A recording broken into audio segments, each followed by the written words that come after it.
platforms, we say with an appropriate amount of technical trepidation. TikTok is definitely up and running. Can you give me an okay if you can see and hear me all right on TikTok? Hopefully that's working. I'm always terrified that it's not going to be, but just drop me a comment. Is that okay from Real Person? Thank you very much, Pamela. Thank you. And we've got Sean in right now, and we are saying hello to everyone. Hello, one and all. Welcome, friends. It's a Saturday evening stream or Saturday afternoon if you're in the US. Nice to see everyone. Nice to see the lovely regulars coming in on both sides. Good to see Martin Evans on TikTok. Nice to see you, friend. And Martina as well. And of course, Victoria. Lovely to see you too. And then over on the YouTube side, all the wonderful people seem to be there too, which is always amazingly gratifying. Good to see you, Robot. Good to see you, Kif, of course. Sloshy, Upshot's here. Gordon's here. 46 Strings is here. All the good people. This is amazing. Misinterpretations is here. This is wonderful stuff. So I'm going to kick this off by saying that I'm praying that everything is going to be all right. Not really praying, you know that, but I'm metaphorically praying that everything's going to be all right technically. I've been furiously testing today. I've lowered the bit rate of the stream, so it may not look absolutely wonderful, but it should hopefully be a bit more stable. There is a bit of instability in my line. I think it might be something literally like physical as well, like in terms of like the phone line near my house or something, which of course there's nothing I can do about, but I'm going to do my best. If the stream starts getting janky, I'll just stop it and restart it and we'll pick up. Hopefully it won't happen, but I'm ready for it if it does. So yeah, if it does, if it starts buffering and being difficult on the YouTube side, tell me, and then we'll just take a drink break. I see Deathless Light over there in the queue to come in, so we're going to get Deathless Light in just a moment. Just getting everything set up. Sean, how are you doing? Doing good, thank you. Awesome. Okay, so as promised, let's bring in Deathless Light. It's a really cheerful name. Let's hope that Deathless Light is a cheerful character. Deathless. So I just want to say a shout out to K-Miz because I completely dragged him earlier by catching him in a contradiction that he couldn't escape. Hi, okay. How are you? I'm good, but you're going to need to turn your speaker off if it was on. There you go. Okay, now we have spoken before, Deathless, haven't we? I've been wanting to speak with you, but I don't think I've ever spoken with you. Yeah, you have. I think we have spoken before because both Sean and I remember you. But we're going to make a commitment to good faith, well-mannered dialogue, aren't we? I actually prefer that because it gives me an opportunity to actually make my strongest arguments. Well, that's what we want to hear. We want to hear your strongest arguments. So, shall we kick straight off, and you can give us your strongest argument about why the God of the Bible isn't evil? Sure. So evil is the privation of positive property, but God is that X which possesses all positive properties Y. So if God is that X which possesses all positive properties Y, right, such that evil by the definition is that which is the privation of positive properties Y. Yes. Then God is necessarily not the privation of positive properties Y, such that he is necessarily perfect and good. I've just activated I've got the Philbro bullshit meter on the screen just to make sure it is reading some fairly high levels at the moment, so we just need to be a little bit careful. I'm an experimental philosopher and systems theorist. I'll explain what that means. Yeah, we know what that means, and we had a massive, wonderful crash out about this last time, so we don't need to worry about your systems theory. We're just going to talk about the character of God. So, do you think that it's good to organize to have people's wives raped to punish the people? According to what paradigm of morality? Your own. Egoism. Yours. Your own. Do you think it's good? Yeah. Do I think it's good? My morality. It's not a complicated question. Screws. I abide by an agothic ecology, which is my ethical system. That's delightful. I'd love a yes or a no. No, just like a yes or no. No, there's a third option. It's a false there dilemma. Isn't. No, there isn't. Yes, there is. Is it okay to have? No. Is it okay? Is it in accordance with your? Does it align with a positive attribute of your morality That's a yes. That's a closed-ended yes or no question. Actually, there's a third option, maybe. Right. Okay, so Okay. maybe. So Under what does it yeah. depend on? Under what circumstances would you say organizing to have innocent people raped to punish someone else is okay? Under trolley problem circumstances. Right. Under trolley problem circumstances. And So that falsifies that argument. give us an example. That Give us argument just lost. No, I need a concession. Can you explain things in normal parlance without using as much philosophical jargon as you possibly can, so that as few people as possible will understand what the hell you're saying? Just speak in normal man parlance, please. Sure. So the trolley problem of ethical philosophy is that lesser evils become morally permissible to the degree to which they defray the logical possibility of greater evils from instantiating in history. It's wonderful. What, are you capable of speaking like a normal human being? Well, I'm smarter than you. I wouldn't expect less. If you're smarter than them, then you should be. Then it should be You invited me to a good faith argument. You did nothing but attack me, and I've fucking been burying you ever since you opened your fucking mouth. And now that I've stuck it up your ass. Okay, now you're going to behave fuck. yourself like a little child. We're going to need to control you, like we did last time you spoke. Now, I'm going to tell you the same thing I spoke to you about last time you came in, which is that being an effective communicator is about speaking in a way that people have a clue what you're talking about. When you deliberately, when you actually do, but when you deliberately make your speech difficult to follow, that's not effective communication. That's ineffective communication. And it's not just the speed. It's overcomplicating things. What you could have just said was the trolley problem is a problem in philosophy where you have to choose between two outcomes, and it's not necessarily clear which one is the better one. And sometimes you have to cause, and sometimes you have to cause some harm for a greater good. That's not an accurate representation of the problem. He wasn't done. That's not an accurate representation of the trolley problem. Okay, but the trolley problem is on the principle. So we're familiar with the trolley problem, and you're not going to run roughshod over. So on utilitarianism, which acts towards the maximal happiness for the greatest number. Right. The trolley problem posits that the whatever outcome that you provide should orient towards the maximal happiness, in which case on utilitarianism, the morally correct thing to do would be to push the individual off or into the train. Right. However, on deontological egoism, which is a different moral theory, it's rules based. Whatever is morally correct is what serves you. I know. We understand. You like rules, but what would be an example of a situation in which an all-powerful God that could achieve his ends any way he wanted? The only solution he could come up with is to organise to have innocent people raped. Explain your trolley problem solution with respect to that scenario. Sure. So there are no such thing as innocent people because God alone is good. So that's the first fallacy in the argument. Bullshit. Number two is that God. Well, no, actually, good by definition means perfect. Bullshit. I mean, innocent with respect to the crime that's being punished. Not globally innocent. Right? We're not talking about global innocence. We're saying a crime has been done, and the punishment for the crime is to punish people who didn't do the crime. Explain how you get from the trolley problem to that being ethical. Sure. So if you're applying the term innocent in a non-moral stance, that's a contradiction in terms. I'm applying it with respect to the crime that's been done. In other words, if I rob a bank, you are innocent of the bank robbery because you weren't involved. So if someone someone comes to rape you because I robbed a bank, your trolley problem's not going to help you very much there. Yeah, but that's a logical fallacy of a false equivalency. It's not a logical fallacy of a false equivalency. It's applying your idiotic argument to this scenario. Would you like me to demonstrate it? No, I'd like you to answer the question, which was... I'll demonstrate. I'll demonstrate the false. I'll demonstrate the false. You're going to be quiet for a moment. It's a simple... Can I spell it out for him? All right. So he's asking you... I'm going to finish. He's asking you in a hypothetical, you commit is it ever okay to have someone raped for, as a punishment, someone else's crime? Yes or no? Is it ever as a punishment to have someone raped? Is it ever moral?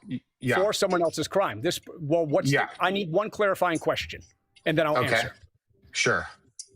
Is the crime metaphysical or legalistic? Does it matter? Yes, it does. This is such bullshit. Right. If Okay. the crime is a metaphysical crime, then yes. If the crime is not a metaphysical crime, then no. What's an example of a metaphysical crime? Okay, what's an example of a metaphysical crime that John could do that it would be just and moral to have you graped for John's crime? Sure. Metaphysically, because all consciousness is one. Whatever happens to John is subsequently just to John by virtue of the fact that he lives all conceivable lives, such that any other right. Do you think that answers my question? Any other crime? Yeah. No, I asked you an example. An example of a metaphysical. The argument. You didn't. No, you didn't answer the question. I sure did. I asked you, what was the crime? What was the metaphysical crime that John could do that would make it good to have you graped as a punishment for the crime that John committed? Sure. So in quantum mechanics, I'll explain the quantum mechanical concept of it. In quantum mechanics, according to Erwin Schrödinger, he says consciousness is a singular, the plurality of which is unknown, which means all consciousness is the same identical mind on quantum mechanics. Now, if all consciousness is the same identical mind, then every person lives every other person's lives simultaneously. You didn't name a single crime. That's amazing. I asked you which crime, and you went on a script. This applies to the dictum. Which crime? Like this. Which Hold on, I'm about to apply to the dictum. Name the crime. To the dictum now. Now, if all lives are lived simultaneously by the same person, then anything that happens to one person simultaneously happens to another person by virtue of a distance. That's fantastic. And if my grandmother had wheels, she'd be a bicycle. But really, we'd love it if you could just answer the question. It would be fantastic if you could answer the question in a non-bullshit way. So your view of ethics is that it's fine to have people raped for other people's crimes. Okay, well, that's about it. I think that's the end of the conversation. I don't think we need to hear more about that. Do you, anyone? The guy's obviously a psychopath. That's conversation over, isn't it? Yeah. Put out the trash, I think, is the appropriate term there. I mean, what's the purpose of continuing a conversation with someone who holds that view? I think that's disqualifying. And I think that that's a slam dunk, I'd say. There we are. Well, that was good. Let's have a look, as we kick off here today, at the bingo. We've had Phil Babble. Do you think that applies? I think it does, absolutely. So Kiff was straight out the gate with Phil Babble, called that. 4 minutes into the conversation, Kiff called Phil Babble, so he's definitely having that. And then we got No Morality Without God from PVG, so we're going to have that too. Elizabeth B called the crash out. I mean, technically, he didn't exactly crash out because I removed him for being a rape apologist, but I think we're going to allow the crash out. PVG called it as well, just because he was so completely unhinged. And I do remember him last time. And the last conversation with him was when he went off on his systems theory babble, which was one of the most remarkable and least effective pieces of communication. Oh, there's the crash we've ever had. So that was a fitting start to the show. I quite like that. It was good fun. Deathless Light, if you're still listening, come back anytime, but maybe not today, because I think we've probably had enough of you. That was pretty disgusting. Okay, let's go over to the YouTube side and get in. This may be PVG, because PVG is very imaginative with his names. We are going to get in the Dragon, the Sun, and the Holy Fire. I'm just seeing if there's anything I need to deal with there. Martin, you missed the delightful caller who was arguing that it's okay to punish people by having their innocent wives raped. So that's delicious, delightful behaviour. Okay, let's bring in the Dragon, the Sun, and the Holy Fire, who I suspect may possibly be PVG. Hello? Are you there? Or possibly not. Let's try this. Hang on. How about that? Hello. Are you there? Sorry. Hello. I'm here. Sorry, the lag is just annoying. Can you hear me? Yeah, we can hear you. It's not fantastic, to be honest, but we can hear you. Hold on. Let's turn up the simulate one. Hold on. Can you hear me now? Yeah, it's kind of a little bit here and there, but let's see. Okay. So I am. Yeah. Oh, I can hear my own voice. It's echoing. Yeah, it's not. It's kind of muddled. It's not great, to be honest. Yeah, not sure. Do you want to try and reconnect? Yeah, I'll do that. Oh, hang on. I think it's just cleared up a bit. Try that now. Yeah. There you go. Yeah, now it's better. That's better. I hear my own voice now. Yeah, that was a good. That was a really good caller. The first caller was just That was trolley fun. problem. Yeah. But I still couldn't understand where he was going with the trolley problem. As to was he using the trolley problem to say Christianity or God morality is better, or was he using the trolley problem to say pantheism is there because if one person gets hurt, everyone gets hurt. So the trolley problem is morally bad. He was misapplying the trolley problem Yeah. to try and make up for the fact that he has appalling apologetics. That's all. He's a bullshit artist. We've had him on before. I recognise him immediately. Yeah, if anyone wants to listen to the last conversation we had with him, go back through my YouTube videos and find one with a picture of the Philbro bullshit meter on the thumbnail, and it says something like the least effective 2 minutes of communication ever or something like that. That was Deathless Light.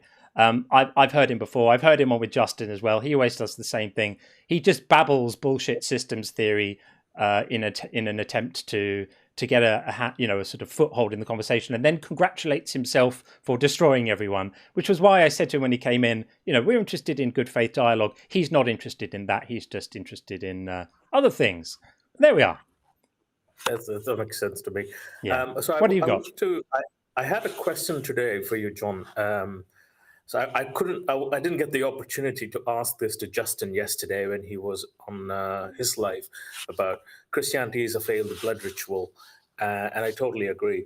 However, there is this, apologetics from Christians saying that, if you look at Hegel, if you look at most of the, missionaries or borderline philosophers who commented on other cultures and their faiths as Europe was colonizing, the world. You can see them commenting on animisms and fetishisms, or of animist cultures around the world, in Africa, even in India, etc.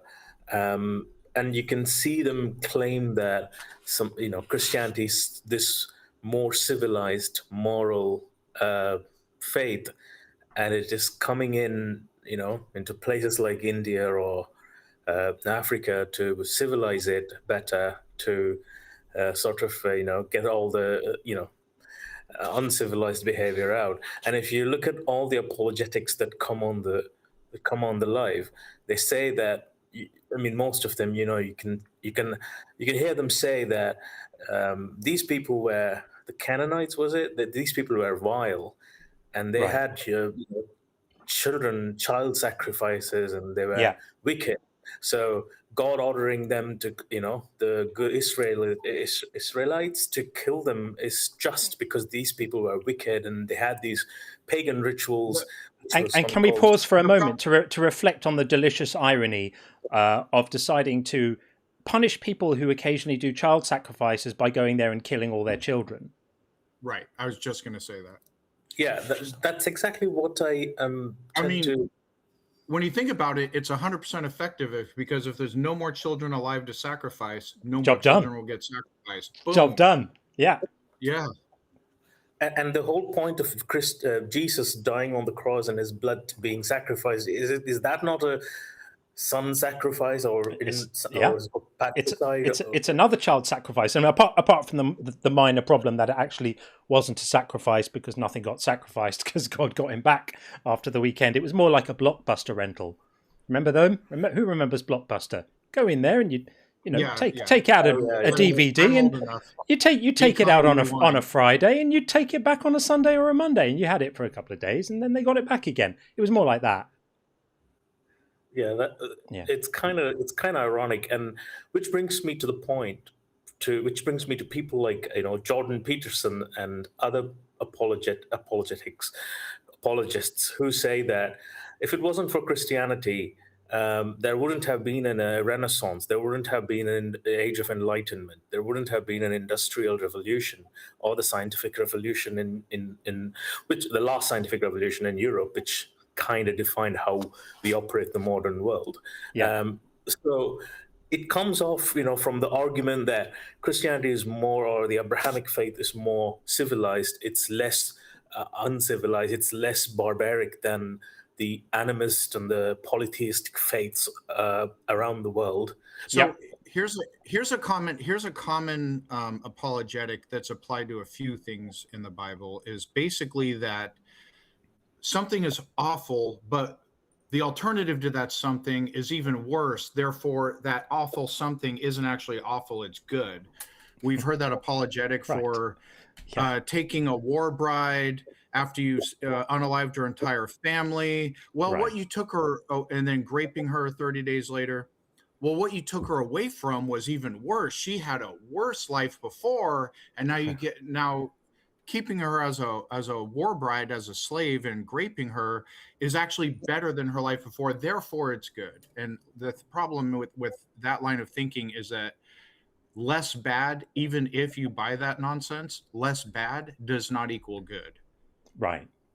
Absolutely. No, that makes sense to me. But is there any truth in that? Because we had Kierkegaard. He was, he was also a bit of Christian. We had Newton, and but I personally prefer David Hume. And even though people like Schopenhauer, who kind of defended religion as it is needed for the allegory, and people need something to rely on. However, is there any truth to saying that Christianity was progressive enough to let science develop in the West, and that's why we have? I don't know. I honestly don't know. I don't think that I don't think there's anything in science that relies directly on any doctrine of Christianity. You can just say that some of the people who were doing science happened to be Christians, but that to me is a complete non-argument. Like, most people were. There was a point in history where if you lived in Europe, you were very likely to be a Christian. And so if you were doing good science, it didn't mean that the science you were doing was based on anything you'd find in the Bible as a guiding principle. Yeah, so the guy who fixed my sink, he was a Christian. Does that mean Christianity fixed my sink? No, a plumber who happens to be Christian fixed my sink.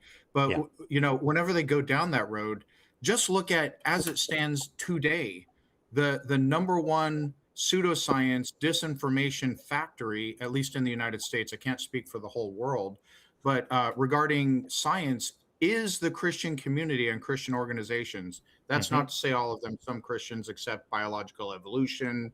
I think most Christians, of course, believe the earth is round, etc. But if you look at science denialism, Christians are shoulders deep in it right now. Yeah. We've had trials on it, trying to take evolution and put creationism into schools. It's the Dover trial. It's happening with legislation today. So you don't get to simultaneously rail against science, say evolution is just a theory, and oh, by the way, science can thank Christianity for its own existence, when they constantly rail against it. Yeah. I think it's a BS argument. I don't, we've heard these arguments before. Christianity brought you hospitals. Christianity brought you this and brought you that. To me, it's just a mistake. It's just looking at the cultural context of the time in which most people, were religiously affiliated, and extrapolating from that to therefore all the things they did derived from their religion. And as Sean says, ignoring the fact that if you meet someone now who expresses, skepticism about, say, the fact of biological evolution, you can assume they're religious. It's ridiculous. It's not a coincidence that happens. That's where the most anti-science stuff is coming from. And it goes back to Galileo and probably before. Yeah. Oh yeah. So is it justifiable to say that Christianity was more tolerant towards the growth of science in the West than any other faith around the world that was kind of being very relegating all the scientific thinking to witchcraft and dark magic or whatever? Would you say that is that justifiable to defend? I don't know enough. I don't know enough about the religions around the world during that period. I'm not much of a historian. John, I don't know if you have thoughts on that. I just, you'll probably find that there's a spectrum, and that there might have been some religious traditions that were more antagonistic towards science and Christianity, and some that were a bit less antagonistic towards science and Christianity, and there'll be a spectrum there. And as ever, within each faith, you'll also find a spectrum of people who interpreted the faith such that it led them towards being antagonistic towards science, or such that it didn't. I think I think most of these arguments are pretty much non-arguments, but there are people who know much more about this sort of the sociology of these organizations and the impact they had on social progress and on science and learning and education, who could speak about this stuff from a position of knowledge rather than Sean and I, who are speaking about it from a position of guesswork and instinct. That's terrific. I understand that. Thanks, guys. All right, man. Cheers, PPG. Today. And take Good care. To see you, friend. Thanks, buddy. Thanks. Cheers. Bye. Take care. Okay, we are going to get in Casalhom, if I'm saying that right, on the TikTok. Sorry, on the TikTok side. Sorry, Sean. On the TikTok side. How's it going? Good. How are you? Good. I guess I'll start by introducing myself. Casalhom. Hi. 27, male. My background, I am culturally Christian, so raised in a Christian household. Yeah. Nowadays, I'm more agnostic theist than anything. So that's at least where I stand. I'm starting to lean more toward agnostic theist, but I still have to do a lot more, I guess, reading around. But enough about that. I guess to the prompt now, I think, the claim God is evil. Yeah. The really strong position to take. Yeah. Shall I explain it a bit? Yeah. If you'd like, yeah. Yeah. So obviously, well, it may not be obvious, but Sean and I are atheists, right? So someone could say, well, how can you make such a preposterous claim if you don't even think God exists?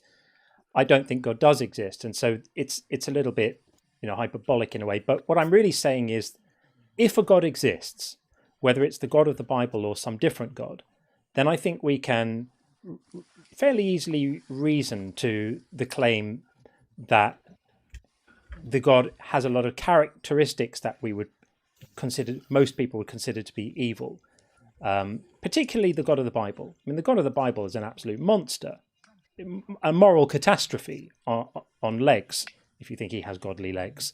A big fan of violence, a big fan of collective punishment, clearly deeply misogynistic, treats women as property, endorses slavery, a big fan of genocide, a big fan of ethnic cleansing with specific instructions to leave no survivors, show no mercy. He's an absolute brute. If this was a human being on earth organizing people to do his bidding, there would be no controversy about this. This would be the greatest war criminal who has ever walked the earth. He would make the German moustache man look like a children's nursery school teacher. Gandhi. Yeah, like Gandhi, right? Because he killed everything in the entire world in a flood, all of this stuff, an absolute monster. Like if those characteristics aren't sufficient to establish that we're in the ballpark of evil as an adjective, then what would be? How bad would someone have to be before we're going to go, okay, yeah, that's not cool. So that's the Bible God. Yeah. But if we're saying, well, maybe God is different, and maybe God didn't actually, demand the destruction of the Amalekites, including every child and baby, maybe this is just a sort of general theistic God, well, then can we level such a charge at him? And I would say we can, because look at the world as it is right now. If there is an all-powerful God invigilating the world as we sit here now, supervising intolerable amounts of human and animal suffering every moment, in the time that we've been having this call, we've been on it for 3 minutes and 18 seconds. Someone somewhere has been violently assaulted, probably in a particularly unpleasant way. You don't need to specify the details, but you know what I mean. And probably a child, right? And God is watching this, arms folded, able to intervene, choosing not to. And so I think we can surmise that whether it's the Bible God or a more general God, that God's a pretty unpleasant person. What do you think? No, yeah, these are obviously very uncomfortable and very strong positions. I think anybody with, just to clarify, anybody who's intuitively moral, at least, or has a good moral lining, or a normal moral person would find these things atrocious. The average person, to the average person, this is bad. I when I and I want to be clear, intuitively I think that I align with a lot of what's being said here, but I want to be clear. When I'm saying making or having the position of God is evil is pretty strong, Yeah. I'm not referring to like your beliefs in God or not, like if you're atheist or anything like that. I guess I'm coming more from the side of, if you're holding the position or the super positive position that God is evil, and we make these arguments, especially the arguments from a general deity of being evil and why all these things exist, I would have to ask is, if an all-powerful, all-evil God is the case and all this happens, why is there good in the world? You know what I'm saying? He didn't say all evil, just evil. Just like if we say like, hey, Bob's a really bad person, it doesn't mean every single attribute of God and every single attribute of Bob and every action Bob has ever taken is bad. It's just a summation of the totality of the person. You get what I'm saying? So I misspoke there. I understand. I'm just saying, evil, an all-powerful evil God, right? If he does all this stuff, why is it the case that good still exists in the world? Why is there joy? Why do we have the capability to be happy? Yeah. Why is it that life exists rather than no life? Why do humans have compassion or all these things? Like these are good things that exist in the world, and it's really hard for me. Yeah, I understand. I think my response would be that we can define evil as existing with, I don't think evil is a thing that exists, right? To me, it's just a term we use to imply that we strongly disapprove of someone's behavior. That's all it really means, right? So okay, we can define that to have a kind of range, right? And at the far end of the range would be a God who created a world with absolutely zero pleasure in it at all, zero goodness, zero kindness, zero love, zero compassion, zero empathy, zero sunsets, zero daisies and flowers, no cute bunnies, absolutely nothing, right? Just a melting pot of pure agony all the time. That would be the far end of the spectrum. And then you've got a very, very broad spectrum away from that, where yes, there are some lovely things, right? Yes, human beings at their best are wonderful. A beautiful sunset is amazing. A Liszt piano piece is beautiful. A wonderful painting gives joy. And holding a baby in your arms is an incredible experience. And falling in love is beautiful. And yes, the world has within it the capacity to produce incredible experiences of joy. But God could provide a world with all of that good stuff, but without 3 million children a year starving to death, 300,000 children a year dying of malaria from mosquitoes that God presumably designed and created, right? There's just so much of it.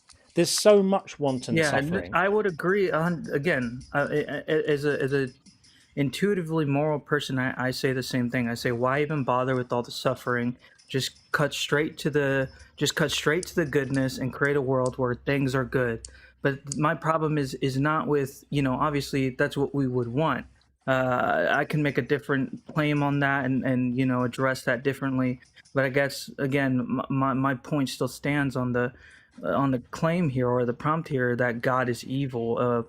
I think I'm coming from the position that I think that it's a very strong, position to hold or have, is to make a claim. And where that comes from is because I guess it would have to come from it comes from the idea that I have of God, at least from my understanding, again, from my cultural background of being a Christian, and that is an all-powerful God, an infinite God.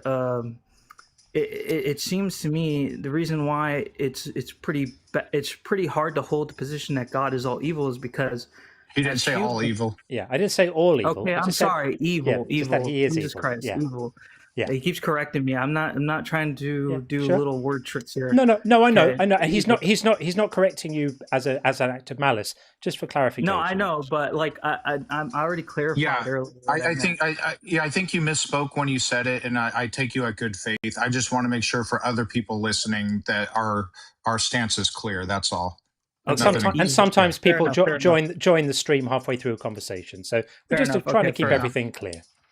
Fair enough. Okay, sorry. I'm just my No, my you're train good. of thought gets derailed pretty easily. But anyways, coming from the foundation of the infinite God, I guess it's probably a poor word to use, but from my background, from everything I was told, it kind of seems if we're here as humans to make the claim, you could make the claim that God is evil. I'm just saying that making that or holding that position from a human perspective and applying it to something like an all-powerful, all-knowing, of all infinite God would kind of seem sort of like it doesn't seem like a strong position to hold. Let me give you an argument that's going to strengthen the position a little bit. Okay, so the traditional theodicies, the traditional responses to this problem, normally are variations of the idea that God allows this evil,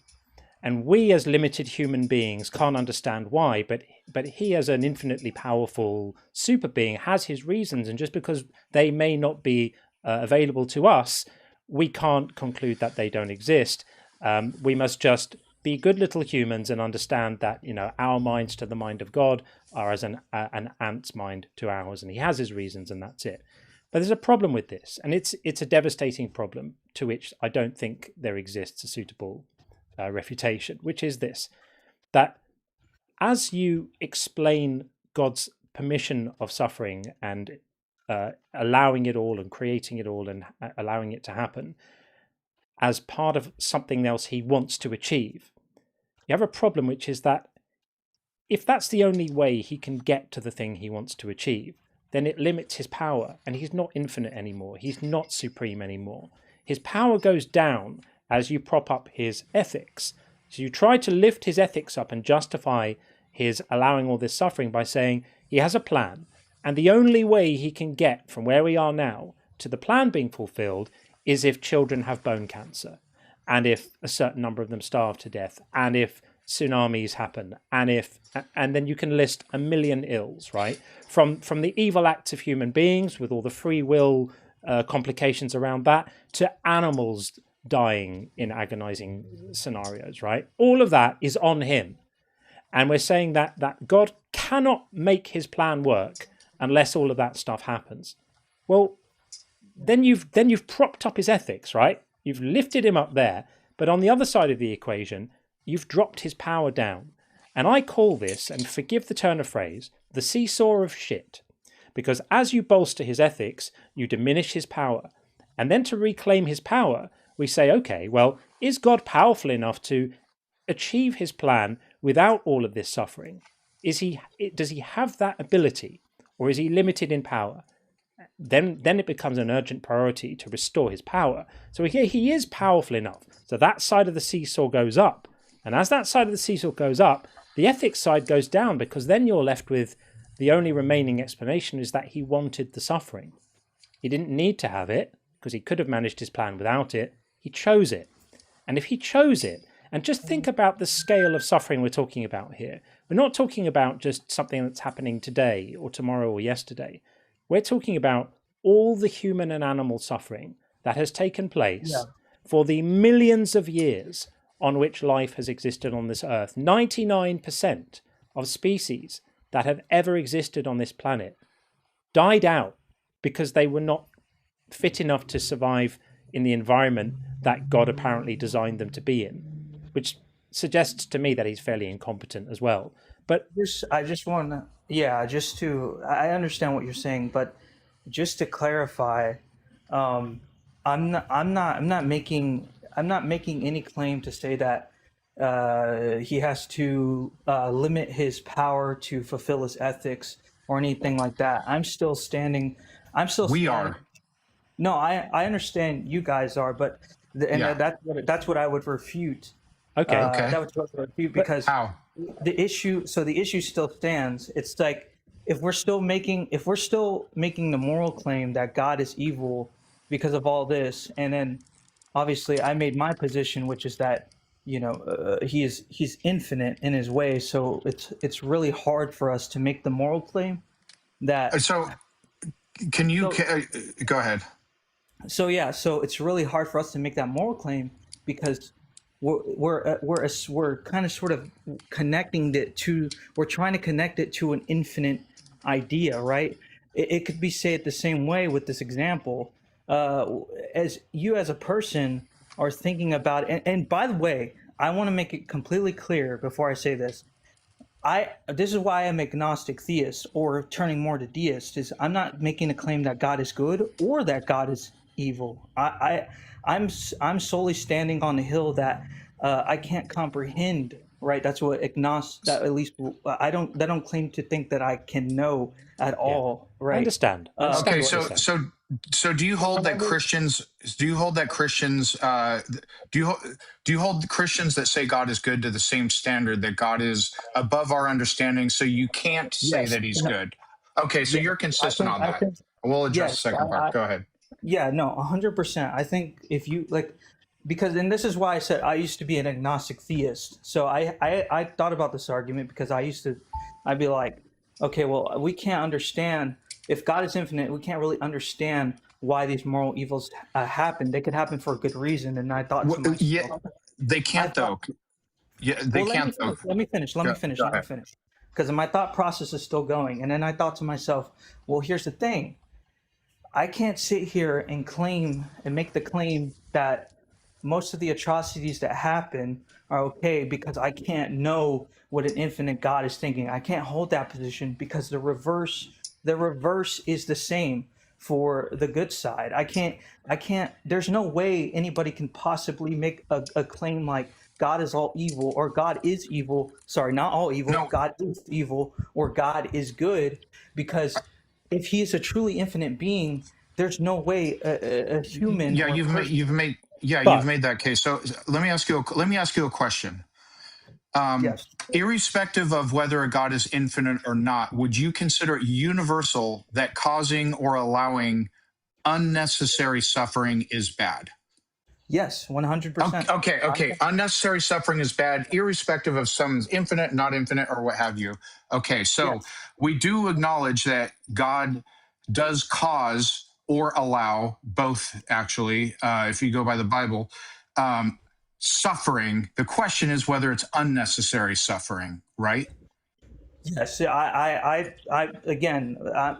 under, when I'm in this position. I'm trying to go somewhere with this. So yes.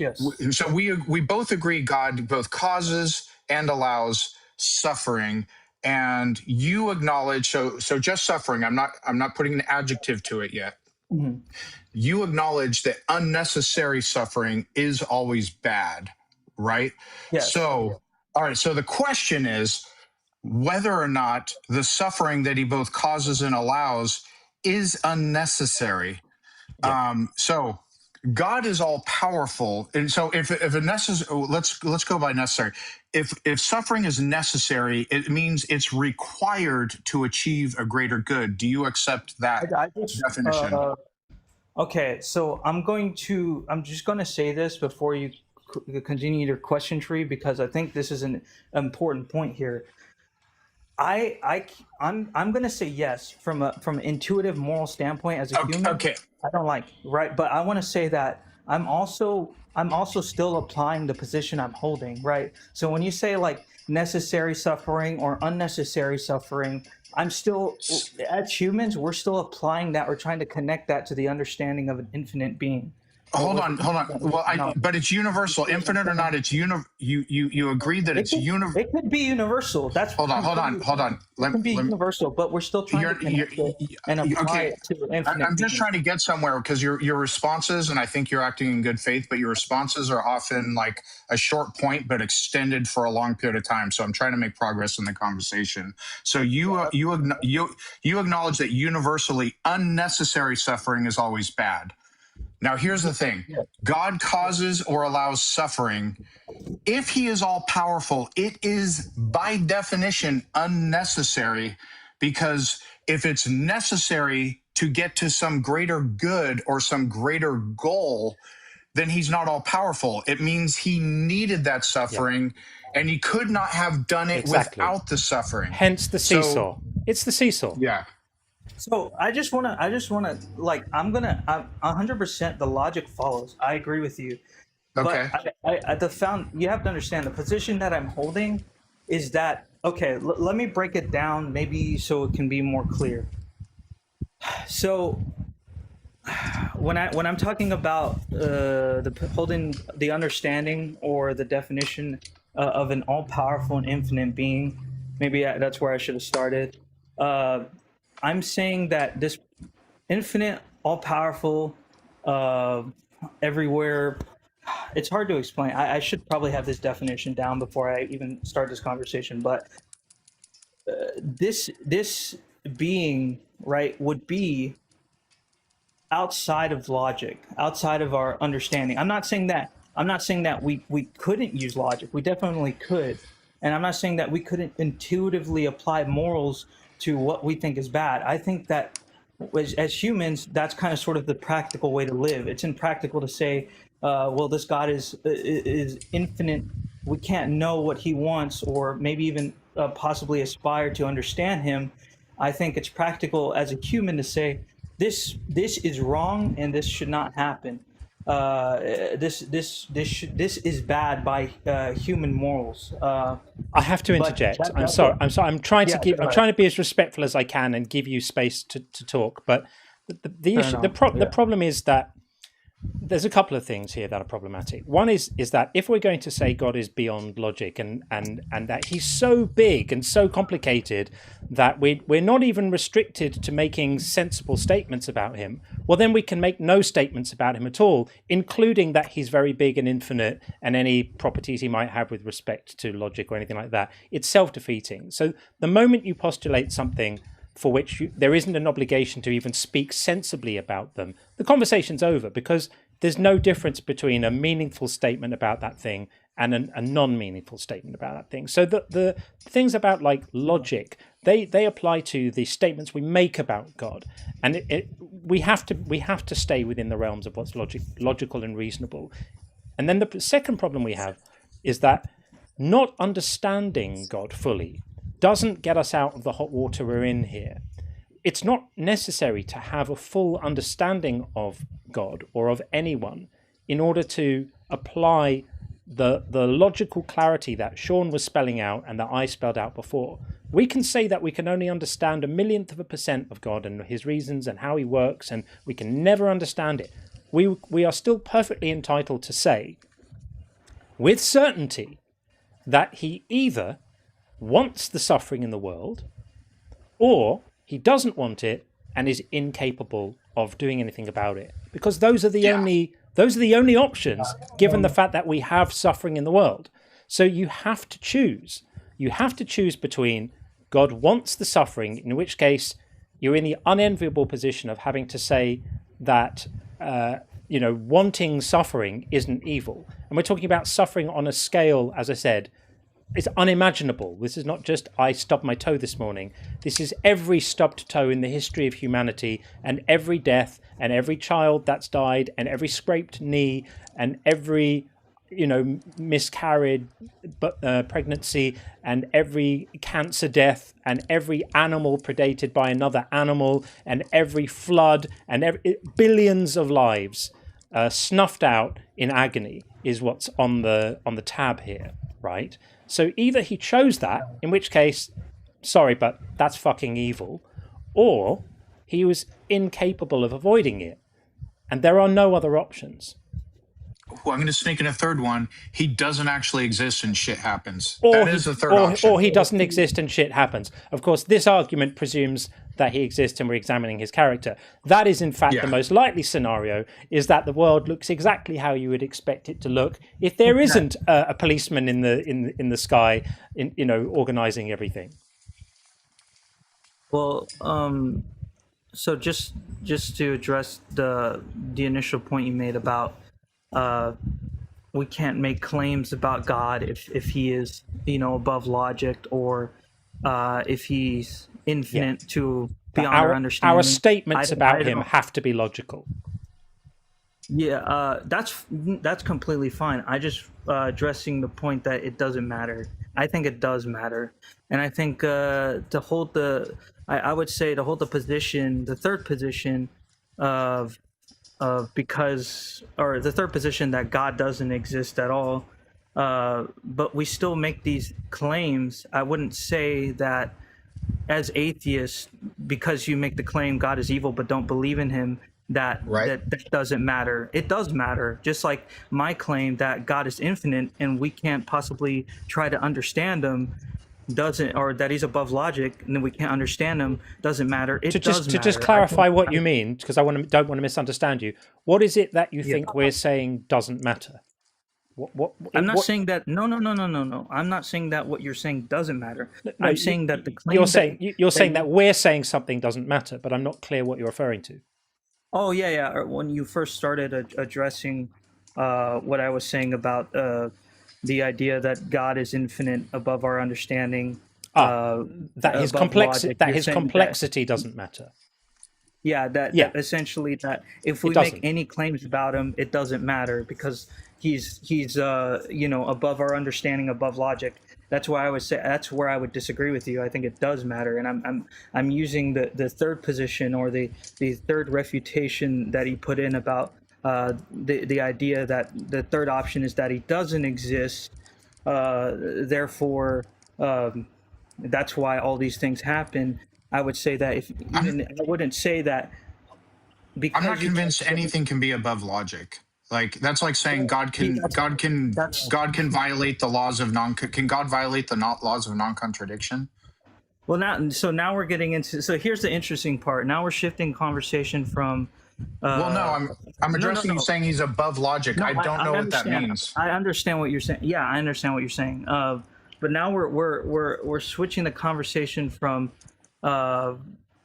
whether God exists, right, to if he exists, can he defy the laws of logic? No. Allow me to clarify. So, you acknowledge that if we apply logic, it appears God is either incompetent, or I'll just say less than all powerful, or he's a dick. And that's according to as we lay it out. No, hold on. Let me finish. So we laid it out, and you said that what you're saying is logical, but God is above logic. So I'm applying this to your argument about his morality, that he is above reproach because we can't possibly understand him, but we are coming to the conclusion that from a logical perspective, that he is evil.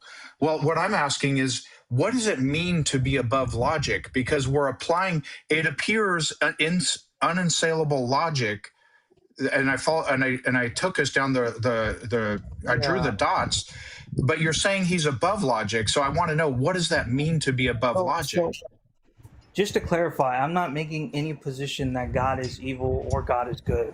Oh, I know you're not. I'm not holding any strong position on God. My position is obviously based off of my belief, which is that I am agnostic theist. To go back to your question so just to clarify, you're asking. Actually, I didn't hear that last part. Can you repeat it, please? Yeah. So basically, we took the logical path that if we accept that unnecessary suffering is always bad and there's no exceptions, and then it's a logical entailment that if God is all powerful, he specifically causes or allows, I should say, unnecessary suffering. Therefore, God is evil. And then you said the logic of that is sound. However, God is above logic, and I just want to know, because that seems to be the out from him being evil, and I want to know what it means to be above logic.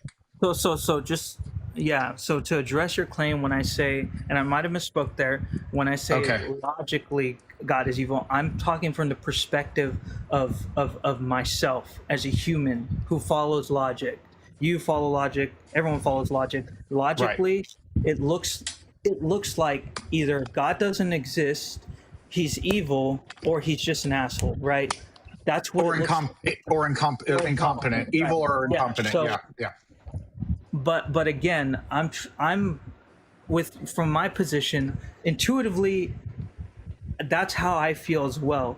But from my position of not making super strong claims, that's my position from a human, a logical human standpoint. My I guess representation of what God is still stands, because we still can't. If he's infinite, I can say all I want to say, and there's nothing wrong with it. You can still make the claim that he's fucked up and everything he does is bad. I don't think that's bad at all. I think that's a fair claim.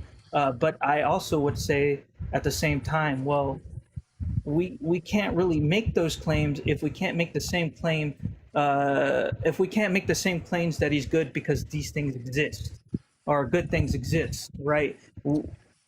I think that brings us full circle to kind of where we started, right? And we're half an hour into it. So my sense is that we probably don't want to hammer this anymore.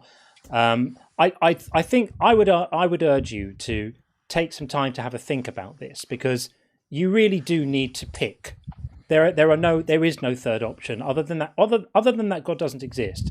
If you think that there is a God who's all powerful and infinite and all of that good stuff, you need to, for yourself, come to a decision about how you interpret the world around you. And it's either he wants the suffering or he can't do anything about it. There are no other options. Even if he's infinite, it's still the case that those are the only options, because there is suffering. It's there. We know it's there. So it demands an explanation. That explanation can only be that he's happy for it to be there, or that he's unhappy but can't do anything about it. So please think on that, and feel free to come back when you have, and we'll pick it up again. But I think my sense is we've kind of got to where we're going to get to with this for now. I appreciate you having me on. I just want to leave off with one last thing. I really do appreciate the conversation. Sure. So I'll ask myself that question, and I guess I would want to ask. I guess you guys already explained it, but just to kind of sort of clarify it for, I guess, everyone in the chat and me, all these bad things exist. I need to ask myself that question, but I also have to ask, if there's a truly evil, infinite God, right? Why do good things exist then too? We've addressed this. We did address this at the beginning of the conversation. Just roll it back and play it. It's been addressed. It's a lot like if there's a violently abusive husband. If he's really a bad guy, why does he say nice things to her, bring her flowers sometimes? I mean, that question only makes sense if the only possible definition of evil would entail not allowing any good at all. That remember I said there was a spectrum of pain, that the only place on the spectrum where you could disapprove of someone is the far end. And the moment you allow for one daisy or one buttercup or one pleasant sunset, then they're no longer in the realm of disapproval. That's a ridiculous argument. You can see that, I'm sure. I do. I guess I definitely need to do more reading. Have a think about it and come back. We'll pick it up again if you want, some other time. You've been fun to talk to. We appreciate it. Yeah, I appreciate you guys. Thank you. Bye-bye. Thanks, man. Take care. Have a good one. Thank you. Okie dokie. Right. We're going to move straight on in the TikTok queue. Jaden belongs to Ayana. And then we've got Duke and we've got Jess as well. So hold tight if you're in the queue. Thank you for waiting. I promise we'll get to you. Don't lose heart. We'll be with you soon. Jaden belongs to Ayana. How are you? It's Ayana. Ayana. I'm sorry. Yeah. Jaden belongs to Ayana. There you go. Hello. I have two questions. Yeah. One is, how are you able to keep your calm so well? Like when you were dealing with Dead Light, whatever his name was. Deathless If Light. like me, I would have lost it on that kind of guy. I can't stand it. So how were you able to keep your calm so well? Oh, when people start crashing out and going crazy, a kind of inner peace comes over me, because I'm like, this is fantastic. This is demonstrating for anyone who's watching. And these clips, I know, when I click these calls, I know that like 20, 30, 40,000 people are going to watch him come on the internet and make a complete tit of himself. And that makes me smile. So I just get calm and I just hand them the rope and let them do it. That's a great way to think about it. Yeah, it's a beautiful thing. In his case, the Philbro routine and the whole performance, like a certain cadence, vernacular, everything, it's become so cliche that it's funny now. Yeah, it used to annoy the crap out of me at first, but it's like everybody copying everybody. It is. Yeah, it's downright cliche, and is there like, I've been wondering, is there like a school that they all go to learn the same shit? Like I think to learn how to Philbro on the internet? Go ahead. I can't remember the first Philbro, because like this shit has like a history to it, but one of the ones that is most known, I don't know if you guys have ever heard of Darth Dawkins. Of course, he's crashed out of here too, and I had lots of fun with him. Go and look on YouTube. I've got 2 videos about my exchange with him on there. Hell yeah. I've had my own interaction with him. He don't like me. He's a delightful gentleman, Gary. Yeah, he doesn't like me because I use the scripture myself to prove my points. But my second question, it's kind of off topic, but do you think good must require evil? Because in my eyes, there must be some form of evil to know there's something good. Because without evil, how are you going to know it's good? I don't think so. No, I've heard that argument before. Like, we must have cancer wards in order to appreciate a nice sunset, or something like that. I don't think so. I think you can define good, for example, as acts of kindness towards someone else, right? Yeah. Acting to help someone else is good, right? Acting to relieve pain is good. I don't think we need to balance that out by, none of that works unless we've got, people mugging people in the street on the other side to sort of create meaning and a context for the good acts. I think the furthest you can go is say that if there were only good and no evil, then there wouldn't be a word for good, but you would still have things that we consider to be good. So, for example, John and I consider acts of kindness, things that help the well-being of others, to be good, and things that harm the well-being of others to be bad. If nothing harmed the well-being of others and no people ever harmed other people, it may be the case that we just don't have the words good and bad. I don't know that would necessarily be the case, but people doing harm to others isn't a necessary entailment for them to help the well-being of others. There's no reason why one necessitates the other.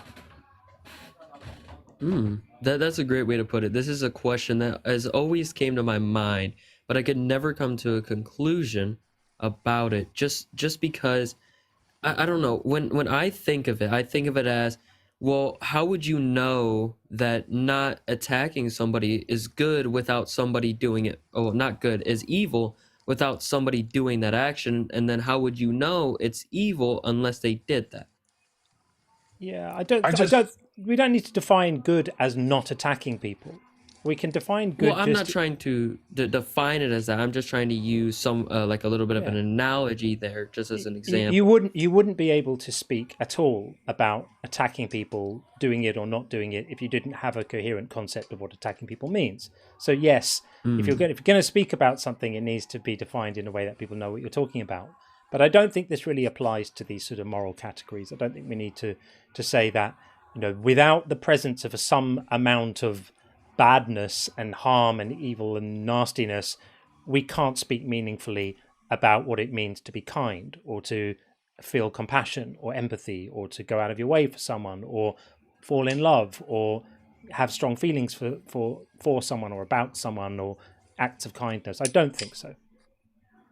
Yeah, I've never thought of this way. The reason I wanted to come up is for this conversation. Now that I'm thinking about it, I think I do agree. I'm definitely going to need to ponder on it a little bit more. Sure. But Yeah, but I did want to clarify what that guy from the last call was saying, because he wasn't able to get his point out very well, because I knew what he was trying to get, but he was not saying it right. And you guys responded very, very well. And I totally agree with how you guys responded it, but he was saying it wrong. The argument is more so, well, since we are below God and God is infinite and he's all knowing, we do not know his reasons for these. They could be good, they could be bad. So that would mean that we would have no room to judge him, because we don't know. We addressed that line of thinking when we spoke to him. We won't relitigate that conversation. Yeah. It was specifically addressed that our lack of understanding of his reasons is irrelevant as to whether he's either incapable or not desiring to, lessen or remove the suffering. That's the problem. Our lack of understanding there doesn't touch that point. It remains whether we have a full understanding or not. Dude, we're gonna move it on. We've got quite a few in the queue, and we don't want to keep people waiting too long. But thank you for coming up. Yeah. Nice to speak to you. No problem. Thank you for answering my questions. Send our love to Ayana. Thanks for coming. Okay. I will. Take care. Thanks. Bye-bye. Okay. Let me just read a couple of messages, and then we're going to get Duke White in next. So we had Docs and Greenlight. Great to see Docs. Responding to our first guest. That is the first time I've ever heard quantum mechanics invoked in a discussion about horrendous biblical morality. Quite the connection. Quite impressive. So yeah, Dr. Greenlight, hey John, your first quantum Christian. Congrats. Thank you very much. It was a pretty special moment. I'll never forget it. It will always have a place. It was being misapplied too, but we'll talk about that later. It was being horrifically misapplied. Horrifically. But I'm always going to kind of hold him in a special place in my heart. And then we have the wonderful Mike Bowen. Hey, Mike, how you doing, my friend? Says, why couldn't Jesus save his own life? It slipped right through his hands. It did. He could have done something about it, but I guess that would have thwarted his own stroke, his father, who is also him, not weird at all, plan. So that's probably why. And then JM just sent a very nice thumbs up. Well, thank you very much for that. And thank you all for your messages and donations. I really, really appreciate it. And then finally, Sloshy said, Ems asked one of the Phil Bros the other day, do they teach you the accent? I think it's hilarious. They do. Those guys do have a particular way of speaking. It's not just the content of what they say. It's a particular way of inflecting. Oh yeah. It's we laugh about it, right? Go ahead. It's all of that stuff, and that would be this, and that would be that, and that's going to be a blunder, and all of this stuff. It's exactly as you say, Sean. Very, it's like very performative. They've all done the same online course for incels. Yeah. Phil Broing for Incels, Volume 1. How to be a dick online. They've all done it.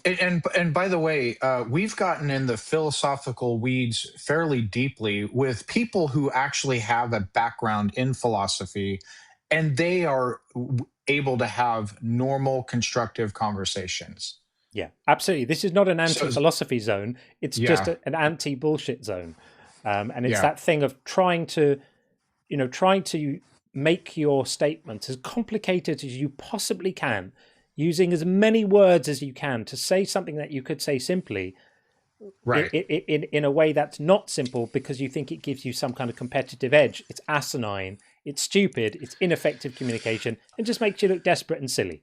But anyway, with that said, let's get Duke White Jr. in next. Hey. That sounded like my introduction. With someone who's stupid, who uses a lot of words, here it is. I was definitely not meaning to imply that you are such a person, Duke. I'm sure that you are perfectly lovely and a very effective communicator. No, not at all. I'm a preacher, so no, not at all. I reserve the right to take that all back then. But you're very welcome anyway.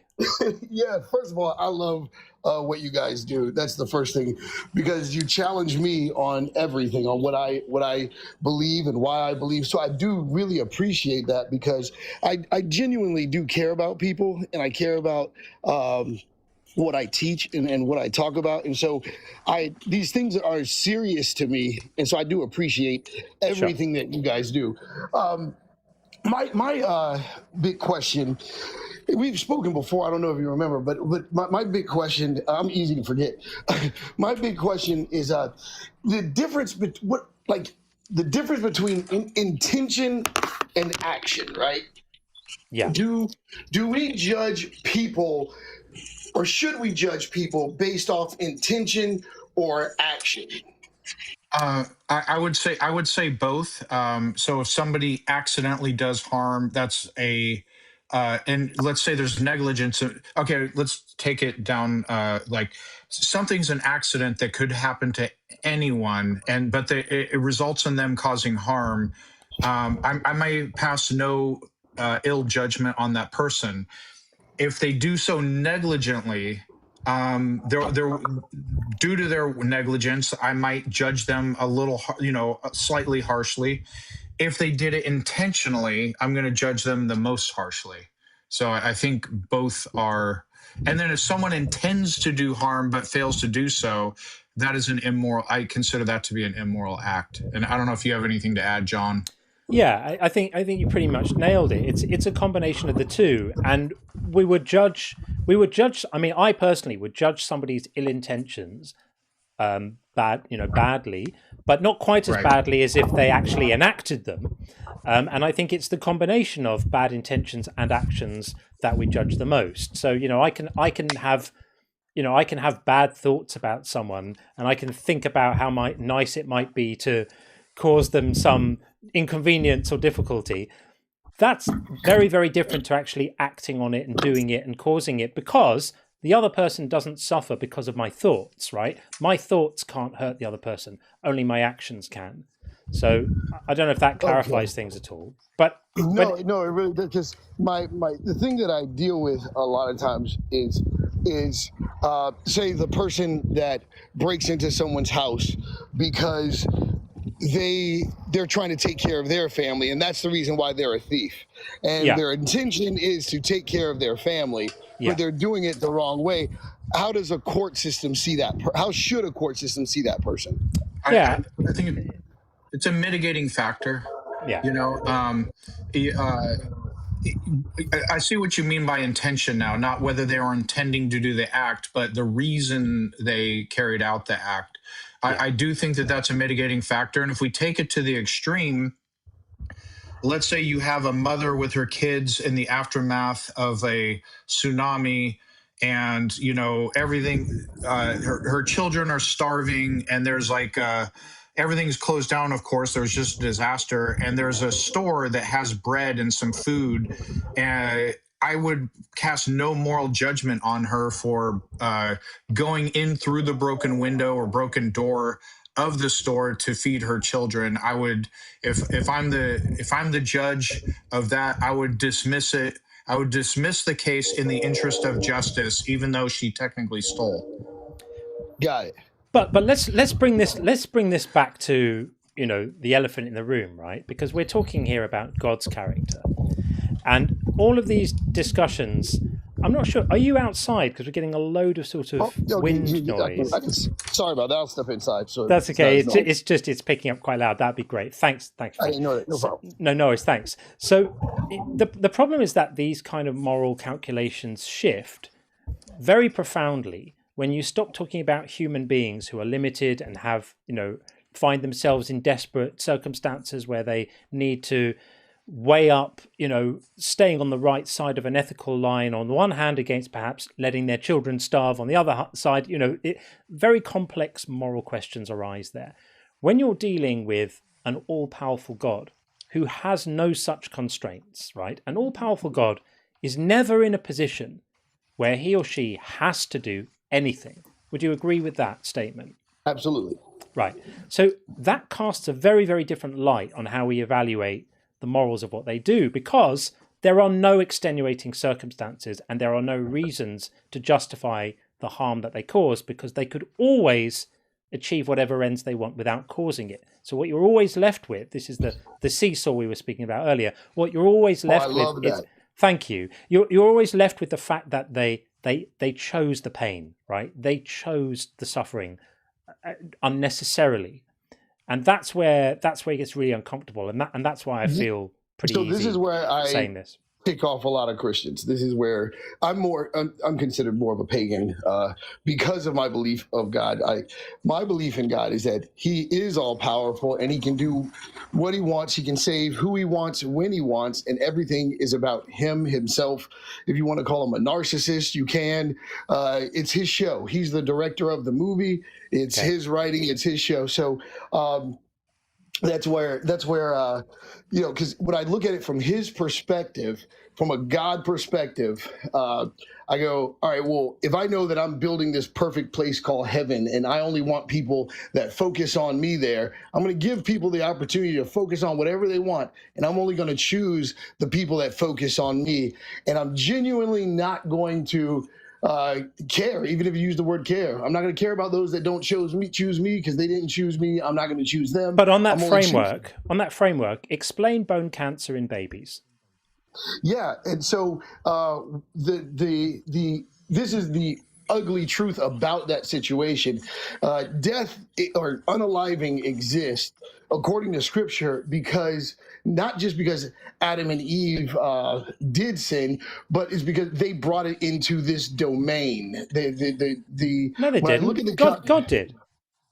Okay, then because God's the one that gave them the option. He told them, "Hey, let's forgive me for. I'm going to just try and get some clarity here, right? So, on the framework of original sin, Adam and Eve made the transgression. Let's allow that for a moment. I mean, we can have a different argument about whether it was really even valid to punish them for eating of the fruit because they hadn't eaten it yet, so they didn't understand even what it meant to be wrong to disobey God. But even just grant that for a minute. Let's just Adam and Eve were the worst people who ever lived, and they were the biggest gangsters ever. Is God obligated to have punished them by imposing sin and death on billions of other people later? Was that the, I'm watching the seesaw go down now, was that the only choice he had, or was it his choice, his decision to bring death into the world as a consequence of what they did? Well, I think anything that happens, if God is real, then He had to, no matter how you look at it, He had to allow it to happen, even make the decision. Allow what? To the sin and death and all the different variables that it comes in. We're talking about the punishment for them. Who chose, not allowed, who chose, specified and imposed the punishment on humanity as a result of Adam and Eve's transgression? So so this is I don't know. You want a yes or no? I want the name. It's not a yes or no. Yeah. So I would say that they did the transgression, and the outcome played out on them and the human species. Who chose for it to come out, for the outcome to affect the human species? It would have to be God. Like that's the thing. Okay. It would have to be God could he have what. chosen? Could he have chosen another outcome? Oh, absolutely. So he could have punished them by just giving them a slap on the wrist and banishing them from the garden, or even limiting their lives, or whatever it might be, but not affecting anyone else. He could have had the moral clarity to say, they did the crime, they do the time, all the billions of people and animals that didn't do the crime don't do the time, right? He could have done that, but he chose not to, right? Agreed? Yeah, and in Genesis 8, he addresses that. He addresses that, and he addresses why he's operating the way he is in Genesis 8, where he says that now he's going to require man to do this and require, consequences from man in a different way. Because remember, he floods the earth from that old world. He floods the earth because he saw that the wickedness of man's heart. So he was looking at the heart of man and what they became. That fast forward, Genesis 8. But that's later. That's later. What he decided they would become. How does it make sense for God to punish future generations? That's some Kim Jong-un shit right there. Well, Kim Jong-un punishes future generations of families for what people do, but you're talking all future generations of all of the human race being punished for what Adam and Eve did. Please make sense of that. So one, I think that the connectivity between humanity and God, he doesn't break that, right? So if his whole purpose was to create man in his image, that's what he's obsessed with. That's what he wants, right?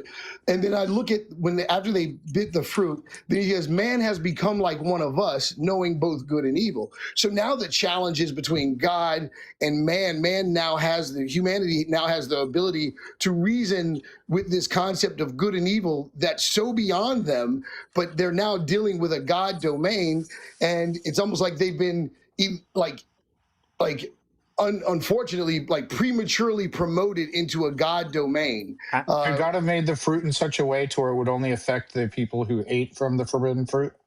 Well, that's what I mean about the connectivity. If mankind is affected by mankind, like genetically, like if they're the humans that birth other humans, and then now it becomes a part of humanity. But who's the architect of this whole system? Who created this whole system?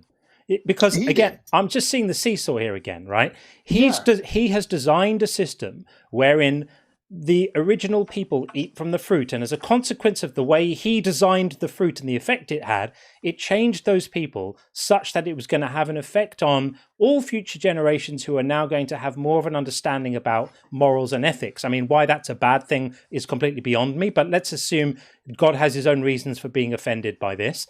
And so as a result of the system he designed and implemented, he then feels obligated to then punish everyone else who's ever going to live because of this transgression. This makes no sense.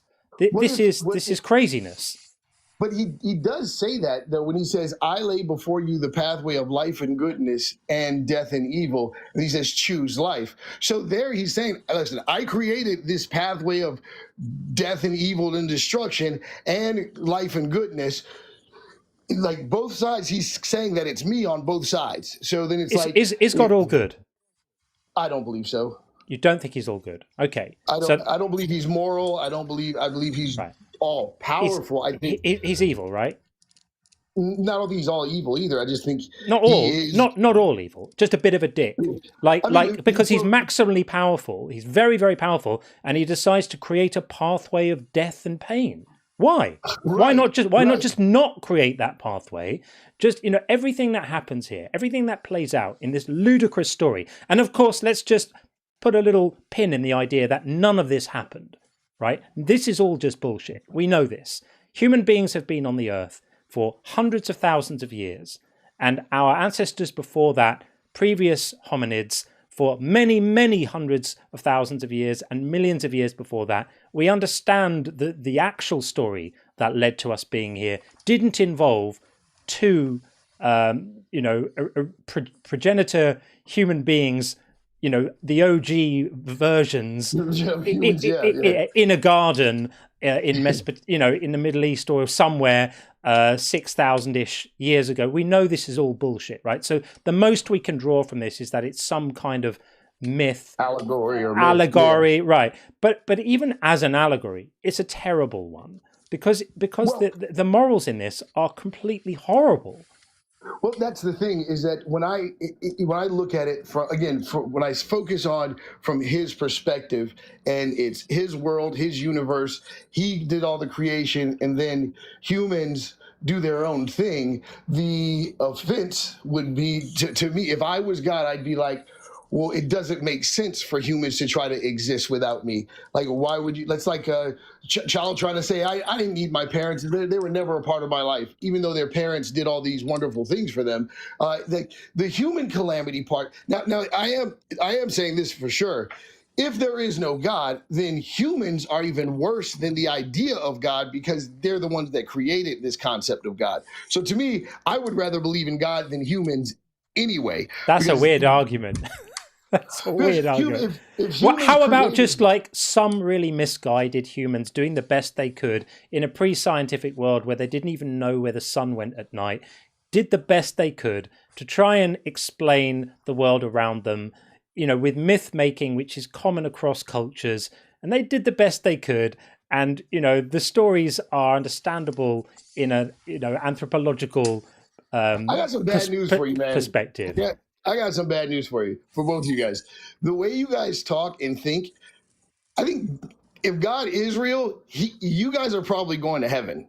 Seriously, just because of the way you guys think and the way you guys, because you guys, that was really good. And I'm not saying this to blow smoke. I'm saying it because, this stuff really is serious. Like, I would have never said that. Like, I told you what I believe, and you just gave me a whole new insight that maybe people were doing the best they could, and they came up with stuff. And I have to respect that. That's totally true.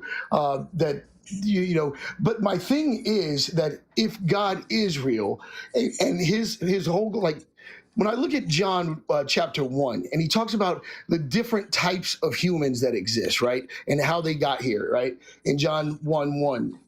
And he says, there's people born by the will of man, people born by the, sin, people born by these different versions. He goes, but then there's people born by the will of God, right? And I'm like, okay, well, if God has his own agenda and things that he's focused on, even though humans absolutely have the ability to bring life, build culture, do whatever they want, his focus is if humans and God are at war, he's only giving people that believe in him a way out. But this war is going to be finalized. And you can call me a coward or whatever, I want to be on the winning side. And if the winning side is God, then I'm going to be on the winning side. The one thing I know is that humans act just like the God that they hate. Humans are the ones creating nuclear war. Humans are the ones, serial killers, all of that stuff. Now, the big question.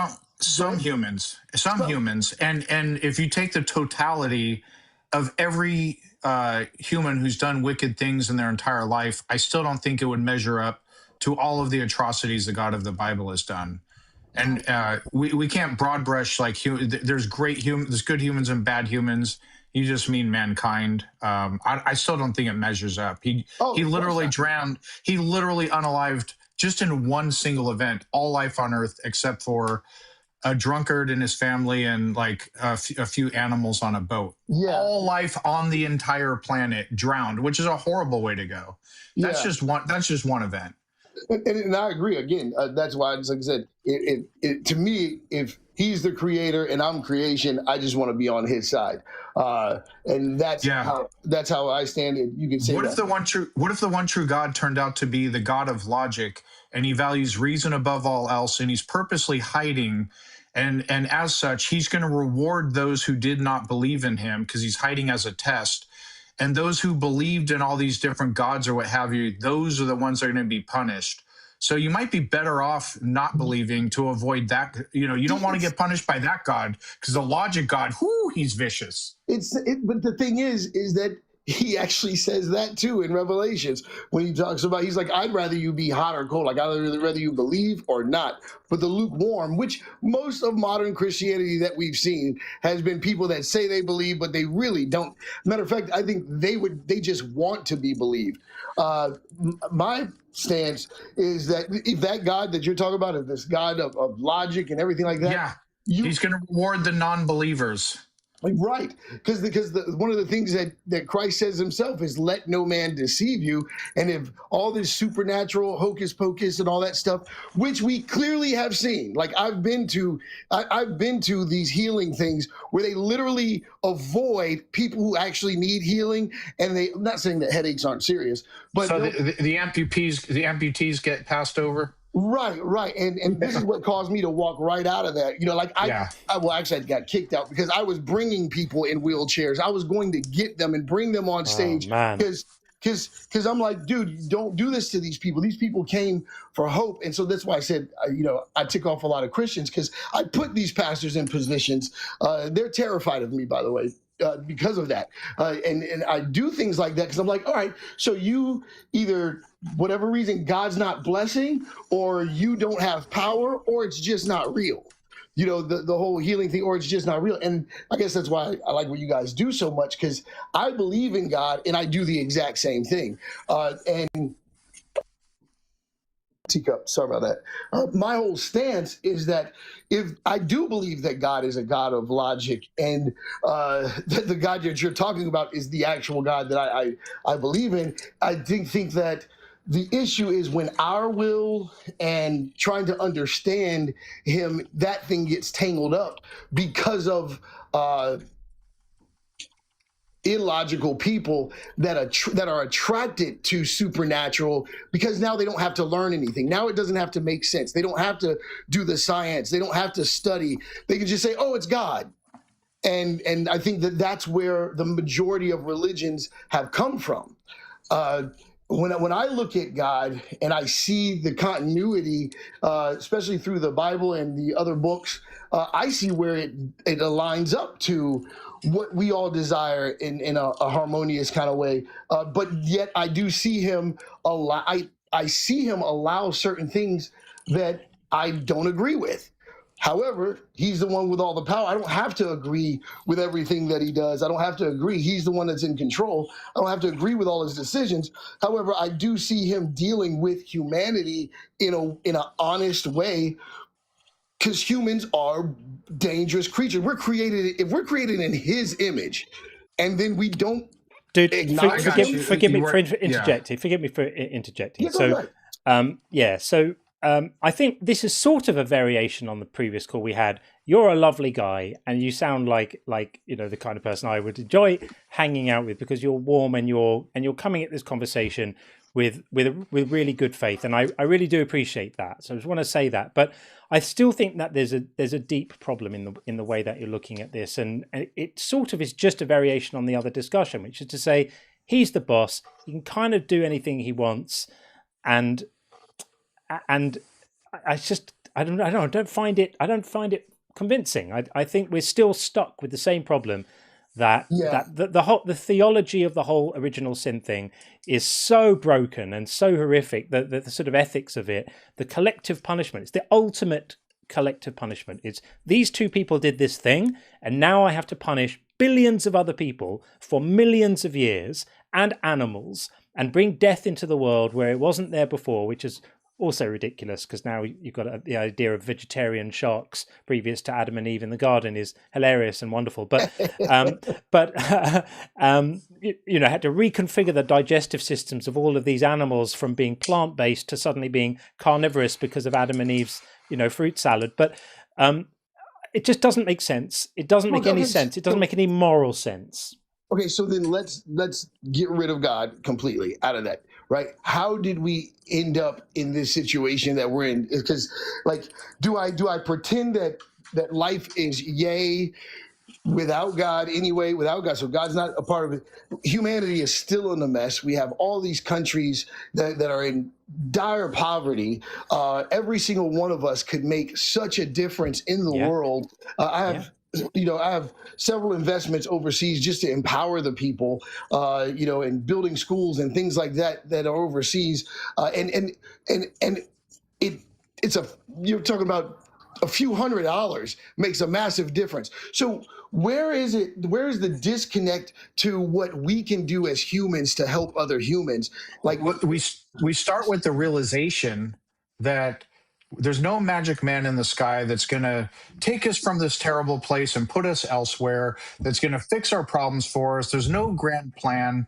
Do you know who we have? Each other. You and me and John and others in the chat, and your neighbor down the street. It's actions that matter. Prayer isn't going to do shit for anyone else, for yourself or anyone else. Yeah. Actions are what matter. And so when we realize we are all we have to lean on, we start to value each other more. Yeah. So you think that we can't start that until we get rid of our belief in God? Not necessarily. No, we could. Yeah. Not necessarily. It's not that you can't make progress without a belief in God. It's there are benign. People have benign beliefs in the numinous and that's fine. I don't think that necessarily does that much harm. I think it's pointless, but I don't think it does that much harm. The thing that does the harm is the doctrine of distracting ourselves from actually dealing with our problems by telling people that one way of dealing with them is to get on your knees and do nothing and wait for your imaginary friend to come along and sort it.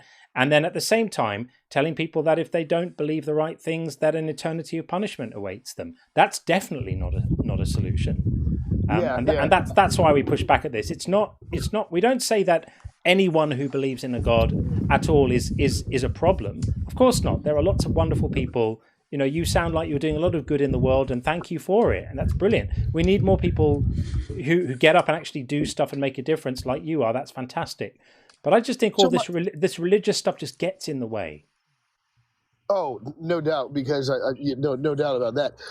Just so you know, I did the numbers before I got on this call, and there's 330 million people in America.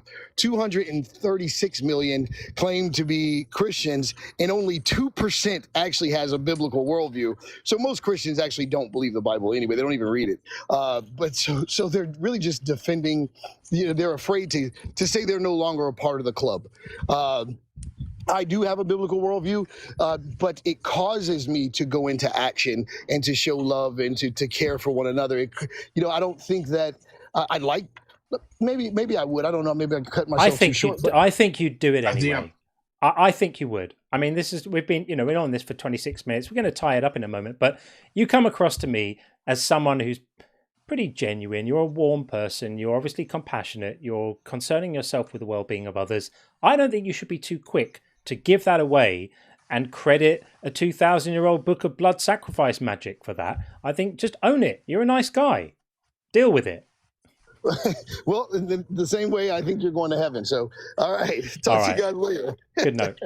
Thanks for coming. That was good. I actually like that reciprocity. The Christian says, I think you guys are going to heaven. And we say, we think you would be a good guy. Even if you didn't believe in a God, you would still be the same good guy. Absolutely. Yeah. We're going to get Jess in just a moment. But that's a couple of little messages to read. So Shaitan says, just paying my tithes. Appreciate you both. Well, thank you very much. I really appreciate the tithe. That's amazing. Thank you. And Bethos, great to see you. Bethos says, I want to be on the winning side as well. That would be to defy his God. I am myself deeply imperfect, still at some metrics better than that God. Yeah, I agree.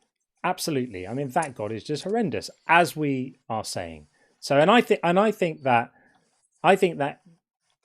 Duke who he just spoke to has a much higher moral character than the God that he is talking about and describing. I'd hang out with him, but I wouldn't hang out with the God. So there we are. Let's get Jess in right now, and then we have. If you're in the queue, we see you, and we'll get you in as soon as we can. There's a few in there, but hold faith, and we'll get you in. We'll get Jess in right now. Hey, Jess. Almost. There we go. Hello. Hey, how are you? Good. Excellent. John and Sean, happy to be here today. Just got a few insights that have been hitting me pretty hard lately.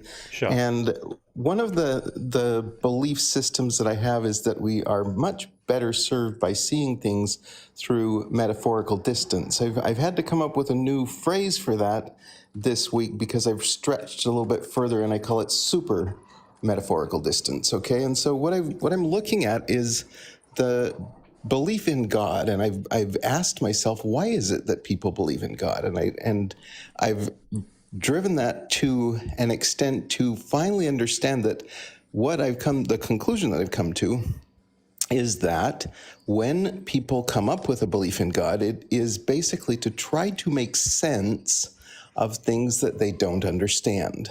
Yeah. And if I can simply understand, and I pulled myself back to see all religions of all time, if I can put them all into one general box, the box says that they believe those things because it helps them to feel like that it gives them a sense of clarity about things that they clearly don't understand. Yeah, so, I think that's part of it. I'm always. This topic comes up a lot. Why do so many people believe in different gods or supernatural things? What's the purpose of religion? And a lot of people kind of give a monolithic, here's the one answer to the question. I've heard atheists say, like, religion was developed to control the masses. And there are cases on a case-by-case basis. I'm sure there are examples of that. People not understand, like wanting to fill in the gaps of what they understand certainly is a major factor for a lot of people's beliefs. As shown as us getting God of the gaps arguments on a regular basis. However, I'm always careful not to broad brush all belief as such. I think religion is mostly prevalent because it has different religions have become cultures in societies to where in all these different societies to where people teach that religion to their children and engross their children, immerse them into that religious culture, whether it's Hinduism, Islam, Christianity, Judaism, Buddhism, Jainism, or whatever it happens to be. It's a generational thing that continues to get passed on. I think So that's that's the.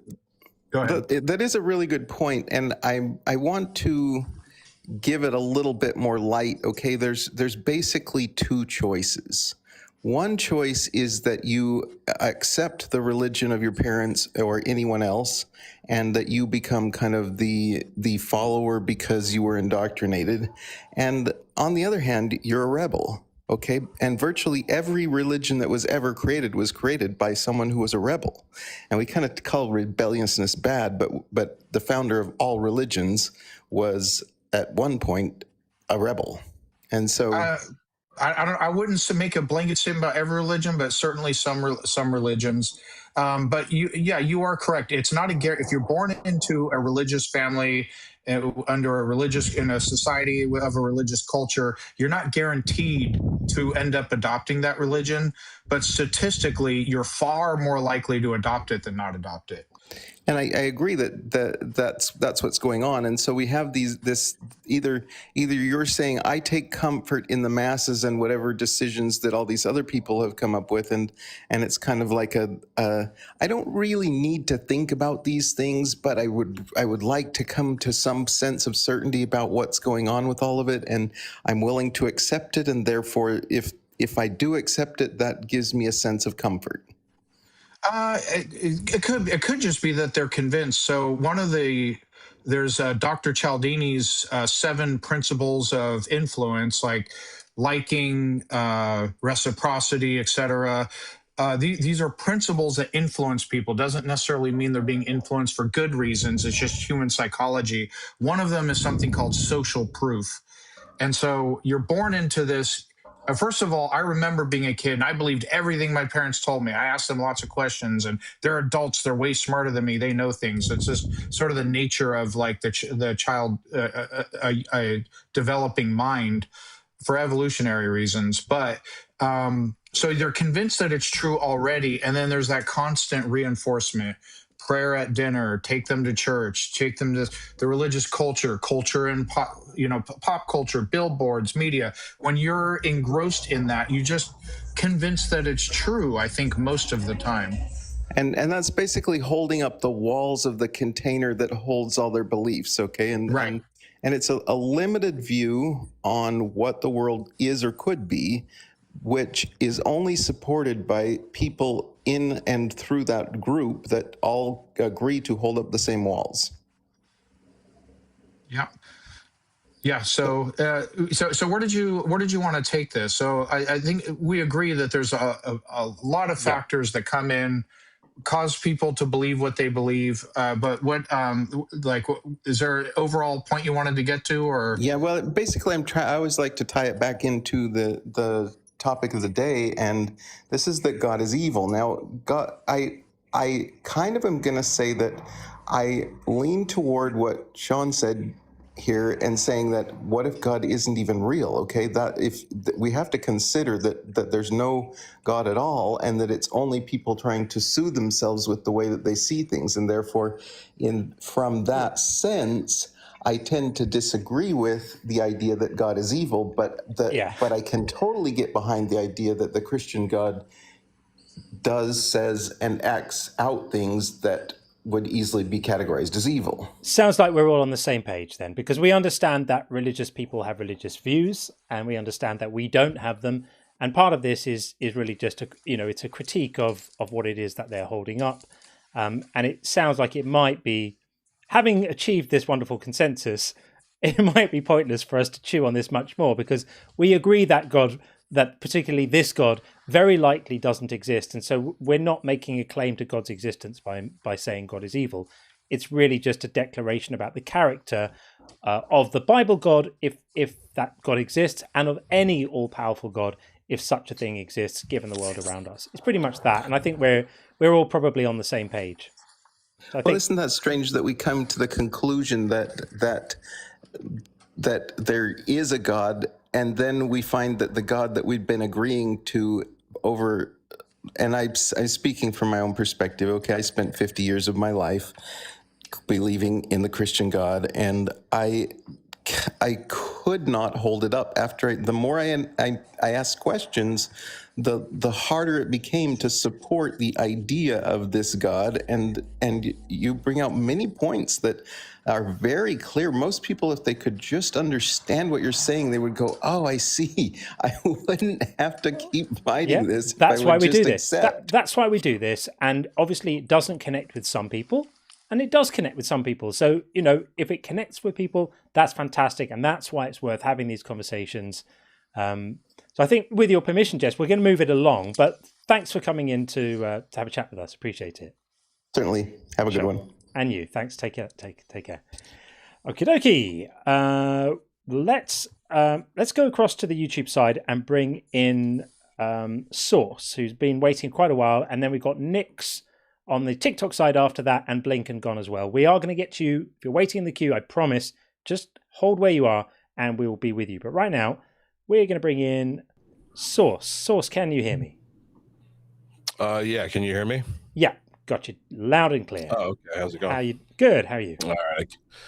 Oh, pretty good, man. How you guys doing over there? Excellent, thank you. So we think we think that God probably doesn't exist, but if God does exist, if it's the God of the Bible or if it's some other God, he's pretty evil, bit of a douche. What do you think? So we're just granting that he exists for the sake of talking about whether or not he's evil, right? I mean, we're not. Yeah, we sort of, I know right? you don't believe it. You don't. Yeah, believe it. we're saying that exactly. Yeah. So we're looking at the character. We're looking at the character of a character in a book, what his moral character is like, and then we're saying even if it's not that particular one, if it's a more generic God, then I think we can probably still make a similar claim. If such a God exists, he's an arse.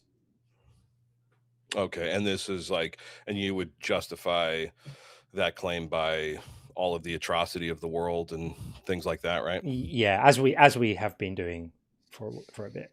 So we're granting that he would be all powerful, all knowing, all So if it's not all loving if he's evil, right? Right. If it's the biblical God, he's evil. If it's a generic God, he's evil if he's all powerful.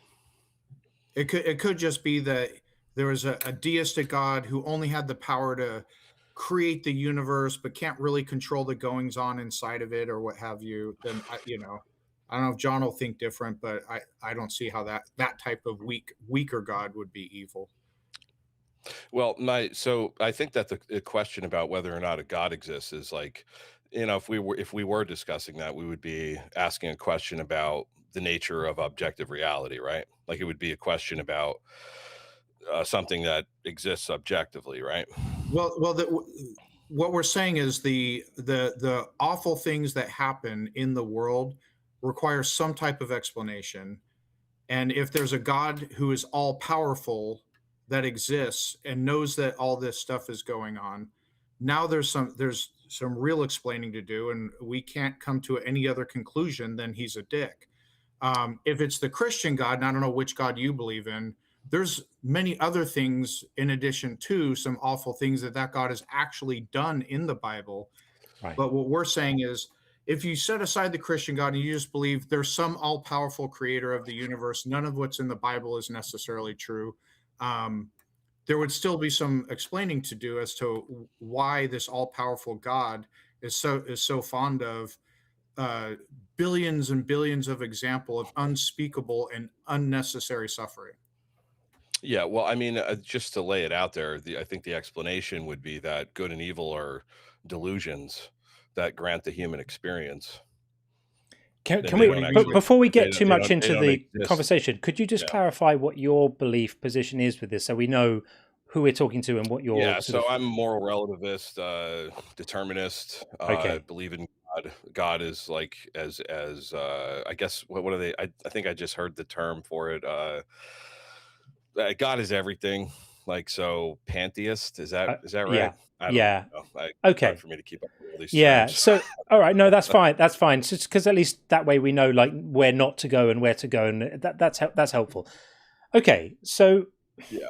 the problem with this is we're not making a claim that evil is something that exists, ontologically in reality, that there's a thing called evil. We're not saying that. We're really saying that we're entitled to make judgments about things. We're entitled to have opinions about behavior. That's really what evil means. Evil is a word we attach to a strong feeling of disapproval about something. That's really what it means. Yeah. So we're entitled to have a feeling of strong disapproval about the possibility of an entity who is powerful enough to have a world without unnecessary suffering and chooses to have a world with unnecessary suffering on an enormous scale. And this to me is it's a pretty simple claim, right? Yeah, it seems kind of oversimplified, to be honest. But I mean, I would just grant you that you are entitled to that opinion. Matter of fact, I'd even one up you there and say that you don't even have a choice. That's what your opinion is, and you couldn't change it. Yeah, right? I understand, and we can ride the determinist bus, and it's an interesting bus, and I would probably agree with you. But really, this isn't a discussion about how in control we are of our moral judgments. It's more looking at the character of this supposed entity, if it exists. And the problem I have with the definition of God is everything, is it also means that if there's nothing that isn't God, then what is the word doing? What is the word adding to our understanding of anything? Why not just call everything everything? Get rid of the word God because it comes with so much baggage. The word God normally entails some kind of character, some kind of volition, a will. Right. Yeah, it's a personification, right? But if God is everything, then we might as well just use the word everything. And if there's nothing that's not God, then what's it doing to help our understanding? I don't disagree with you there. You could just use it is interchangeable with the word everything. There is something to the word God that seems to add some emotional inflammatoriness, if you will. But I mean that's not actually where the problem comes in. The problem, like thinking that evil is some objectively. So you guys don't believe that evil exists objectively? No, of course not. Right? That's a ridiculous idea. Yeah. Well, then how could God be evil then? As I said, it's an evaluation. If it makes you more comfortable, so you have disagreements about the world. If it makes you more comfortable, just substitute the word evil for the word like boo. God boo. God is a baddie. God is bad.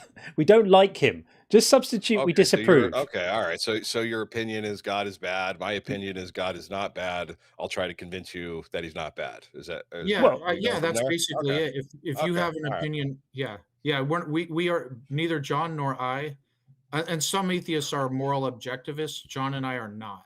We think. Gotcha. Okay, so we're on the same page as far. And are you guys both determined? You guys are at least part time. Part-time. Okay, gotcha. Yeah. I'm agnostic as to determinism. Gotcha. Okay. Well, so I mean, if everything, if you guys, we might not disagree on things. Yeah. Okay. Yeah. Well, on principle, we might not disagree. I mean, when we discuss God, we go by the normative definition, which at minimum is like a thinking agent with supernatural powers of some sort that is normally like a triomni.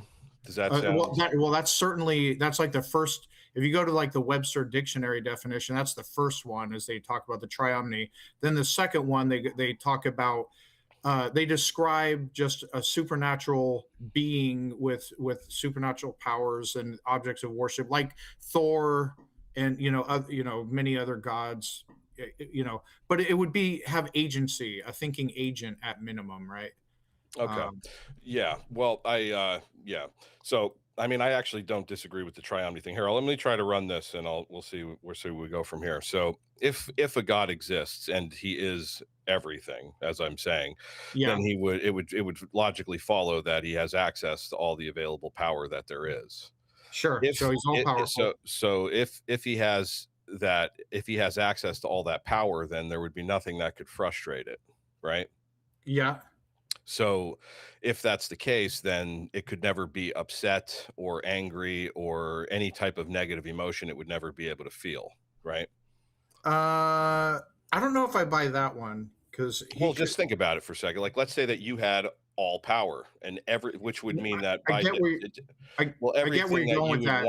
everything you would want to happen would have to happen, right? Like, otherwise you don't have all the power. Yeah. He might just be overcome with a sense of ennui and frustration, for example, at not being able to experience what it feels like to be powerless. That might put him in a really bad mood. Yeah, I was trying to steelman the Christian position. In theory, and I have arguments against it, but one argument against it could be God wants to create all these creatures with free will, and so he doesn't dictate what they're going to do. So he could get frustrated with their behavior. But then, I don't believe that, though. There's arguments against that I hold. I'm going to say I agree. I actually agree with you, because that God could have made beings that have free will who will never do bad things, and there's no logical contradiction there. So I'll agree with you on that. I just try to think of things through and steelman the other side before I react to it. Okay, so basically all of the other omni qualities would necessarily follow from all powerful. Yeah, that's correct. Yeah, if you're all powerful, you at least have the ability to know everything. Now, you could be all powerful and choose to limit your own knowledge, but if you're all powerful, you at minimum have the ability to be all knowing, if you chose to do so. And I don't think that all the omni qualities follow from being all powerful, because omnibenevolence isn't entailed by being all powerful, because you can be all powerful and be evil. By evil, I mean acting in a way that we would consider. Well, you could have your own. You could just enjoy it. You have to be acting out of frustration. You could just Machiavellianism. Well, you could just be a sadist. You could just get a kick out of watching kids in cancer wards. Just enjoy it. Yeah, but sadism is. I mean, if we were talking about a human being, sadism is caused, and it's caused by some type of. Sorry about that. Car just drove by my house. Sadism is actually, caused by some type of earlier frustration in life, some kind of trauma. But that deals with our human psychology and our biology. I don't think we can presume to dictate the only circumstances under which an all-powerful God might enjoy watching the suffering of others. He might have his reasons for doing that are beyond our understanding. Still makes him a dick, but we could grant it. Well, I mean, yeah, I think he is a dick. I mean, Jesus, look at people have jealousy, and we're not inherently monogamous.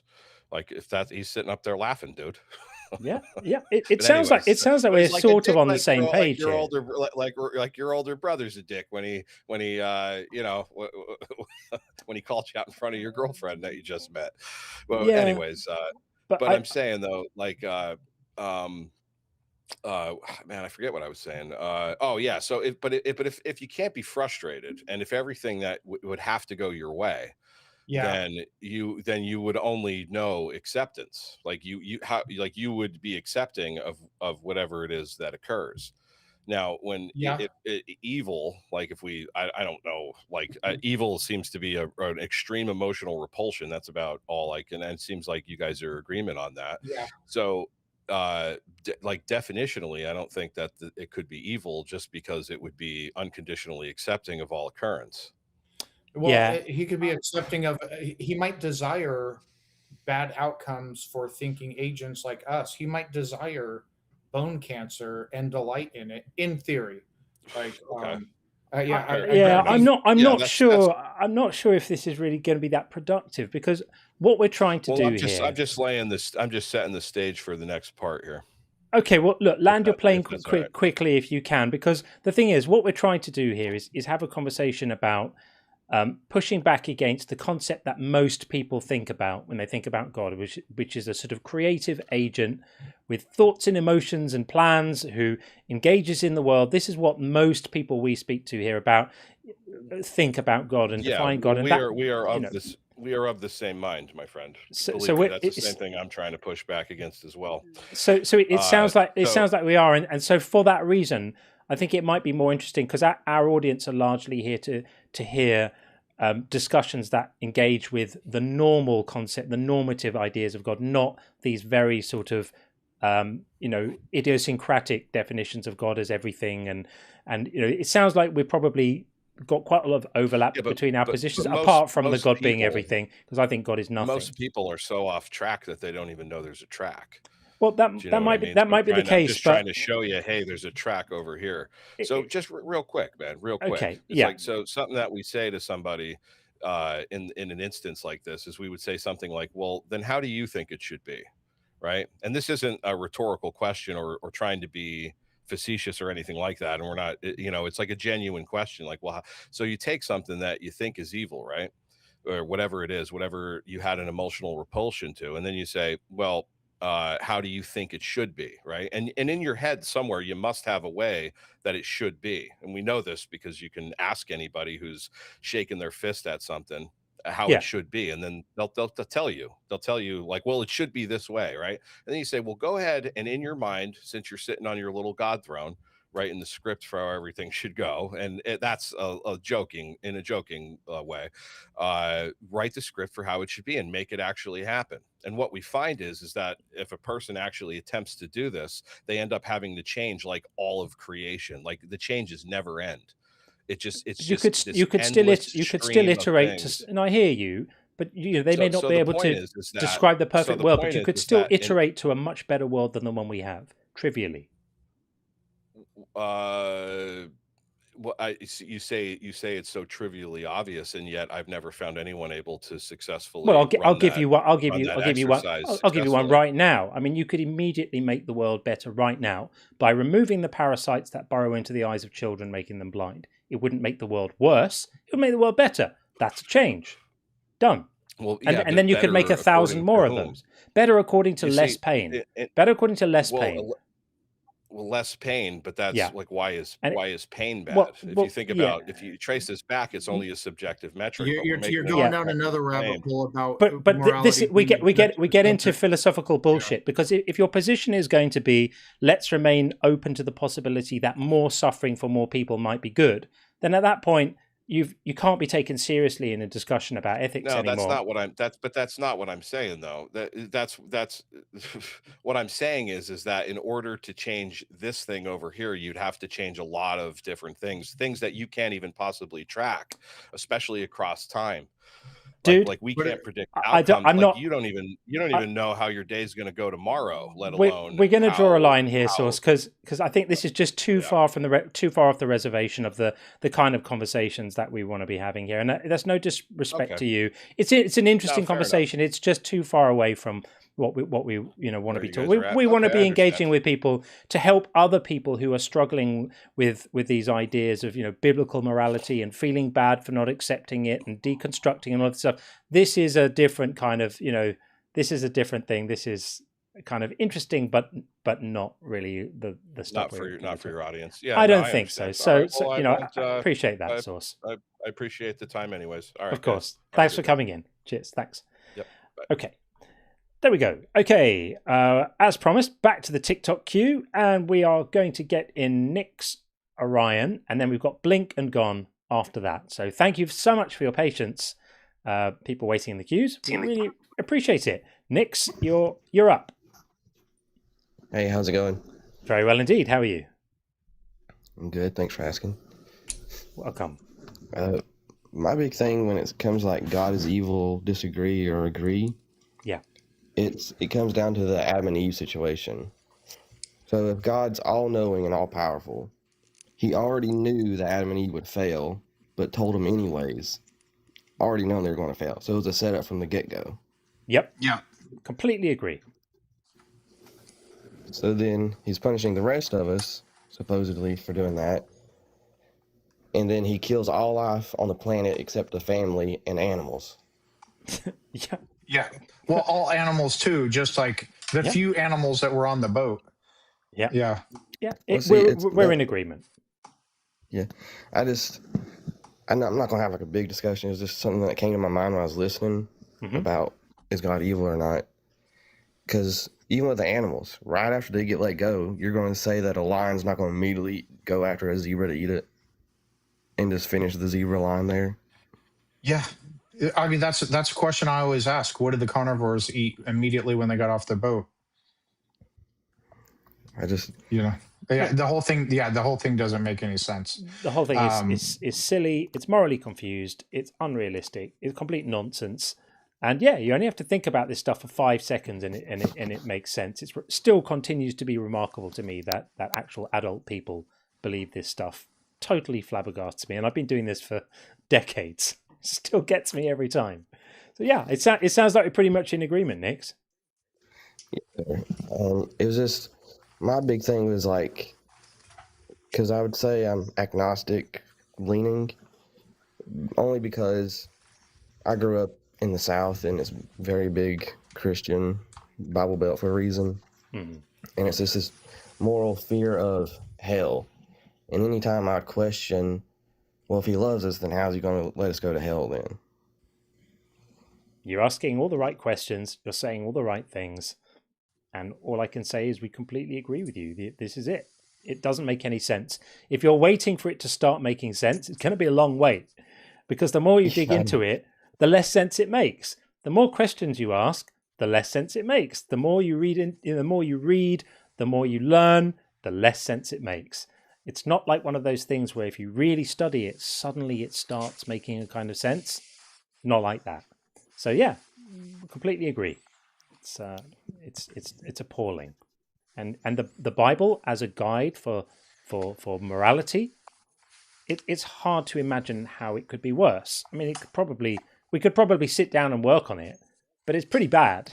Like, pretty bad. All the hits are in there. Genocide, slavery, horrific. Women being set as adulterers if her husband decides to get a divorce from her. Yeah, it's all bad stuff. It's all bad stuff. So, good for you. Sounds like you're asking all the right questions, and don't stop doing that. Don't let anyone tell you that you should stop asking questions, because that's the right you have. No one can take that away from you. Your right to think for yourself. Your right to go, hang on a minute, like, if this is not making sense, that's probably because it doesn't make sense. Yeah, because like what started my whole thing about it was, you think of the Greek pantheons, the Roman pantheons, and so on and so forth. It's like, well, why do people stop believing in that one? And suddenly if somebody says, oh, I believe in the god Zeus, then they're looked at as crazy. But if you say, I believe in Jesus, then all of a sudden, oh, you're the sane one. Yeah, of course. And these religious systems they're smart. Like, they are set up to stop people asking questions. They've got specific verses, lean not on your own understanding, and God's ways are higher, and all of this stuff. They're clever, but those things exist to make people go, oh, okay. Oh, these questions have been answered. And the answer is, it's just a big mystery that I can't understand because I'm just a lowly little human. They know what they were doing. They knew how to criminalize doubt. They knew how to stop people asking questions, and they get to you when you're young. That's the key. Get to the kids while they're still credulous. While they're still, their minds are young and they're soaking up information like sponges soaking up water, and child brains develop specifically to believe and trust the things that their primary caregivers say, because that's how children learn to survive. Our ancestors needed to do that. Kids needed to trust that when daddy says, don't eat those berries, they're poisonous, you believe daddy. And when daddy says, don't go near that, it's dangerous, you believe daddy or mommy or whatever. And that's the brains that did that survived. The brains that didn't trust their parents didn't live to tell the tale. So children are credulous for a reason. And religions thrive on this. It's like the perfect atmosphere for religions to infect young minds is when they're told this bullshit by their parents, and then they grow up and tell it to their kids, and that's how it spreads down through generations. So good on you for asking the right questions, and keep on doubting, keep on asking, keep on going. You're completely heading in the right direction if you're not there already. Sounds like you are. Thank you very much for having me up. Thanks, Nix. All the Thank best, you. friend. Thanks, friend. Take care. Okie dokie. Well, that was nice. I love that. I love to hear people thinking for themselves and breaking away from controlling religious traditions. One of my favorite things, favorite smell is, what was it I love the smell of napalm in the morning. I love the smell of free minds in the afternoon or early evening. Really, really good. Okay, as promised, we're going to get Blink and Gone in, and then we've got Plowman and Webb. Lots of wonderful people waiting to come in. Just before we bring in Blink, a couple of messages to read out. Tim said, P1, God's love. P2, love's blind. C, Ray Charles, God. Yeah, that's a connection you could make. That's God logic for you. Thanks, Tim. And then Tracy says, hi, my favourite guys. Oh, you're our favourite guy too, Tracy. All is well, John. I'm pleased. I hope the thing you told me about is going well, and that's okay. Praise Puff's glittering scales. May you be reflected in his scales. I'm at the beginning. Well, I hope you're doing well. T, good to hear from you, friend, and hope all is well. Okay, let's get Blink and Gone in and see what we are saying. Hey, Blink. Hi. How are you? Hi, man. Nice to meet you, John and Sean. And you. You too. And I can start with, I'm 24 years old, and I've been thinking a lot of things about existential and God, and whether religion is true or not. My background is I come from a Muslim household, and I was growing up in a Muslim environment, and all of my life I used to pray and go to the mosque and everything. But recently I've been doubting very much about the truth claims about these religions, and I had a little bit of a thought experience. I was thinking, like, I'm pretty certain that Christianity is false. I'm pretty certain that those people think the exactly same thing about me and about my faith. That's the one. Baffles me. It is so crazy. That's the realization that often ends up setting people free the most, is when they suddenly realize that the confidence that the people around them have in their religion is shared by people in lots of different religions who all think that, that their religion is BS too. It's amazing how liberating that thought can be, because you suddenly realize these things can't all be true. They all contradict each other, right? But they can all be false. Very much, very much. And I've been going through, I had a lot of death anxieties, and I was staying up late at night just thinking about the concept of death, what would happen to me. And I came to realization, what if this is all bullshit? What if nothing happens? What if it is only pure darkness? Then what? It wouldn't matter. And the thing is, everyone promised you eternity, but no sufficient evidence has ever been provided. I've been praying to God for all my life, and I pray, please, God, I believe in you. Please show me what is the purpose of this, and what is the purpose of my life? Is it only suffering and then we just die? What is this? Yeah. And I got no answer, and I was like, man, fuck this shit. Yeah. I didn't get an answer. And here's another perspective that might be helpful for you. How much were you bothered before you were born? Like, there were millions and billions of years that passed before your mum and dad had a special cuddle and you came along. There were billions of years during which you didn't exist. How much did it bother you? Nothing at all, to be honest with you. I wasn't there to experience anything, so I couldn't be bothered. You were not inconvenienced one bit, and that's what I imagine. That's what I imagine things will be like after our lives end. And look, some people find this very distressing, and it is uncomfortable to think, it's fun being alive, right? We like having experiences. We like being in the world and existing and being aware, and it's brilliant. We can all be high on that supply. But it also makes life so much more precious if you think about it as being limited. If you don't think that you have an infinite supply of moments ahead of you, an infinity of days, an infinity of hours, and an infinity of years, would enormously cheapen the value of the time you have now, because you would just have an unlimited supply of it. And when we have an unlimited supply of something, it's worth nothing. We've just whatever. It's nothing, right? It is like stale. It will be the same over time. Like it goes forever. Yeah. And it's like if you eat the same ice cream for 20 years, you probably don't like it anymore. You might not, and you're certainly not going to value it. If you've got enough to last 1 billion lifetimes, you're not going to think it's that special. Whereas if you have the best ice cream in the world and you only have a little bit, suddenly it's valuable. Suddenly every mouthful tastes that little bit better, because you don't have a never-ending supply. And so some people are really down about this, and I do understand it. Sean can speak about this, but I think that for me, contemplating the fact that life is finite just makes me value it so much more. I want to make every day count. It's a bit of a cliche, but I do. I want to make my time with the people I love count. I want to make a mark on the world. I want to try and do something. I want to try and make a difference, because I know that one day I won't be here to do it. So I'm going to do it today. I'm going to do it now. Yeah.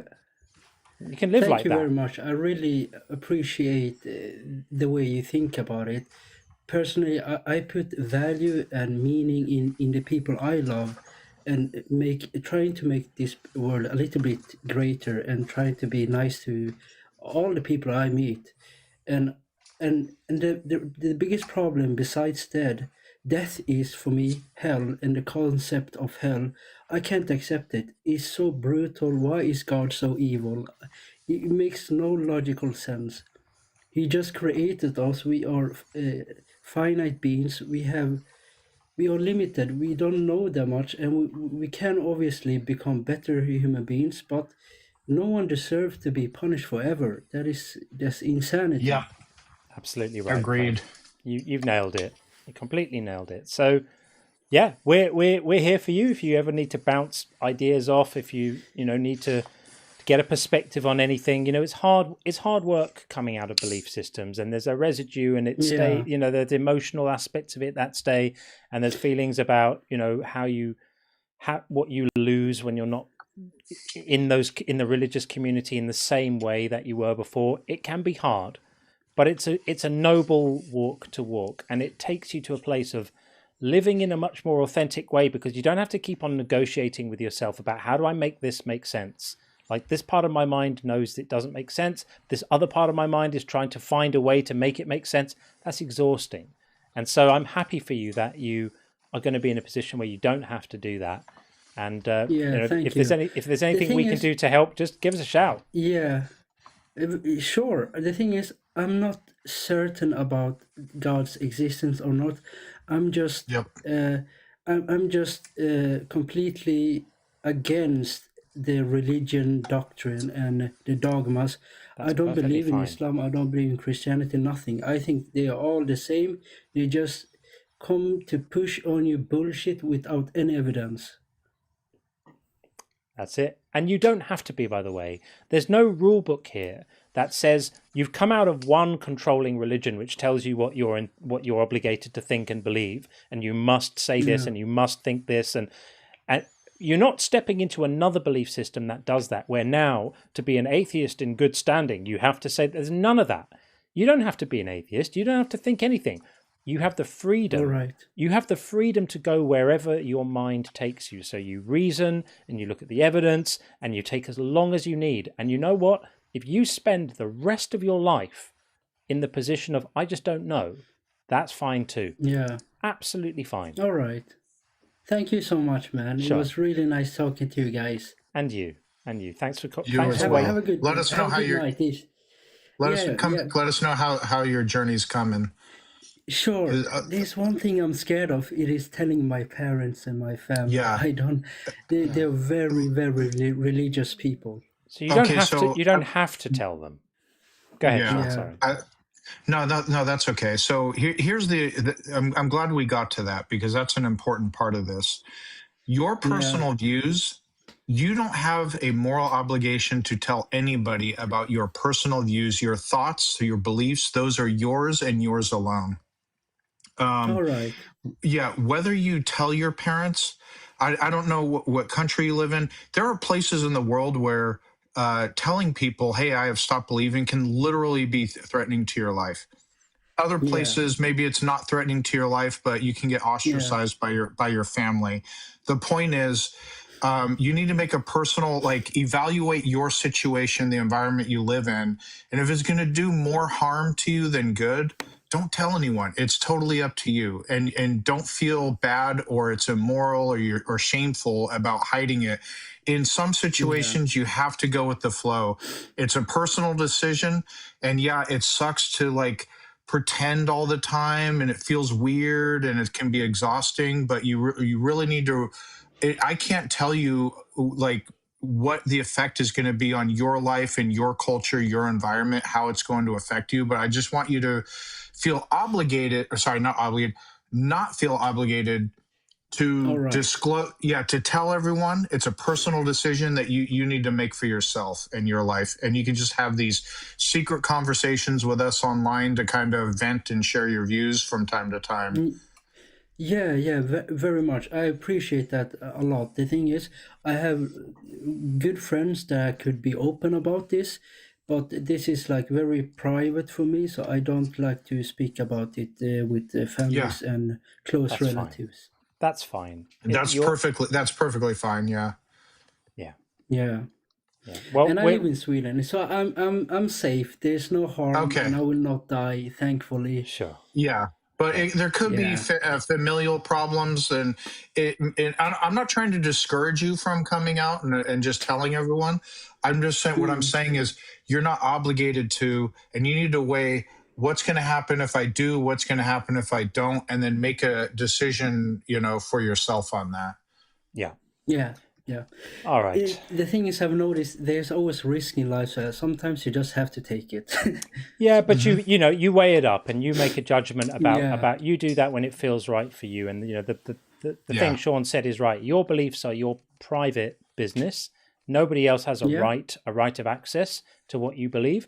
And when the time is right and you feel it's right for you to share those things with other people, if that time arrives, then you can do it. And otherwise you keep your own counsel and you just play it cool, and you'll know, you'll make that judgment. All right. When it's right for you. Thank you very much, guys. I really appreciate it, and I feel very welcome here as well. You really are. There's a place in this community for anyone who is struggling with issues like this at any point in the process, whether you're still a believer but you're plagued by doubts, or you're sort of halfway out the door, or you're fully out but you're still struggling with feelings of guilt or shame or fear. This is what this is for. This is why we're here. So, the debates are great, but feel free to come back and hit us up anytime you want. We're here for you. Yeah, the debates are the fun parts. I love hearing the apologetics. Yeah. We have fun with that. Yeah. All right. Well, thank you, mate. Good stuff. See you. All the best. Take care. Take care. TikTok's getting weird again. Yeah. They just restricted us and the reason that popped up for me was regulated goods and services. Well, I've just got a message saying that Sean's live contains themes that some may find uncomfortable. If they remain in your live will be unavailable. So you got to boot me? You got to boot. I got to boot you, and then you get to come back. So when? How long? I think give it a minute or two. Give it a couple of minutes, and then all right, come let's back see what in. happens. Yeah, crazy work. TikTok has issues. Okay, no problem. No, you can drop down and just come back in a minute. That is some crazy business. TikTok is a mad platform. Well, I'm sure Sean will be back with us in a moment, but in the meantime, as promised, we'll get in Plowman, and we'll get the conversation going, and Sean will be back with us in just a moment, I'm sure. What a crazy thing. Absolutely crazy. TikTok just trying to bring in Plowman right now. Hopefully that's going to work. We'll see. It's still struggling. Come on, TikTok. You can do it. You can add a guest. Are we going to do it? There we go. Plowman, welcome. Plowman, are you there? I can hear your mic, and I can hear myself quietly on your mic. So, are you still there? If not, I'll just hang up. It's absolutely fine. Are you there?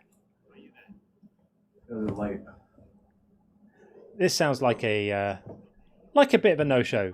Going, gone? Yes. I don't know. It's here. You're there. This sounds like not present. Not present. Okay, that's not going to happen, is it? So let's get Sean back in. Sean will be present.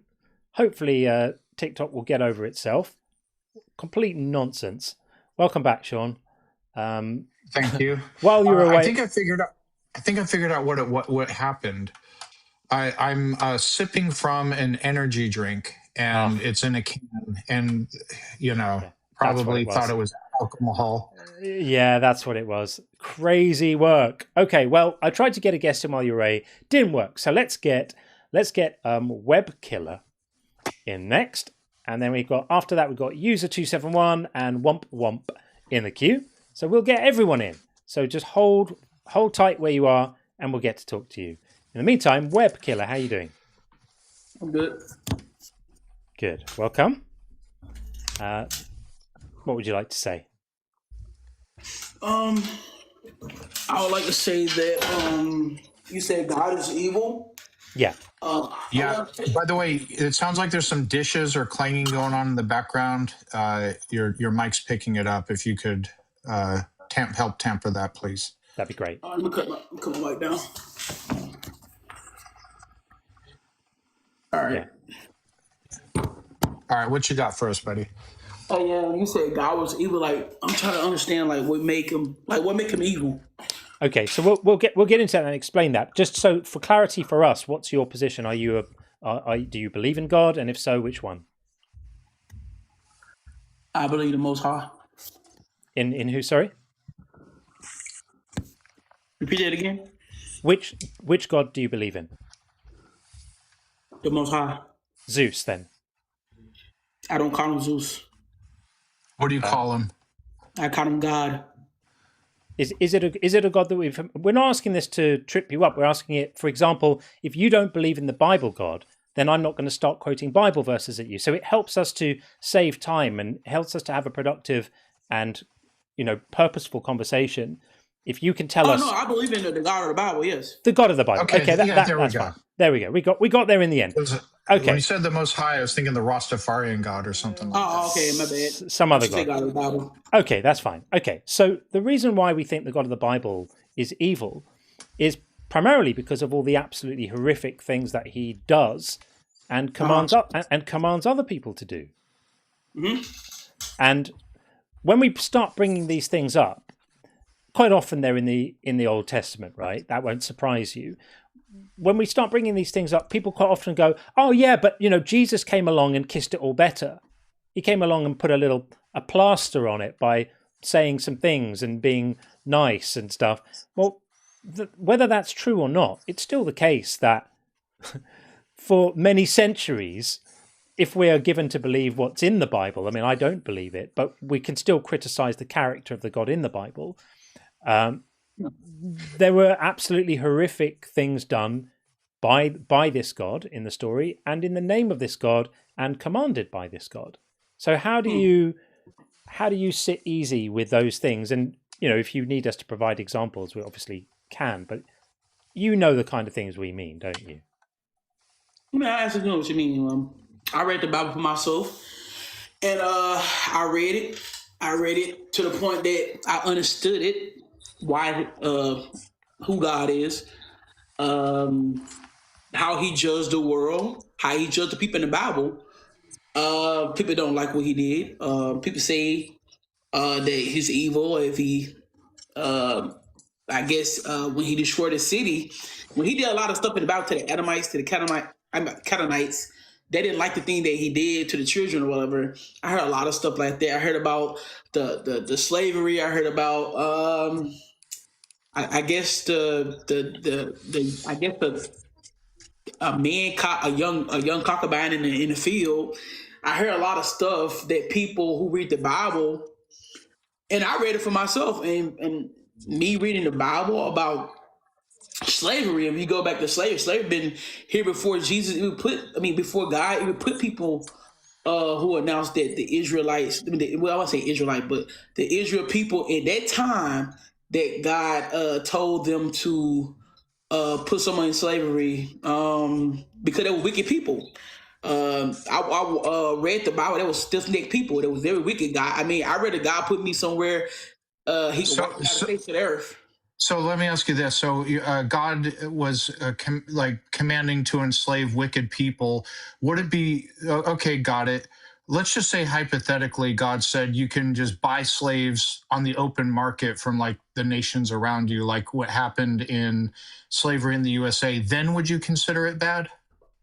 No, because what you read in the Bible, when you read the Bible, compare the Bible with slavery, what we have now is totally chaos. Like everything in the Bible was way. So it's not. So it's not bad if the Bible. I'm not saying it says it, but if the Bible said, just like in the 1800s in the USA, you can buy your slaves from the nations around you. You would not consider it bad if the Bible said that.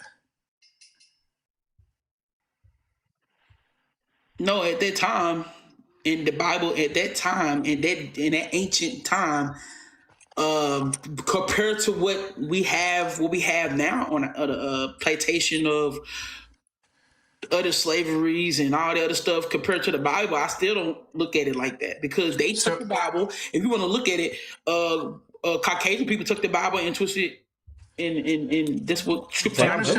Do you understand the question that I'm asking? Yeah. I understand. Okay, so I'm saying, let's say the Bible said you can buy your slaves from like other countries or what have you. You can buy, instead of like, these are terrible people, you're going to enslave them as a punishment. What if the Bible said like, you can just buy people on the slave market and you can own them? Would that be a bad thing?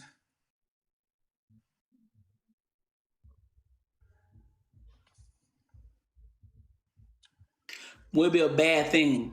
Yeah, if the Bible said that. So if the Bible says that, but at the end of the day, okay. So if the Bible said that, so if the Bible said that, that would be bad. Okay. So, shall we read it? But my judgment don't count, though. That's the judgment. Let's read it. So this is in Leviticus 25, and this is God giving instructions to the Israelites about, funnily enough, how they can just buy people from the countries around them. They don't have to be bad people. They're not wicked people. They're just people who are owned by other people. There's nothing that makes these slaves bad people. They're just people owned by other people. And God could have said, don't own people as property, but he didn't. He just said, as for the male and female slaves whom you may have, it is from the nations around you that you may acquire male and female slaves. Acquire in this instance means buy. You may also acquire them from among the aliens residing with you and from their families who are with you, who have been born in your land. They may be your property. That means that they're not counted as human beings. They're treated as property, like a piece of furniture. You may keep them as a possession for your children after you, for them to inherit as property, rather like a nice dining table. These you may treat as slaves. But as for your fellow Israelites, no one shall rule over the other with harshness, which meant that in the case of the slaves, you could rule over them with harshness. So this is an example of exactly what Sean said to you, of this is not Caucasian people twisting the Bible. This is just what the Bible says. This is God telling the people of Israel how to buy other human beings that they can own as pieces of property. Is this good? No, but at the end of the day, it's still not my judgment. But you're entitled to have an opinion. Do you have an opinion about whether this is I have an good opinion. or not? I told you, I read the whole. Okay, so what is your opinion about that law? I don't have back there in that time. I can't do nothing about that. No, we're not asking you to do something about it. I'm asking you if you think it was moral for God to tell Israel, having just delivered them from slavery themselves in Egypt, as the story goes, right? He brought them out of slavery in Egypt. Turns out that all of that wasn't because God doesn't like slavery. It's just God doesn't like his people being owned by someone else. It's just a bit jealous. And one of the first things he did when they came out of Egypt and they're getting ready to be set up in the promised land is he gives them instructions about how to own their own slaves. So the question is really simple, is do you think that's moral? Do I think it's moral? I don't think it's right, but at the same time, when people said about it, like Egypt, slavery been around before Jesus even done all this stuff. Right.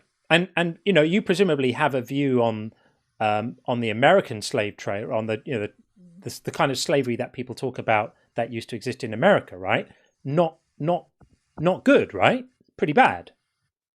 I mean, yeah, they took the Bible and at the end of the day, man, they still took the Bible and used it. They took the as Bible. a racial type of crap, bro. Well, they took the Bible and they read these verses in the Bible, which include God telling people that slavery is perfectly great, which is exactly what he's doing here, and they used that for quite a long time as the justification for enacting their own slavery.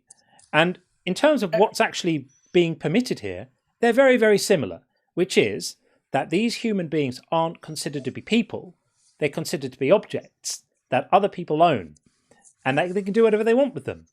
You know, the Bible says that you can beat your slaves to death as long as they don't die too quickly. So the Bible tries to say you can't just immediately kill your slave, right? Because that's not great. But if you give them such a bad beating that they die a few days later from the beating, that's absolutely fine because they are your property. So you telling me that because you use that, the Bible, what the Bible did at that ancient time, right? And you try to make it better for white people. No, I'm not trying to make it. That's That's a wild pivot. Come on, man, you just made it like that because not at all. You just said that they used the Bible, the same Bible, right? Make it seem and like it was okay I'm criticizing them for doing it because it's morally bankrupt. Because these verses are disgusting, I'm saying that the white people who tried to do this were wrong to do it. And the reason they did it was because it was in the Bible and it's a disgusting, immoral book. And that these commandments are attributed to the God that we're talking about here. And one of the reasons that we're so confident to declare this God to be evil is because he's such a big fan of slavery. And if you agree with us that slavery is wrong, then you should join us on this journey. What do you think? I mean, yes, slavery is wrong, but it's at the end of the day, I read the Bible for myself, what those people are, why God put them under because they really put that, they were stiff-necked people. Have you heard there was evil, no. There were wicked people. These were not wicked people. These were not wicked purchased people on the slave market. This isn't like there's nothing in the Bible that says only own wicked people or own the wicked people. It literally says your male and female slaves are to come from the nations around you. From them you may acquire slaves. You're buying them on the slave market. Webb, can you name any other context where you defend owning people as literal property? There's lots of examples throughout the world, even today, of people owning other people of slavery or as slaves, as property. Can you name any other context besides just the slavery of the Bible where you defend that? Defend what when there was wicked people? No, hang on. I'm going to draw a line on this right now. Because, dude, you are out of line. I'm not having this.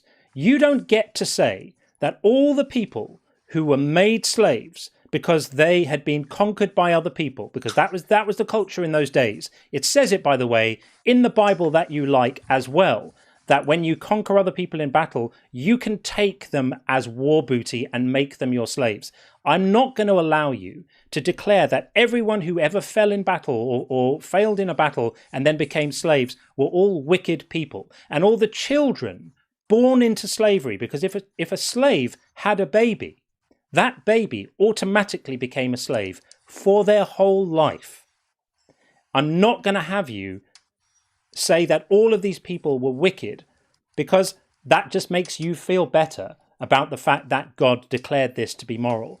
That is such a ridiculous argument to make, and I'm not having it. Do you have a better argument to defend this slavery, or is that the only one you have? No, I have. I could just determine slavery. I don't want to talk about that because talk about something else. Okay, it's talking about. I'm going to take that to be a no. You don't have a better argument. That was the only one you had. So do you agree with us then that God was wrong for endorsing it? I'm not going to say that, bro. You have to have an opinion about this, and we're going to have it. I just told you, no, he's not wrong for doing that. He's not wrong. So you do agree with slavery then? You do agree that people can be owned? He said, I give life and I take it. This isn't about him giving life and taking it. It's about him explicitly permitting other people to own people. So you have to say now whether you're okay with that. You either do think it's okay, in which case I'd like you to explain why, or you don't. Which one is it? I just told you. Yeah, you said you think it's okay. Like you said, you got some of them who put themselves in slavery because they had to pay off debts. Those were Israelites. You never talk about that. I actually, okay, calm down. Shh, it's all right. I do talk about that. Those are the fellow Israelites who are working off a debt under indentured servitude. They would be slaves for 6 years, and then in the 7th year, as long as they were men, they could go free. If they were women, they couldn't go free. And by the way, if during that period of slavery, the slave owner had given them a wife, and then they'd maybe had children, the wife and the children didn't get to go free with them. They would stay with the master, and that was a way of trapping the men into slavery for their whole lives too. So I do talk about the indentured servitude quite a lot, actually. But the slavery that we were talking about isn't that one. That isn't the working off a debt which pertained to other Hebrews. This is for the people from the other countries who were just owned. And you're so far saying that you think that's fine. Do you not see a problem with that? Because you presumably don't think that the American slavery was okay. Oh hell no, man! I don't think the American slavery was okay. So you are right now exercising a horrific double standard, which is that you don't think the American slave trade was fine, but you do think that the biblical slave trade was fine. Why is that? Because at that ancient time, God had put them in a position to do right, and they didn't do it. But we've already established that it isn't doing right. It's owning people like pieces of farm equipment. No, I'm not doing right. It's like sin against God, like put another God before him, or. But that's a bullshit argument. Sacrificing children. Have you read about the Edomites? Yes, we did all that in the Bible. But y'all read about the Bible? We have read about all of that bullshit. God was also quite into having people sacrifice children too. But this we've already established. The slaves were not just people who sacrificed children and ate their own feet and whatever other craziness you want to attribute to them. These were just ordinary people who happened to be owned by other people. As I said to you, you're not going to besmirch them all. I read about that part, but then also God had to deliver them again under Paul. Paul said, treat them like your brother. If you really go read about them in that time in the New Testament, how Paul had... We're not talking about Paul. That's 1,000 years later, dude. We're not talking about Paul. We're talking about God giving instructions to Moses to pass on to the people of Israel to own other people. And so far, your position is horrifically inconsistent, because you've said that you don't agree with the American slave trade, but you do agree with that one because they were all bad and they were all sacrificing children. That's a crock of shit, and you know it. So you telling me that black people is crock of shit too? If we got put in slavery because of white people? I'm telling you that the white people. You're being a dishonest interlocutor. We're not having this. You're not going to. You came to Africa, took away from my people homeland. Okay, we're not having this. You can behave yourself now. That's not a thing I said, and you don't get to put it on me, because that's not ridiculous. I mean, that's completely ridiculous. It's not a thing I said, and no one here thinks that's a thing I said. What I said is that the people who enacted the transatlantic slave trade were largely doing it because they felt justified by the Bible. They were using this book to justify that. And you can see why, because the book does justify it. It does. And that might make you feel a little uncomfortable, and it should. It's quite remarkable that it doesn't, apparently. You just got a long list of excuses for how the slaves must have just been bad people. They must have been doing bad things. Well, no one's buying that. It doesn't say it in the book. It doesn't say you may make slaves only of the people who sacrificed their own children, but of the people who didn't sacrifice their children, you shall not take them as slaves. No, it just said buy as many as you want from the lands around you. They will be your property. You can pass them on to your kids, and you can beat them to death if you want to. So I don't think anyone's buying that. And that's one of the reasons why we think God is evil. So if your intention was to come in here and defend God, you've done a fairly poor job. So what, man? Well, so if you guys don't believe in God, I don't know. I think you atheists. But if you guys don't believe in God in the Bible, tell me what is the difference between, do y'all believe in morals? Do I believe in morals? Yes, we believe it. We believe in morals. We do believe in morals. Why is so much evil in the world then? What caused you guys to not believe? Those who don't believe in God, tell me, can you explain to me why y'all so evil? Yeah, okay. So why we're so evil? Yeah, did you hear what happened there? People who don't believe, why y'all, you have a God, you believe in morals, you have no entity. So it's somewhere, the evil comes somewhere. So tell me, explain why you guys so evil. Why you guys so evil? I think we need to address this face on, right? I'm guessing that maybe somebody read you Psalm 14 at some point, which said, the fool has said in his heart, there is no God. They are evil and corrupt. There's not one that do good or something. And that's that's why you've got it into your head that anybody who doesn't have the same religious convictions as you is evil. Is that really your opinion? Are you expressing that view with a straight face? I'm just saying that if you don't believe in God, right? You could do anything under the sun, any and everything, bro. Why would you? You say you have good morals, right? For right from wrong. Tell me why you see so much unaliving, and tell me why you see children are unalived by the hands of men and women. Because people can be cruel. People can be. But I'm trying to figure out how do you present yourself? How can you bring forth evil? If you say God is evil, how can you, when you say you don't believe in God, what do you mean bring forth evil? I think I know what you're saying. I think I know what he's saying, because I think you put your foot in your mouth before when you seem to be insinuating that people who don't believe in God are evil. Now I'm going to give you a mulligan on this one, and I'm going to allow you to take that idiocy back, because I don't think even you are dumb enough to say something like that. What I'm going to credit you for here is that you're probably asking the question, if we don't believe in God, how can we judge things that other people do as evil? Is that correct? Am I correct about that? The foot in your mouth, you tell me. Is that a yes or no to his question? I'm giving you an opportunity to save face here. Yes. Okay. Common sense is yes. It's absolutely right. Yes.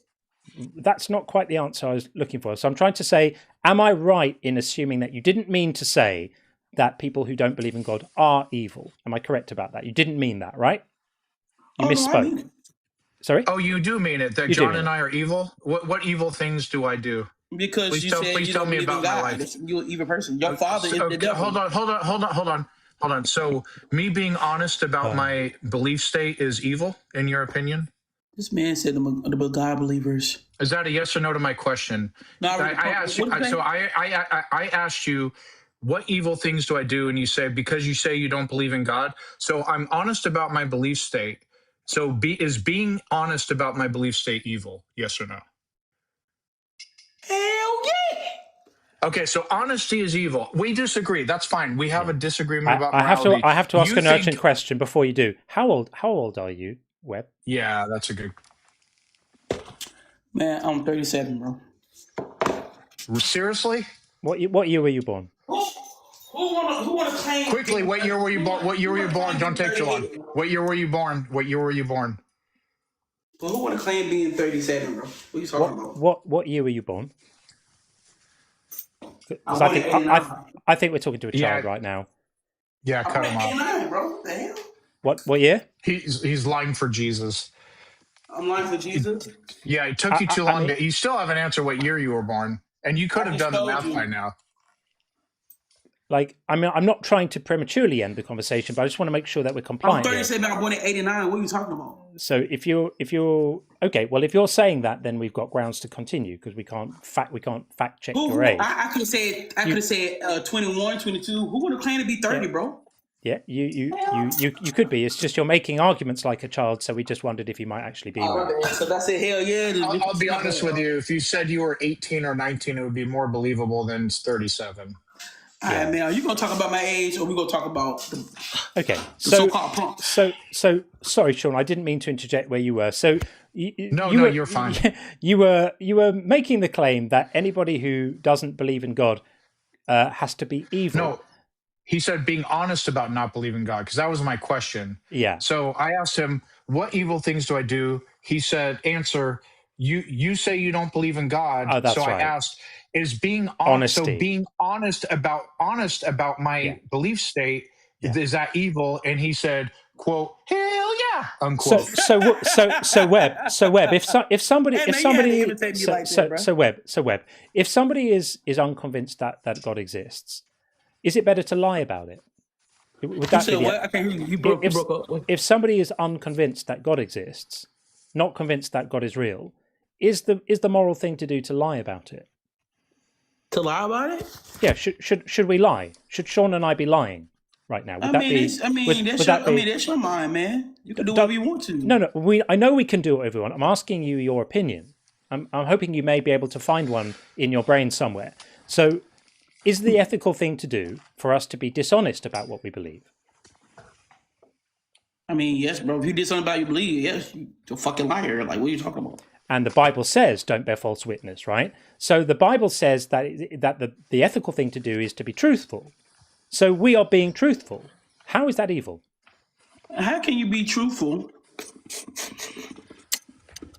if you don't believe in God?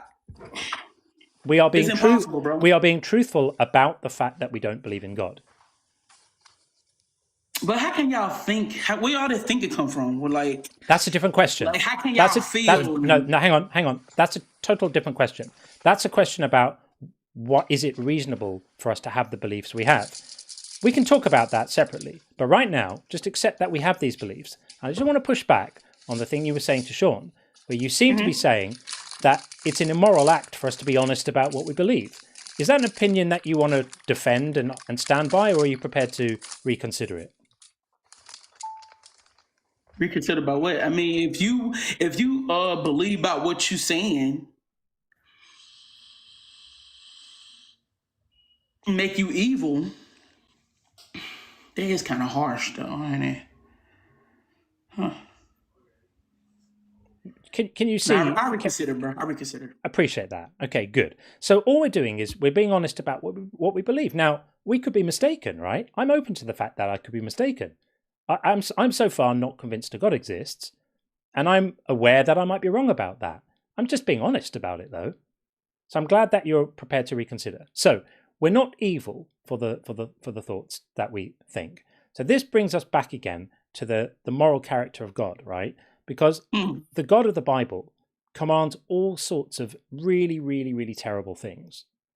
And you as a believer have to either agree with us that they're terrible, like the slavery, or you have to do all sorts of funny kind of language tap dances to come up with an explanation for why those things actually aren't bad, they're actually really good. And that's how these conversations always go. They always go like this, right? I tell you a verse in the Bible where something absolutely horrific happens, and you come up with ridiculous nonsense for why it was actually good. And that's how these conversations always go. No, I have an opinion, bro. Everything that I read about the slavery, about the unalive babies, yeah, I said it's wrong, bro. But at the end of the day, bro, when you get done, when you read the Bible about the things that will go on in the Bible, God warned those people in Sodom and Gomorrah, did he not?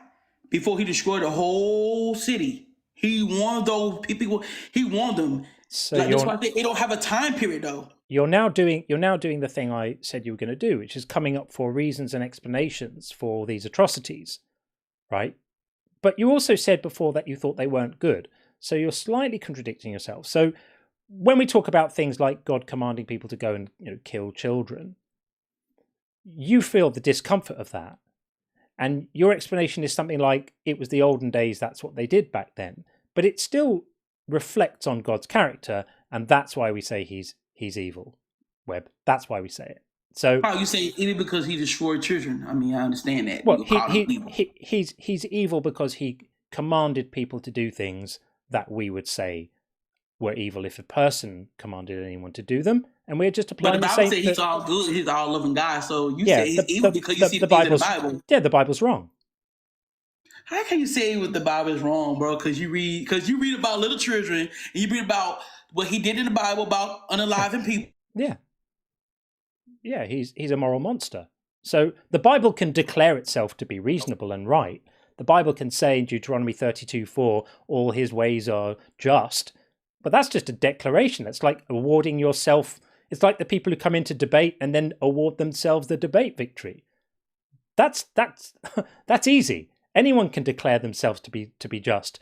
The man in Germany in the middle of the last century who put 6 million people in gas chambers thought he was doing a great job too, but will allow history to be the judge of that rather than his own opinion. And the same applies to the God here. So yeah, the Bible can declare itself to be wonderful and can declare God to be good and moral and fantastic, but we can judge him based on the things he does, and the things he did are completely horrendous. If a human being did any of those things, we would not look kindly on them. So we're just being consistent.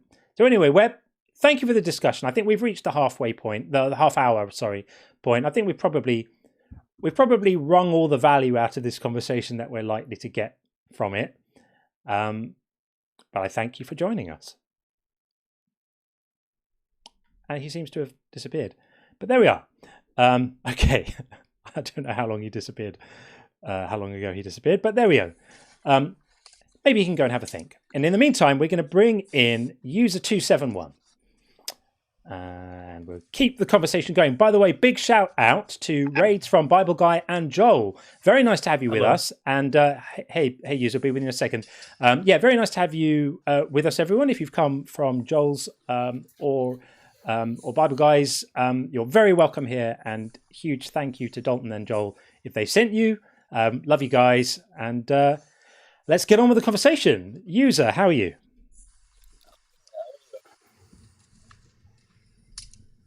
Are you there? You all right? Yeah, we got you. I was just saying I was hello. speaking. I guess it wasn't picking it up. It wasn't. I'm good. How are you? Yeah, excellent. Got you now. We're all good. So thank you for waiting so long, and for Womp Womp and Benjamungi in the queue as well. Thank you for being there. We will get to you soon. The floor is yours, my friend. What would you like to say about God being evil? Agree, disagree? All right, well, what do you think? I disagree, absolutely. I'm not a debater, so I'm probably going to suck at this, but I'll tell you that I disagree with the whole premise. Like, if you're an atheist, then what even is evil in your view? Can you tell me what is evil? Yeah, so evil is just a shorthand for behavior that we disapprove of, that we don't like, that we think people ought not to do. Who is we? Well, in this case, me, because I'm expressing an opinion, and lots of other people. John, and yeah, me as well. And anyone who, so basically anyone who genuinely cares about the well-being of others and avoiding unnecessary harm to others, we would say it applies only to those people. But if you don't have genuine empathy for others or care about the well-being of others, and you only like your moral compass, your preferences just to be told what to do by a deity without regard to its effect on other people, then you might disagree with us.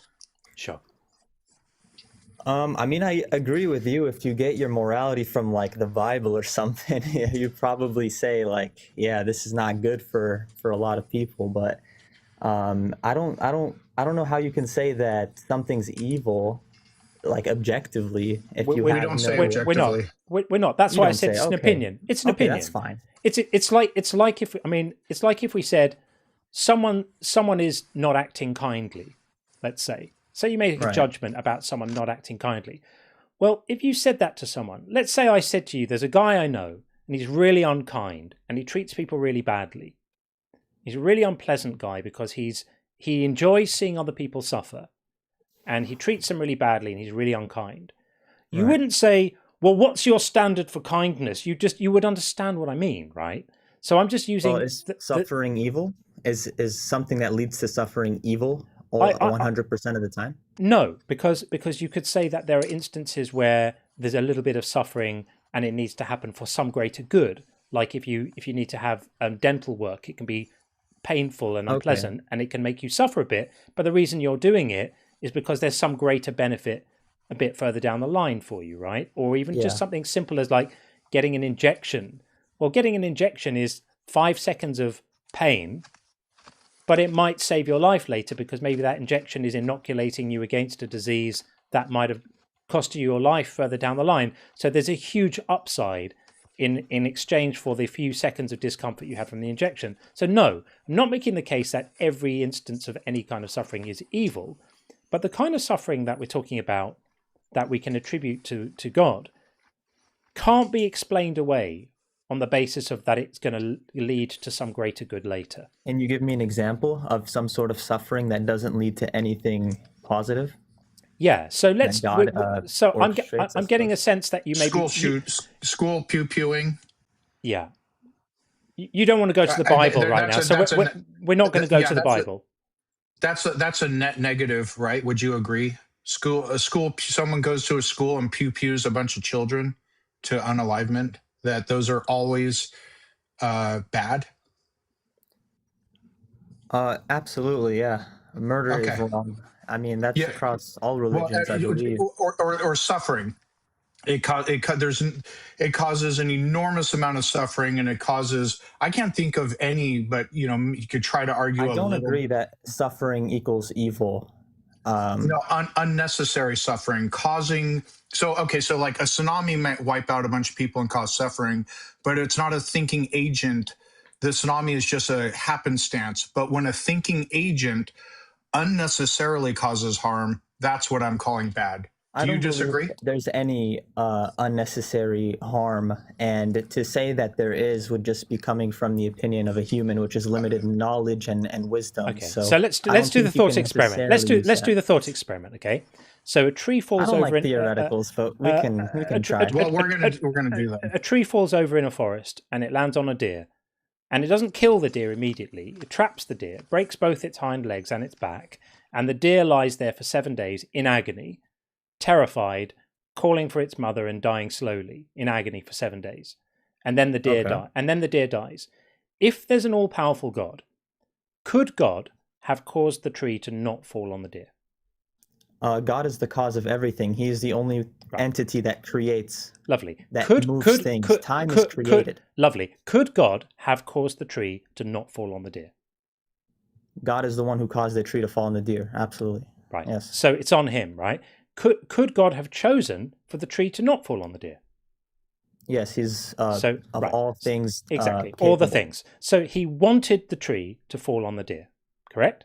Exactly, yes. He so created God, that action. so God wants the deer to suffer, correct?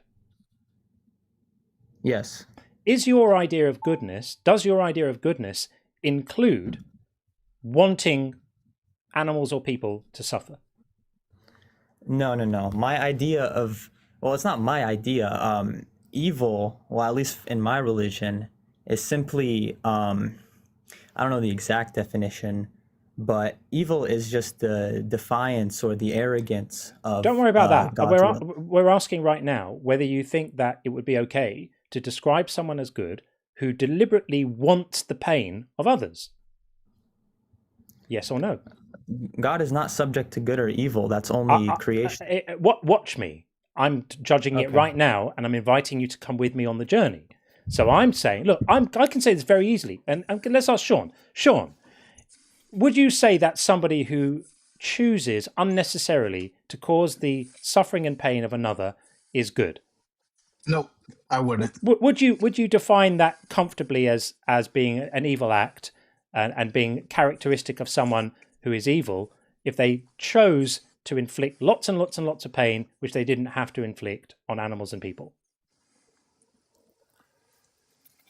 Conflicting with definitions of evil here. You're talking about actions or suffering being evil, like we talked about a couple minutes ago. No, I'm suffering does not equal evil. I'm talking about the God who chooses unnecessary suffering and pain being evil. I'm not saying the Like suffering I said, and I don't I'm not saying believe the it's suffering and pain. unnecessary. Well, it is You unnecessary can't know because that. I'm going It's to introduce you to my friend, the seesaw of shit. And this is how it works. Every time you explain God's imposition of suffering and pain on humans and animals in terms of him having no choice but to do it, you rescue him morally. So his morality goes up because he had no choice, he didn't choose it. But guess what? On the other side is his power, and his power goes down because you're implying that in order for him to make his plan work, he just had no choice. He had no That's way not of what I'm making. arguing at all. He No, had no, no. no way. Well, that's the logical entailment of you saying Not the necessarily. the suffering happens, but he didn't want it to happen. This is the same conversation No, we he had at wanted the it to. start. There's He wanted the nothing. suffering, right? I've already established that everything that occurs through his creation, through his. But You're saying the suffering is necessary. Necessary for what? Yeah. Okay, I'll give you an example. No, the tree in the forest example. The suffering, because that happens. Trees fall on animals sometimes. It's necessary for what? I couldn't tell you. I'm a limited human with limited knowledge. Okay. Here's a question for you. Is there any outcome? So necessary for a greater good, right? Is there any greater good that God is not powerful enough to achieve without causing the suffering of animals? I think you guys are looking at God That's a yes through or no. Christian lens, where That's a yes God or is no. like this sort of man. The question's going to in heaven. come back. I'm going to ask it again unless you say yes or no. You have to answer it. Is there any? So the premise here is that God causing the suffering of animals is to achieve a greater good, part of a greater plan. Is I don't God believe powerful? Is God necessarily that's true. okay? So No. suffering is necessary for what? You just said I don't know. Is it a greater good? I like I said, we're limited in knowledge. We can't say with a definitive, oh, there's no way this situation can be good. But all right, let me spell it out for you. Sure. If God causing suffering is necessary to achieve anything else, whether it's a greater good, part of a plan, or It's whatever. not necessary. No.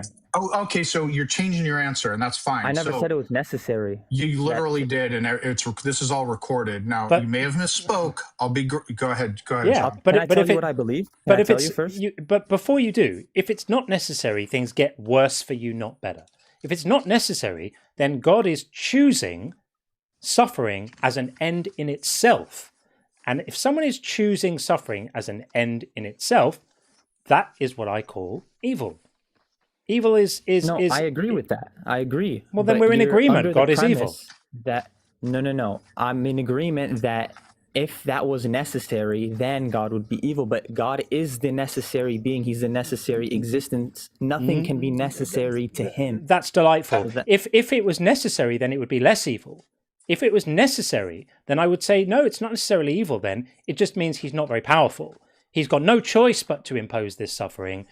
It's necessary. He has no choice but to do it. That we could reframe the suffering in the same way that we would reframe the dental pain or the injection. And we go, look, he's not a bad guy. He's just a bit shit. He's not very good at his job. He's a bit of an amateur. Maybe he's on some kind of training program for gods and he's just not quite got up to full strength yet. He needs to power up a bit. When he finally gets there, he'll be able to enact plans without suffering. But right now, he just needs that suffering. He needs to do it. That's not true. Right? No. Well, fine. So you have to choose now. You're on the seesaw of shit, and you have to choose whether your God is all powerful or all powerful or good. Absolutely. Well, then he's a dick because then he's choosing suffering for the sake of suffering, and that's something that Didn't we agree that suffering? I think we're going in circles. You have this. Well, what is I think your you're definition going in of God? circles. Who is God to you? I don't care. Any sufficiently powerful agent that you want to talk about as your definition of God, who is orchestrating what goes on in the world,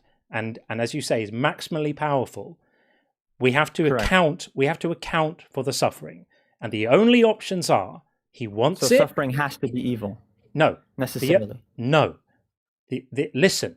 The only options are he wants the suffering, in which case you have to explain how you square his goodness with wanting suffering as an end in itself. He wants suffering on an unimaginable scale. Billions and billions of people and animals over millions of years that have suffered unimaginable pain. He wants that. He likes it. And you call that good. That's a big problem for you to resolve. Or the other option is the one you've taken off the table for yourself. So we don't even need to go there, which is that he's limited. By any chance, are you a vegan? Is that what you're arguing? That no, I'm not. You don't eat meat at all? I'm not. I'm not claiming to be morally perfect. You're going to invoke. He's trying to invoke the tu quo q fallacy. Yeah, not invoke exactly. it, but he's trying to lead us down a tu quo q fallacy. It's irrelevant. It's irrelevant. I mean, it's irrelevant. The question popped up. I'm not a maximally powerful being capable of erasing all suffering. Right. So my dietary choices are not relevant to this at all.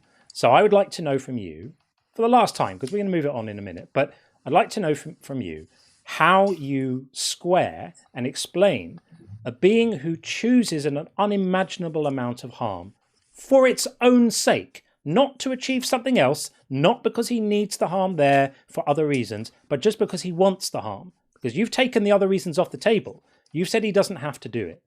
The harm is not there to fit in with a plan. The harm is not there to achieve some other goal. Right. The harm is not there for any other reason. He just likes suffering. He just likes suffering.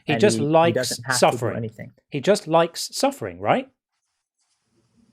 Like I said before, he likes we suffering, agreed, right? Yes or no? We can't know. He likes suffering. That's the position you're left with. We can't know the purpose.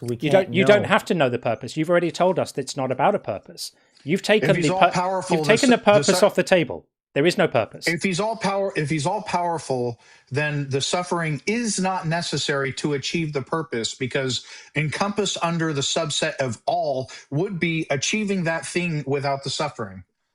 There's no way around it. Well, I think suffering is the test for humans. I think that's why we're alive. It's to be tested. How is a deer suffering with a tree on top of it a test for humans? Well, we don't know what's happening with the animals, but I can say for humans, like if they're being tested too, I don't really know. That's a really above my pay grade. Who's doing the test? Who's carrying out this test? That's a God good is testing us. God is testing us. Is God all-knowing? Absolutely, He knows everything. Do all-knowing creatures who know everything have to do tests? Because call me wrong, but I always thought tests were carried. Well, you said God's carrying out the test. So I always thought tests were things that are done by creatures or people who need to expand what they know by examining what's going on. Explain? Yeah. Can I explain? Yeah. So, God is all-knowing. Obviously, everything is pre-known by Him. In my religion, He's known everything. He's written What is down your religion, everything by the way? What is your religion? Happen. What is your religion? I'm a Shia Muslim. Okay. So the reason we exist here is not for God to know, but for us to understand why we made the decisions we did, why we did the evil we did and the good. And so that when we are ultimately judged and our deeds are put on a scale of our good and evil, that we can say, we know that we did this stuff. We know why. We understand why. Yeah. It's not like God is, he knows, so why test us? And the best way that God could come up with to administer this test is giving children leukemia. That's what he came up with. The best solution he could think of on the day was having children born with birth defects that caused them unbelievable agony for a few short months before they lose their lives. This is the best plan that your all-knowing, powerful God could come up with. Back to that, no, we agreed. Well, like it lands I go us to the gym and I'm hurting and I'm sore. Does that mean that going to the gym is evil? Is that what that means? Because you're not an all-powerful being capable of achieving the objectives of going to a gym without the pain. That's why that analogy fails every time. You don't get to tell us in one breath that God is all-powerful, and then in another breath that the only way he can come up with to equip human beings with the knowledge they might need from this test that he's devised is to create unbelievable suffering. Too.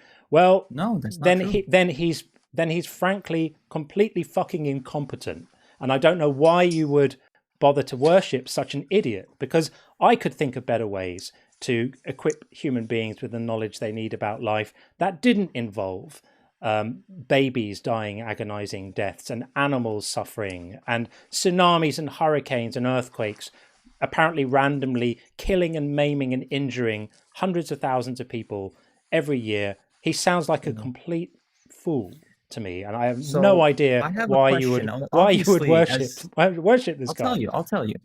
I know as an atheist you won't believe this, but why would life be beautiful but death be not beautiful? Why would death be something to not look forward to? So children dying of cancer is a good thing to look forward to. We should do it more. I'm saying, why is life beautiful and death isn't? Can you tell me why? Well, are you asking that seriously? Yes, I am. Because death involves pain and loss and suffering and the discontinuation of experience. But we've already established that pain can be a good thing. Well, only if it achieves a greater good, which we're going in circles, because if your God is all powerful, pain would be unnecessary to achieve whatever greater good that God wants to achieve. We're going round and round. You're just ignoring that point, and you're not building upon it or refuting it. You're just pretending the point. I'm not a debater. happened. I told you this at the get-go. I suck at debating, but we're not even trying to own you. me. Listen, this is like for the purpose of discussion. It does come. We're not here to like try to own you or win or that sort of thing. I can tell you're sincere. I can tell that, but go and put your hand in a fire and leave it there for a few minutes, and you'll find out why pain is not great. Yeah. So this is all a little bit silly. Since we did agree, however, that that this morality, this good and evil, is opinion based, can we pivot to how you believe that we can exist without this necessary being, this all powerful conscious being? We can, but we've got our friend Ems here who may want to interject in the conversation a little bit. Welcome, Ems. Hi, John. Do you mind if we pivot to his specific God? Sure. User, are you a Tover? Am I what? A Tover. 12er?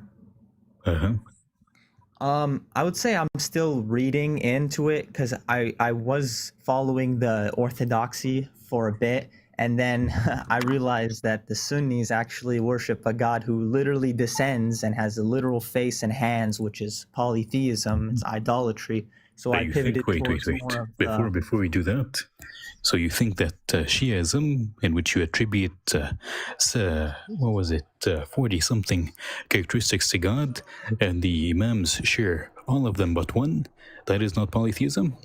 When you have a hadith in the Shiism in which the Aimma are able to do miracles like rise up the dead, or able to forgive sins, or intercessors for God, you think that is not polytheism? It's not polytheism because God is the necessary being. He is the source of all things, and everybody depends on him, and nothing can happen without his will. But when you call out for God, for example, you think it is better to call out for Ali or for Al-Hussein or Al-Hassan? Sure, that Shias who do that are polytheists. Sure. You agree? Sure. And Shias, when they go to the Shia hadiths in which they tell them that the Aimma have again all the powers of God except one that God has kept for himself to differentiate himself from the Aimma, then that is also kufr. I don't agree. I think the Imams are given these sort of through the will of God, they're given these divine powers through the will of just God. For context, they depend entirely on him for everything. Sure, but you could say the same. You could say the same, for example. Let me just say something for context. The Aim are like the descendants of the Prophet, and they believe that they're like the Avengers or something. So, what I was saying is that, So you think that saying that God, when He Himself in the Quran says that He has a face. That's not literal, and the Imams Sure. Just a second, let me finish. God Himself says He has a face. The Sunnis say that that God has a face, but we don't know what the face means. It is not the face of a human. It's just a thing that exists that God has called a face. So when God calls it a face, you will call it a face. But do you know how it looks? No, you don't. Does He have two eyes? No, we don't know if He has two eyes. Does He have specific characteristics? We don't know. How is that polytheism? I'm not Sunni, no. How is that polytheism? How is that polytheism? when again your belief system relies on superheroes who assemble like the Avengers and Be respectful, brother. come on, your belief. Have you read any of the Shia hadiths? Like I said, I'm still reading, but I definitely lean Do you know towards the hadith in which it says imamate that? of Ali. Sure. Absolutely, 100%. And I Sure. believe that the imams are the divinely appointed leaders of humans on earth, at least. Sure. And yes, maybe they're given these special powers over this universe, but we know based on the hadiths of the imams that there are many universes which people are being tested in different ways, and they're in charge of this universe, correct? And that, and have you read the hadith in which it says that God was talking to the Prophet and says that if it weren't for you, I wouldn't have made the universe, and if it weren't for Fatima, I wouldn't have made. If it weren't for Ali, I wouldn't have made you, and if it weren't for Fatima, I wouldn't have made Ali. Are those authentic narrations? Well, this one specifically, there's a dispute upon it. Some say it's authentic, some say it's not. But the problem is that Shia Islam is filled with stories like, for example, that the reason the sea is salty is because fish cried for Hassan when he died. That's got to be metaphorical. I mean, come on. It was salty before Imam Hassan existed. So yeah, that is the point. That is the point. Because when you go, Shias, for example, the reason I'm saying this, the betrayal of Hussein by the Ummah was such a tragic event that the fish cried and made the sea salty. Like, this is a metaphor for how it is not a metaphor. Do you know why it is not a metaphor? You believe it's a literal interpretation? I'll tell you why it's not a metaphor. I'll tell you why. Really? Sure, I'll tell you why it is not a metaphor. Because you have different narrations, even of Adam, when he was sent. Let me try to remember the story. So you have narrations of Adam himself even crying and weeping for Hassan al-Hussein. Okay. So he existed before them, and the narrations say that Adam himself has cried for Hassan al-Hussein. Okay. So it wouldn't. So the fish, the sea being salty before Hassan al-Hussein. Jamil, he taught him about Hassan al-Hussein. Correct? Of course he did. And the guy he's also an imam, you know, right? I think so. I believe. Imam, no. Adam is a prophet, not an imam. No, right. But this is why we call them imams, like Ibrahim. He's also إني جعلك إماما للناس ما صحيح. جميل. ولكن the imam here is not the same as the imam that is used in Itna Ashriya. Imam is just an appointed guide for humanity. Sure. Right? Which is why when we say the 12 verse, you're talking about the 12 descendants of the Prophet in a linear line, descending from the Prophet's family. Okay, what about That is a totally different thing. That is a totally different thing. The point is that how can you be calling Sunnis polytheists when this is your ideology? Because their God descends in 3D space. He descends to the lower third. Where does he descend? He descends to the lower heaven in the last third of the night. This is Sahih. This is he has literal hands. Ibn Taymiyyah says he came to Muhammad as a little boy in a dream. This is Sunni Islam. That is polytheism. It's that specific hadith. That specific hadith. This is Christianity 2.0. Is a vision in a dream. You having a dream does not mean God has a body. Number one. Number two. God, when he says himself, he has a hand in the Quran. He says it himself. And the heavens were built with hands. He literally says he has built it with hands. This is metaphor. Listen, you don't get your interpretation of the Quran from Abu Huraira or Abu Bakr. Abu Huraira doesn't do the biggest interpretation. liars in human history. You get it from the people that God appointed to guide the How do you know humankind. they were appointed by God? They were appointed by God, obviously. How do you know that? Because we know, based on the miracles and the Quran. How do you know there's any miracles? That he, on the day of Ghadir Khum, he said, "For whoever I am his master, Ali is his master." Right? Sure. How does that mean that Ali is divinely appointed? Because we know that Muhammad is a divine prophet of God, and he does not lie. Sure. If he says that whoever I am his master, then Ali is his master, how does that then follow that Ali is appointed by God? Because I'm not sure, I don't remember the exact hadiths, but he is divinely appointed. God chooses him. Inni ja'aluka fil ardi khalifa. He's the one who Khalifa is for Adam. That is for Adam, Yes, not but for... it applies to every ruler No. of It says humans. You no. can't have somebody who's إني جعلك في الأرض خليفة applies to humanity as a whole, and it was said to Adam, but it applies to humanity as a whole. Humans are the Khalifas, or the successors of God on earth. It's a whole statement to humans as a whole. Yes, which is the meaning of Khalifa.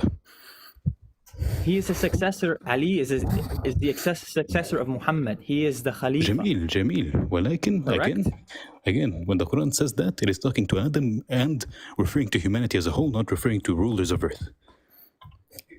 Yeah, but we have the hadith from Muhammad. He says that Ali is a successor. It's all over the place. It's been buried by the Umayyads. It's been buried by the people who killed Al-Hussein. He doesn't say he's the successor. Absolutely. He doesn't. He says, whoever I'm his master, then Ali is his master. That doesn't mean that Ali is divinely inspired. That they have left in because they know it's undeniable. Sure, then how do you know the others? Hundreds of thousands or 100,000 witnesses to that sermon. Sure, and how do you know the others exist if you don't have records of them? We have records of them in the Shia hadith, but the Umayyads destroyed all the narrations because of their evil. The same Shia hadiths that tell you about literal fish crying for Hassan and Hussein, right? Who said it's literal? No scholar in all of Islamic history would interpret that as literally. Except they do. Except they do. Because of fish crying. Are you serious? Except they do. What about the fish in the freshwater lakes? You even have the hadiths of Hassan describing him as having the beauty of Yusuf, the voice of Dawood, the strength of whatever. Okay. What's wrong with that?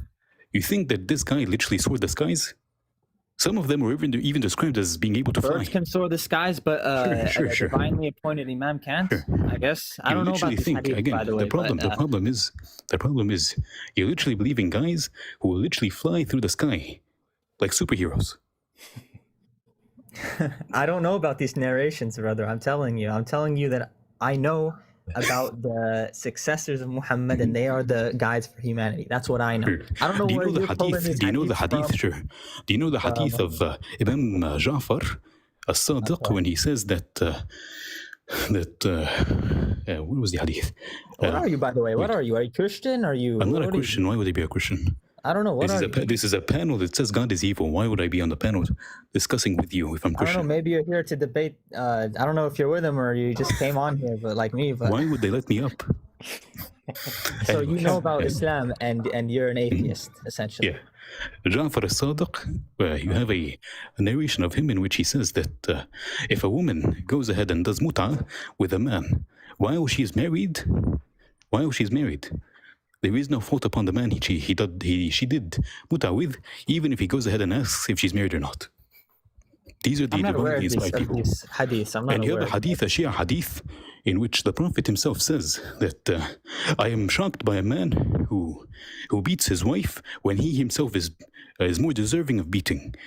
Do not beat Allah's slaves using violence, beat them using nakedness and starvation. I'm not aware of these hadiths, but you could be making them up for all I know. I'm not making them up. I can put them on the screen. If you want me to go there, let me find them. Like I said, I'm still reading, and I know a lot of the history has been suppressed and changed, but I do believe in the necessary being. I believe he sent messengers. And we can believe in a necessary being, but it's not Allah. I believe that at those times where the messengers were sent and we had true guidance, that people were following the true path until the corruptors or the liars. Do you know the hadith in your paradigm that says that every Muslim has apostatized except two? So you believe after the Prophet's death, every single Muslim apostatized except two people? That sounds about right from the history I've heard. Maybe not two people, but that is literally the hadith. Right. That is the hadith. It says that only two people remained in Islam. You know what happened after the Prophet died, right? Yeah, you know how they all betrayed him. They didn't betray him. They didn't betray him. They didn't betray him. You Shias have to believe that. So for context again, host, the Shias believe that Aisha, the wife of the Prophet, was cucking him. And that what happened is Ali found her one day and then he threatened her with like because she was having men come over and whatever, and then Ali, and then Abu Bakr sent Omar. Oh, really? Go ahead and bring them. Go ahead and bring them. Go ahead and bring them. Number one. It's in the hadith It is where not. I remember. It is not. I It remember is not. one where she's. Just let me finish what I'm saying. Just let me finish what I'm saying. And then what happens is Ali. What happens? Not Ali. Abu Bakr, the father-in-law of the Prophet, sends Omar, the other father-in-law of the Prophet, to go in to his house and to Ali's house and kill his wife. And then Ali goes in and just watches him kill her. Nice. That's not true. That is literally the hadith. Omar is the one in Shia Islam that killed Fatima. Correct. And he killed her on the orders of Abu Bakr. Correct. Because Ali was claiming that he was the rightful successor of the Prophet, and Ali and Abu Bakr. Claim it. It was proclaimed by Muhammad. It wasn't proclaimed. It wasn't proclaimed. It wasn't proclaimed. It wasn't. Are you a sincere person? Yes, it wasn't proclaimed. Yes, it wasn't. So you're just a liar. You're just a liar then. It wasn't proclaimed. من كنت مولاه فهذا علي مولاه. What does that mean? Jamil, that doesn't mean he's a successor. If I'm the master, then whoever I'm the master of, Ali is his master. That doesn't mean that he's the successor of the Prophet. The successor of the Prophet was selected via voting. It sounds like you need to do a little more reading, User. I mean, you said at the beginning that, your opening gambit here was that you're not a debater, and respectfully, it kind of shows. I don't mean that as a burn, but just it sounds to me like you have a bit more reading to do, and maybe things are not quite as clear cut as you think. Sure. But like I said, I made a point where I don't believe this universe or anything can exist without that necessary being. Puff the Magic Dragon. Puff the Magic Dragon created it. User, how about this? We can leave sectarian Islam away and stick to the Quran. Sound good? I mean, the points you were making earlier, you're just making your own interpretations of. Not interpretations. I can literally again. Okay, sure. Yeah. المتشابهات are within the Quran. The hadith are not متشابهات. That is أولا. ثانيا. If they're authentic and it's clearly not, then yeah. Sure. When you go to actual Shia scholars, quote unquote scholars, that is literally their entire thing. That is all they talk about. Yes. What is? When you even have a book in Shia Islam. الكتاب الكبير في تحريف كتاب رب الأرباب. Have you heard of it? I've heard of it, but I don't know anything about it. There is a kitab in which the scholar that authored it is giving arguments upon how these companions of the Prophet have corrupted and changed the Quran after his death. But we have narrations from the Ahl al-Bayt that say that the Quran we have is the complete Quran. So no, because you have other narrations where Al-Imam al-Mahdi, the last Imam, is still hiding with the final version of the Quran. And he's yet to come out with it. He's still hiding. He's been hiding for 1,000 years, by the way. He's still alive. Where is this hadith at? I've never heard of this. Go ahead.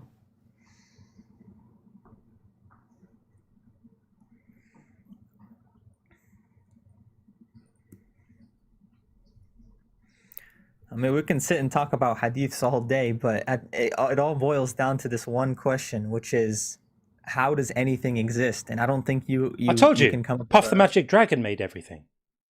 Okay, that's a whole nother space. Yeah, a user in physical space. Yeah, Puff the Magic Dragon is the necessary entity that created all entities. So he exists in 3D space and time. He's beyond that. We can go like this has been we've been on for a while. How is he a dragon? Yeah. Hold on. We've been on for a while with you, and I actually want you to come back because you are an honest interlocutor. Can you put me on the screen? But the next time you come back, give us your best argument for God. You can prepare it ahead of time, and we'd love to go over that with you. In the interest of time. Yeah. Go ahead, John. I can't. How do I see your? I'm going to try and make. I'm going to try and do it so I can make it bigger. Give me a second. see if I can do this in a clever way. I'm not totally sure if I can. I mean, I would have liked to have this convo from the get-go, but you really wanted to stick with that morality argument, which at the end of the day was always subjective at the end of the day. But no, that's fine. Yeah, we're not like booting you off. Like, we'd love for you to come back, and it sounds like you want to go down the transcendental go argument. down this line of questioning and just give me a proper answer before. Can you do that? Is that a possibility? Ems, I won't be able to increase that without being super pixelated and probably not legible. Do you want to give me a reference? I can bring it up? It would be hard to find because it's in Arabic. Okay. Do you want me to prop them up as the big screen? Because I think I have that option. All right, let me see if I can do this. I'm not the best at reading Arabic. I'm still learning, but John, you're just a guest now. You're one of the little boxes. Right, but I'm going to see if so where is this from? Translate this over to the YouTube side as well. Oh, I see. Yeah, trying on to TikTok, do it it's clear. Yeah, it will be. What is the translation, or what is the book this is from? Where did you pull this from? النعماني في كتاب الغيبة. So this is page 318. This is giving you the quote specifically of the riwayah of the book. Specifically, I don't know. This is the riwayah within the book. It is a famous riwayah that is mentioned in multiple books. You can find it in which it tells you, again, that Al-Mahdi يأتي بالقرآن كما نزل, that the Mahdi comes with the Quran how it came, and it refers to the Amir al-Mu'mineen and tells him that ليس كما هو الآن. That it is not how it is right now. Confused. Why are you bringing me text that we don't know the author of? Anybody can just cook up. The kitab النعماني في كتاب الغيبة. Again, this is listen. This is a famous riwayah. You'll find it in multiple different books. It's a famous riwayah of the A'immah, in which they refer to Amir al-Mu'mineen and tell him that Al-Mahdi comes at the end of times with the actual Quran كما نزل, how it came down, not how it is right now. So if this is authentic, why is it rejected by the mainstream scholars? It is not rejected. Okay, again, let me show you the one second. I think we're gonna kind of pull this one towards a close, because I think we've been on this call now for I agree, but can you 40 really minutes? Can we go back to the necessary being convo? Because I don't believe anyone has an answer to that. We no. So. Oh, trust me. I love arguing against because it sounds like you're going down the transcendental argument, necessary being, or I love going down those roads, but just come back next time. Yeah, we're happy to. I don't know that I can be here on Tuesday. I got stuff with work going on, but for sure Thursday evening. Thursday evening, come back, user, and talk about it. The same is mentioned in كتاب تحريف رب الكتاب الفصل في تحريف رب في كتاب رب الأرباب. It's by Hussein I didn't even hear what he said. Anyways, Hussein النوري الطبصري. There is the author of كتاب في تحريف كتاب رب الأرباب, in which he mentions the same thing. All right, sure. I'll read into it. Appreciate you guys having me on. Sure. No. Come back Thursday evening, and we'll talk about the main argument for God you want to make. I'm happy to address it Thursday evening. Sounds good. Have a good one. All right. Appreciate you coming. You too. Take care. Okay. Shia Islam is the weirdest thing you can ever see. Like it's an even weirder heresy than Mormonism is. Wow, really? I didn't realize that. Whenever you're debating Islam, I feel like I'm sitting in a restaurant. I just sit quietly at my table, lay back, and just let you cook. Like the problem is that and wait for the food to arrive. That's it. The problem is that Shias, they have like. So do you know the old ruler of Syria, the dictator? Assad. Assad. Yeah, Assad. So he was a brand. Right, yes. He was a brand of Shias called Alawites, and they believe in like some weird Trinity thing in which God is reincarnated into three beings. Every generation, the last generation were like Muhammad and Ali and some Persian guy. Okay, right. I didn't realize that. Okay, so that is an interesting. Is that almost framing. like their Trinity? Okay, I don't know. Yes. Okay, so I don't know Islam very well at all. This is not Islam. This is just like heresies. Yeah. Like insanely, like this is fan fiction. Like, you know Wattpad? Like this is the shit you would find on Wattpad. Interesting. Didn't know that. So yeah, we're learning all the time. We are learning all the time. Well, Ems, thank you for coming up to cook with us. That was awesome. Thank you. Yeah, I'll be dropping for now. Thank you always, so much. always a pleasure to have Thanks, you around, Ems. friend. Thanks, Have a man. beautiful day. You too, my friend. Okay, so as promised, we're going to bring in Womp, and then we have got Andrej after that. So bring in Womp. Thank you for waiting so patiently, Womp. We do appreciate that very much. I know that was a bit of a long one. Hopefully you'll feel that it's worthwhile. Let's see. Hello. Hey, thank you thank you for waiting patiently. We appreciate that. You're in now, so you're very welcome. Thank you. I sort of have two main points. If A, that God is real, and B, is if God is real, then our morality is not as good as his. Perfect. And we really want to discuss this with you. Will you allow me just a minute? Because I've been very neglectful and I haven't read out some messages that were sent ages ago. And I don't want people to think that I'm ignoring their messages. So I just wanted you I wanted to get you in so you know you're in. And let me just quickly, it's not going to take long, but I want to give respect to the people who have kindly sent messages. So we're going to start with the Spanish Inquisition, who says, Thanks, I enjoy your streams. I wish I had your patience. Well, thank you very much. I really appreciate that. It is hard sometimes to be patient, especially when the arguments are fallacious or repetitive and you're trying to make a point very, very clearly and it's not being received. But that's the job. If you're not patient, you can't do this. So that's what you have to do. And Slug Racer, nice to see you, says, I would rather have questions that can't be answered than answers that can't be questioned. Well, that gets a round of applause. That's not a quote I've heard before. It is one I'll be using again. Thank you for that. It's absolutely brilliant. There's nothing wrong with saying I don't know. I don't know is a beautiful place to be. It just means you're being intellectually honest and you're not filling the gaps of I don't know with whatever nonsense you might have just come across or been presented by. So I think that's an absolutely brilliant quote. Thank you so much for that, Slug Racer. Really appreciate it. Our very, very good friend, Just Some Random Dude on YouTube, says, things that make Puff say boo, being a Philbro. Things that make Puff say woo, pre-ordering John's new book. Oh, you're so sweet. I don't put him up John, to this, honestly. That's very kind of How you. much you slipped him a 20, didn't you? I wish I could say that I did. Yeah. But I did not. But yes, thank you very much. You. That is my book, Unconvinced. Look, I even got it on the shelf behind me there. I really, really appreciate that. Thanks, dude. Very much appreciated. And then finally, Rhymes with Dolores says, will you be selling autograph books or signed books?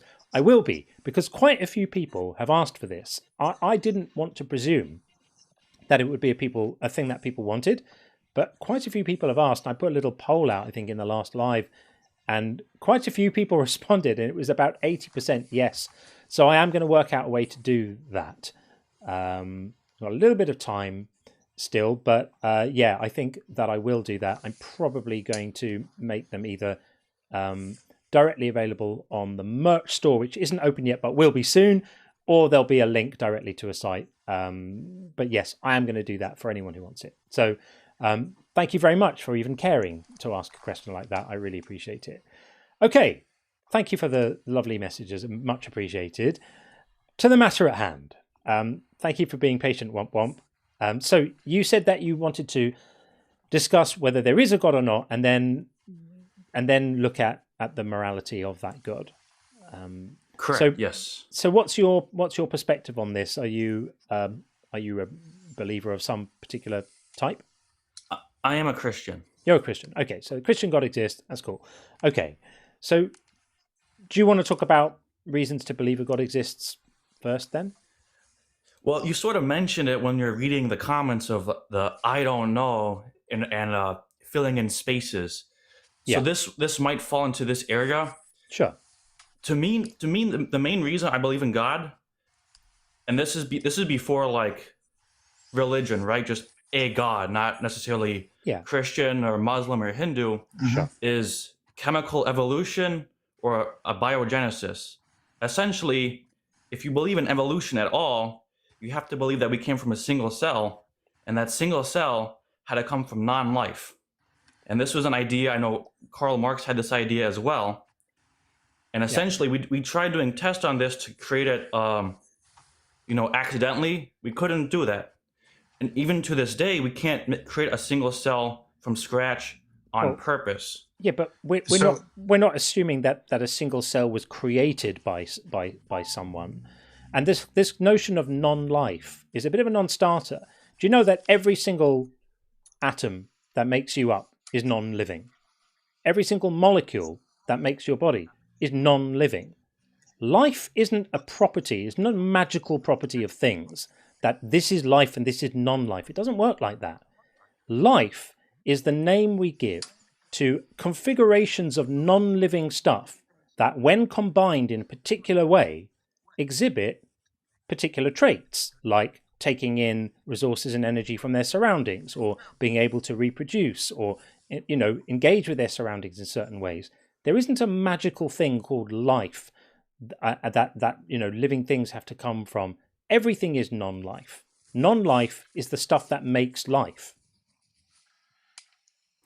I would disagree. What else is there?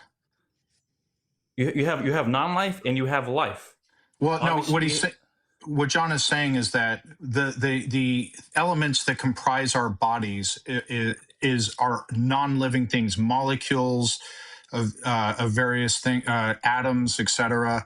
We are made up of abundant things that are throughout the galaxy or throughout the universe that actually already exist, that comprise our bodies, that are non-living.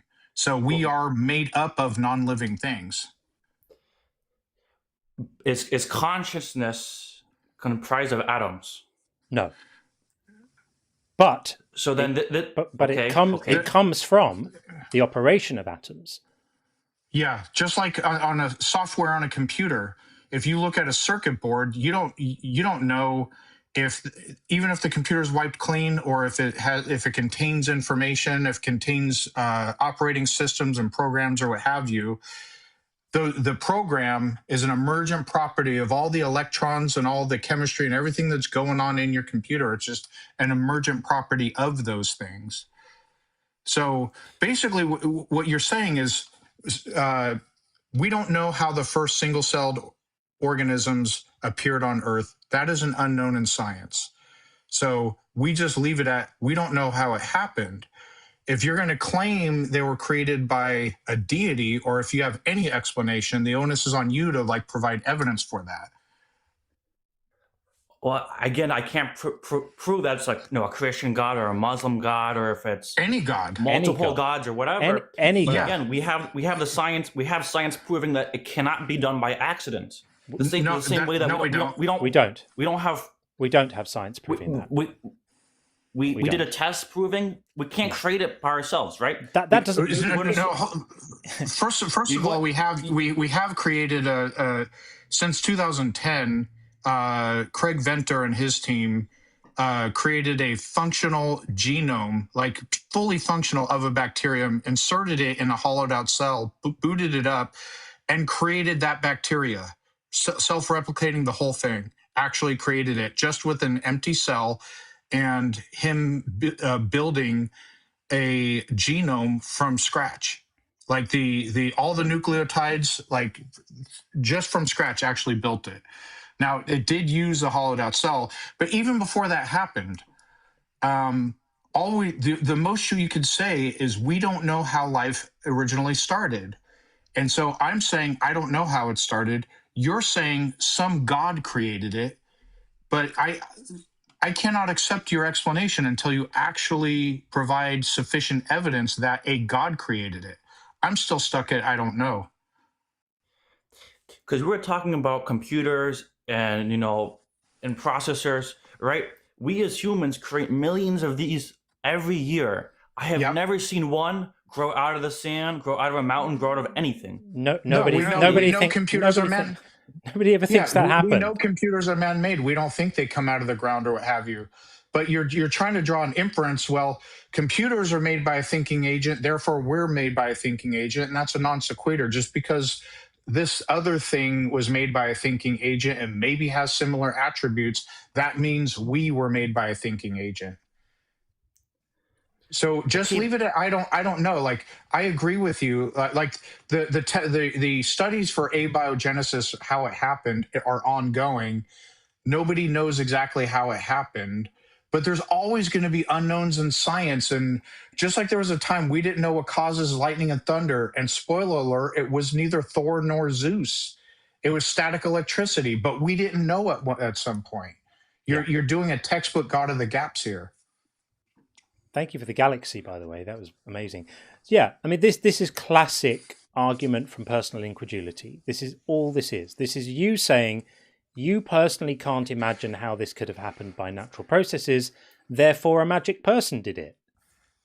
Well, it couldn't have happened with natural processes. That's ludicrous. That's what, you guys still can't. They still don't have a cell from scratch. It doesn't matter. It doesn't matter. Let's imagine that we're never able to do it because we are just not clever enough to engineer it ourselves. That doesn't mean it was done by a magic person. It just means we're not able to do it. Now, my guess is that someone smarter than us did it. No, you don't get to you don't get to say someone. You don't get to say someone. Someone or something. No, the fact that we maybe, and I think this is going to change. I think all of these arguments are going to be complete bullshit within some number of decades, because we're very, very close to it. The Venter's work cannot be brushed off the table like it doesn't count just because they used a hollowed out cell and didn't make one from scratch, because that's going to be done too. That Venter's work was incredible. It meant that they could literally create a genome from scratch, put it into basically just an empty husk, and it worked. So these things can be done. But let's assume to meet you where you are in the argument, that humankind is never, ever, ever able to do this. That we are never able to do it. How does that rule out some natural process that we just haven't been able to duplicate? Because what I was saying is if we can't do it, how is it going to happen on accident, right? We don't see, phones or anything else. This is a fallacious argument from the ground. This is a fallacious argument. It's a ridiculous argument. Two things. One, we literally do not have the capability of creating a solar system, but we can watch them form naturally throughout the universe through accretion disks or what have you. Secondly, there are mysteries of nature that undoubtedly mankind will never figure out, but that doesn't mean that those things did not happen naturally, that it was God magic. Yeah. There's always going to be limits to our understanding, and there's always going to be things that maybe we do understand, but we cannot recreate. Yeah. And a couple of things. One, I'm just looking at some really smart comments in the chat. Kif is saying the first living cells weren't like the cells in a human. That's true. They were much simpler. And Adam says scientists know about 90% of how abiogenesis works. They have multiple possible methods to fill that last 10%, and it's a matter of figuring out which of them actually happened. This is my understanding too. If you ask people who are at the cutting edge of life sciences, of organic chemistry, and figuring out how this stuff works and what's required to make it happen, most of them tell you, the top experts in this field tell you that this is a scientific problem that they expect to have solved in some number of decades. It might be 10 years, it might be 50 years, could even be 100 years, but it's going to be some point soon. This is a problem that's not going to be a problem anymore. We will know how this happened. Have you heard about the stuff that was found on the asteroid lately? No. Recently, right? So a complete set of nuclear bases were found on an asteroid. Basically, the building blocks of DNA and RNA just found on an asteroid floating through space. These things happen. These things are there. They're abundantly available in the universe, and it doesn't take an enormous amount of imagination to see how they could end up on Earth. Asteroids crash onto Earth all the time, bringing these materials with them. And the Miller-Urey experiments in the 50s showed that if you applied the right kind of energy that you could get from lightning, from things like that to these compounds, that they could potentially begin to create self-replicating molecules, which is all you need for life to take off. So this entire argument, you make it sound so simple, though. It's this- very, you know, it you're is a very quite smart simple. man. It- You're it a actually- very smart man. it actually is quite I simple. know you know that inside of a cell is very, very complicated. Yeah, but you don't need to go from nothing directly to a cell. All you need is self-replicating molecules that respond to the environment in different ways and that copy themselves with variation. And eventually you're going to get slightly more complex structures. It's it is actually quite simple. Actually is quite simple. The details are quite complex, but the principles are quite simple. And your entire argument is an argument from personal incredulity. It's a fallacy. It's to say you personally, having no expertise in this area, can't personally imagine how this could happen naturally. Therefore, your magic friend did it. No expertise, man. I took a high school biology class, man. This is what I know. Okay, well, fair enough. Look, okay. If we want to go past this, we can move past this. But you know, this is the main reason why I personally believe it. If you don't want to believe it, or if anyone else wants to believe it, that's okay. For me, this is why I personally believe that there has to be a God. Yeah, and clearly you're convinced. You're clearly convinced. I'm very convinced that there is a God from this. But you're convinced by fallacious reasoning, is what I'm telling you. I'm not telling you shouldn't. I'm not saying you shouldn't believe. I'm just saying that the reason you're giving for belief is fallacious, and I've explained why. It's a fallacy. You're saying you can't personally imagine how it could happen, therefore a God. That's what people used to say about thunder and lightning. I can't personally imagine how this sound and light from the sky could happen without a God, therefore that's powerful evidence for a God. Well, they were wrong. We understand exactly how thunder and lightning work. So that's how it works when our knowledge grows, and the places where we hide God are just in the cracks where we don't have a full picture of how things work yet.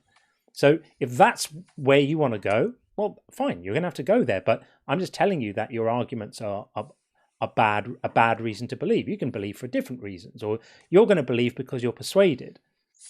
And if you're a religious person, then I'm going to guess that you have lots of other things that are keeping you in the belief. Like you probably think that you have a relationship with this entity, and that he has some kind of plan for you, and all of these other things are very powerful emotional pulls. But believing in a God because you can't personally understand how life could have arisen naturally is not sound thinking. I don't understand why everyone in the comments is making fun of my Chicago public high school education.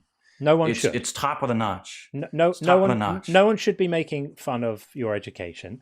And this is not about attacking people. So this is it was a joke, guys. It was a joke. I understand I'm not the smartest on this topic. That was the joke, because I'm not. I understood I'm not you the to most be knowledgeable. I'm not the top of this. Yeah. When you said the high school, I took a high school biology class, so I'm very knowledgeable. I took that as tongue in cheek, and you were making a joke, and I laughed about it. But it's all good. No, I heard you. I appreciate it. I appreciate someone got the joke. Yes. Yeah. Gotcha. It's all good. So again, I'm not telling you that your beliefs are wrong. I'm just telling you that if this is your reason for holding the belief, then you're committing fallacious reasoning. Doesn't mean the conclusion's wrong, by the way. You can commit fallacious reasoning. We don't know yet. We don't know yet. And accidentally arrive at the truth. So you could be right. Yeah. But if you are right, it's a coincidence. It's not because you've used logic and reason to get there, because it's a fallacious argument. Because the same argument can be applied to all sorts of other nonsense that you wouldn't agree with. It's just poor reasoning. Okay, if I have a reasoning where it's like, okay, it's a higher chance of a creation versus by accident. Would that, like, okay, let's say it's 51% chance is created by a higher being versus a 49% chance of created by accident? There's no way to calculate odds. You'd have to calculate that. But there would still be some chance. Okay, this is a possibility. You can't just rule it out because we're not ruling it out as a possibility. We're not ruling it out as a possibility. That's what I'm saying, though, is I can't prove that this was a God, and you guys can't prove that it was an accident. We're not claiming that's sort of the thing. Hang on. We're not claiming that it wasn't a God. We're claiming that there's no reason to think it was. It could have been pixies. Right. It could have been a magic fairy. It could have been Puff the Magic Dragon, and to be honest, it probably was Puff the Magic Dragon, because he lived by the sea, and in a land possibly called, life started in the sea. yeah, And he lived by the sea. there is that something actually to tracks. that. It does track, yeah. And his breath is very fiery, and we know we have the sun, which is quite hot as well. So there's another powerful piece of evidence that it was Puff the Magic Dragon. But the point is, yes, we can't prove that it wasn't a god. We're not even making the claim that it wasn't. We're just making the claim that it's not reasonable. It's not provable. It's not provable, not just that it's not provable, that there is literally no reason at all to think that our inability to understand exactly how the organic compounds that started life arrived on Earth, because we don't have that bit of information yet. It's fallacious to go, we don't have that bit of information yet, therefore it's reasonable to believe that a magic person in the sky did it. That's ludicrous. Well, yes, I guess that makes sense, right? Because I'm looking at a biased. I'm looking at it as there is a God. This is evidence that there is a God versus there is no God. This is evidence that there is no God, right? I guess there is a bias in. Yeah, I wouldn't go with either of those. I would just say we don't know how the first life started, and then just leave it there. That's it. That's all we know, is that we don't know this yet. It's a gap in our understanding. There were lots of other gaps in our understanding that we used to have that aren't gaps anymore. We used to not understand how evolution worked. Now we do understand. We understand how genetics works. We didn't understand that before. We used to not understand how planets form. Now we understand that. We don't need gods to explain how planets form anymore. There was a time when people did. Now we don't do that. We used to not understand weather. Rain, water falling from the sky. Complete mystery. Now we understand how now the we water... create it. Now we understand we can create weather now. How the water cycle works. Yeah, these things aren't mysteries anymore. And all through human history, there's a pattern of things we don't understand being explained by magic, and then we find out they're not magic. And then something else we don't understand gets explained by magic, and then we find out it's not magic. Well, here's another thing. There's 1,000 of these, right, through human history. Here's number 1,001. We don't yet understand exactly how organic molecules, organic compounds formed on Earth. We don't quite have the full story of that yet. It's another thing we don't understand. You're explaining it by magic. I'm saying my guess is it will be another one of the things, like all the others, that gets explained at some point. Well, I guess we'll have to wait and see. Yeah, I don't know what else to say, but we'll have to wait and see. We will. We will wait and see. So, 22 minutes in, I know you were waiting for ages. So, do you want to talk a little bit about God's morality? Because you mentioned that was the other topic you wanted to touch on. Okay, we can go on to this. Obviously, if there was a God, or if there is a God, right? Yeah. And he created us, and he's more intelligent than we are, right? His morality should be more wise and better than our own. Is it theoretically possible for an all-knowing, all-powerful deity to be sadistic and mean and bad? I mean, yes.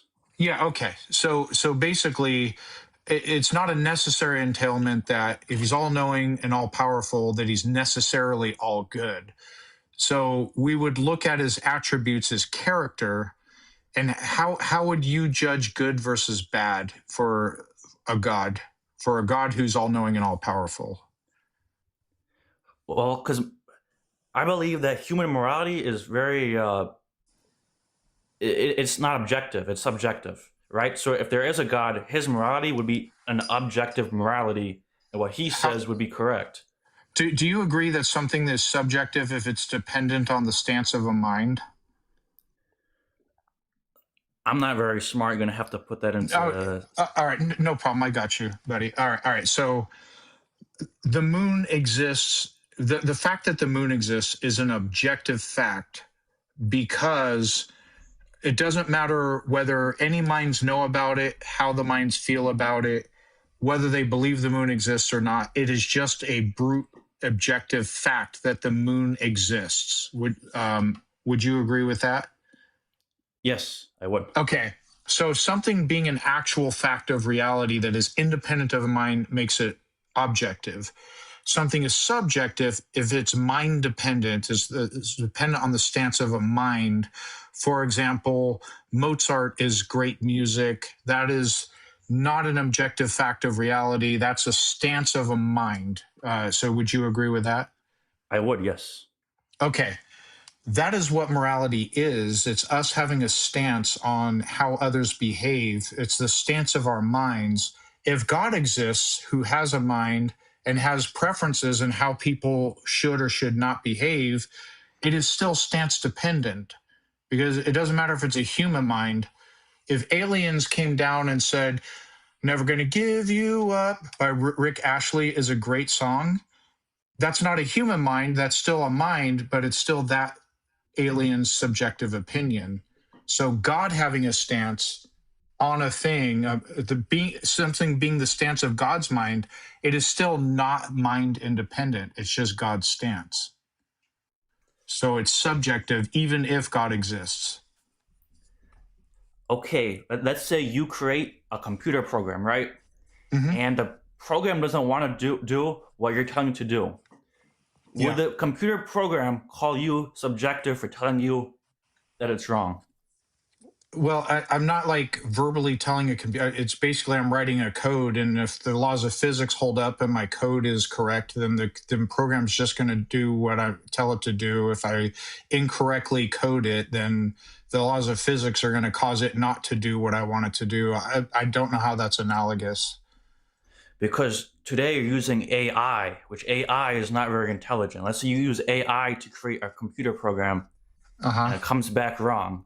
Are you going to tell AI? Is AI going to tell you that it did the job how you wanted it to do? Well, if I wrote the code wrong, I objectively wrote the code wrong, and then I don't get the result that I want. But tie this to God's morality, because if God has a stance, if God's mind has a stance on these behaviors are good, these behaviors are bad, that's still mind dependent, just like I have a stance on these behaviors are good or these behaviors are bad. So I'm trying to, like, how is it not so? It's by definition subjective, even if a God exists. Because we're not on the same level as God. God is above us, right? So if God, let me ask you this. If God said, "Never Gonna Give You Up" is a great song, would you then, would it be an objective fact? And if that song annoys the crap out of you, you're objectively wrong? I guess I would be, yes. Okay, so just because he's a higher being means subjective things cease being objective. The problem with that is just definitionally. It's just how we're defining subjective versus objective. If it's mind dependent, that's dependent on the stance of a mind, it's subjective by definition.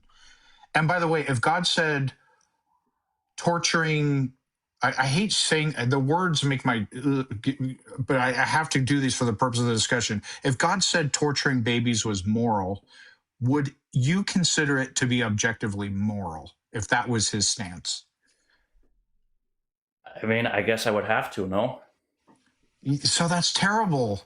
So you're taking morality even out of the equation, because basically you have developed a paradigm where literally no matter what, God has to be good because his character traits don't matter. If he's sadistic and likes to cause harm, it doesn't matter. If he's kind, it doesn't matter.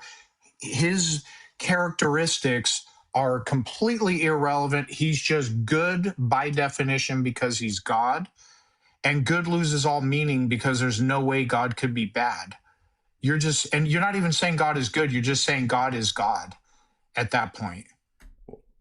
Pretty much. Yeah. I mean, if God created everything, who am I to say you're doing something wrong? You're not doing what I want you to do. Whatever. It's not about what you want. If God created every atom in me, who am I to say you're not doing what I want? It's not about what you want. It's about whether the behavior and the stuff matches the values that you would identify as being good or bad. So, for example, think about this in another way. Let's say we said God is say we said God is very tall, and then it turns out that God is only an inch tall. But you say, yeah, but I just define God as being tall. God is defined as being tall. And yeah, but look, he's only an inch. Yeah, but he's defined as being tall. And so we're going to hold to this. This is essentially what you're doing now. You're wanting to change what good means to just include anything God does, whether it's good or not, whether it's something that you actually would think is good or not, then it makes the whole thing completely meaningless. God is good doesn't mean anything. People have different ideas of what's good and not, right? Like in America, right? Abortion is a huge issue of whether it's good or not. Some people don't say it's okay to get an abortion. Some people celebrate getting an abortion, and some people think it's evil, right? These are two very subjective things. I don't know many people that celebrate an abortion. We may celebrate women's bodily autonomy. You do see it on TikTok and Instagram of people cheering that they had an abortion. It's obviously not very common, but it does happen. Okay. We're not going there. I agree, it is, but it's still we're not going there. Though. We're not going there. That's fine. But I'm going to say, in terms of what I imagine you personally think good means, God isn't even that. Because I don't think you believe killing children is good with swords. I don't think you think arranging to have people raped as a punishment for people is good. I don't imagine you support slavery. There's lots of stuff in the Bible that I'm pretty confident you don't think is good. And then what happens is, until God does it, then it magically becomes good. Then suddenly your standards for what makes good and bad go up in flames. They don't count anymore. And suddenly you find yourself defending things that you would never, ever, ever defend if any human being who's ever lived did them. But just because it's God, you now think they're good. That's inconsistent. It's insensible. It's silly. And there are things in the Bible that I don't like, right? Like when David cheated, took that person's wife, God killed 70,000 Israelites. No, that was different. That was different. You're mixing up two different awful things God did. 70,000 Israelites was because David conducted a census that God made him conduct, by the way. God influenced him. You know what, though? I think that's a contradiction in the Bible. That's a contradiction in the Bible. There's two. I think that one's in. One says Satan did it. One says Satan did it, and the corresponding message in 2 Samuel, I think, I can't remember, said that God did it. No, it is a contradiction in the Bible. One is because the census. One is because the census, and then one was the punishment because David took that man's wife and killed him. It wasn't. No, that you're incorrect. You're actually, two different. No, you're actually incorrect. So the punishment for David's infidelity with Bathsheba was not killing 70,000 Israelites. It was killing an innocent child after making it suffer with an illness for a week and having 10 of David's wives raped. That was the punishment. The 70,000 was for David numbering the people of Israel. 100%. No, I could show you the verses if you want. No, because it comes up in two different books. One is the census. I'm agreeing with you this. Yeah. The census is the 70,000 Israelites who were unalived.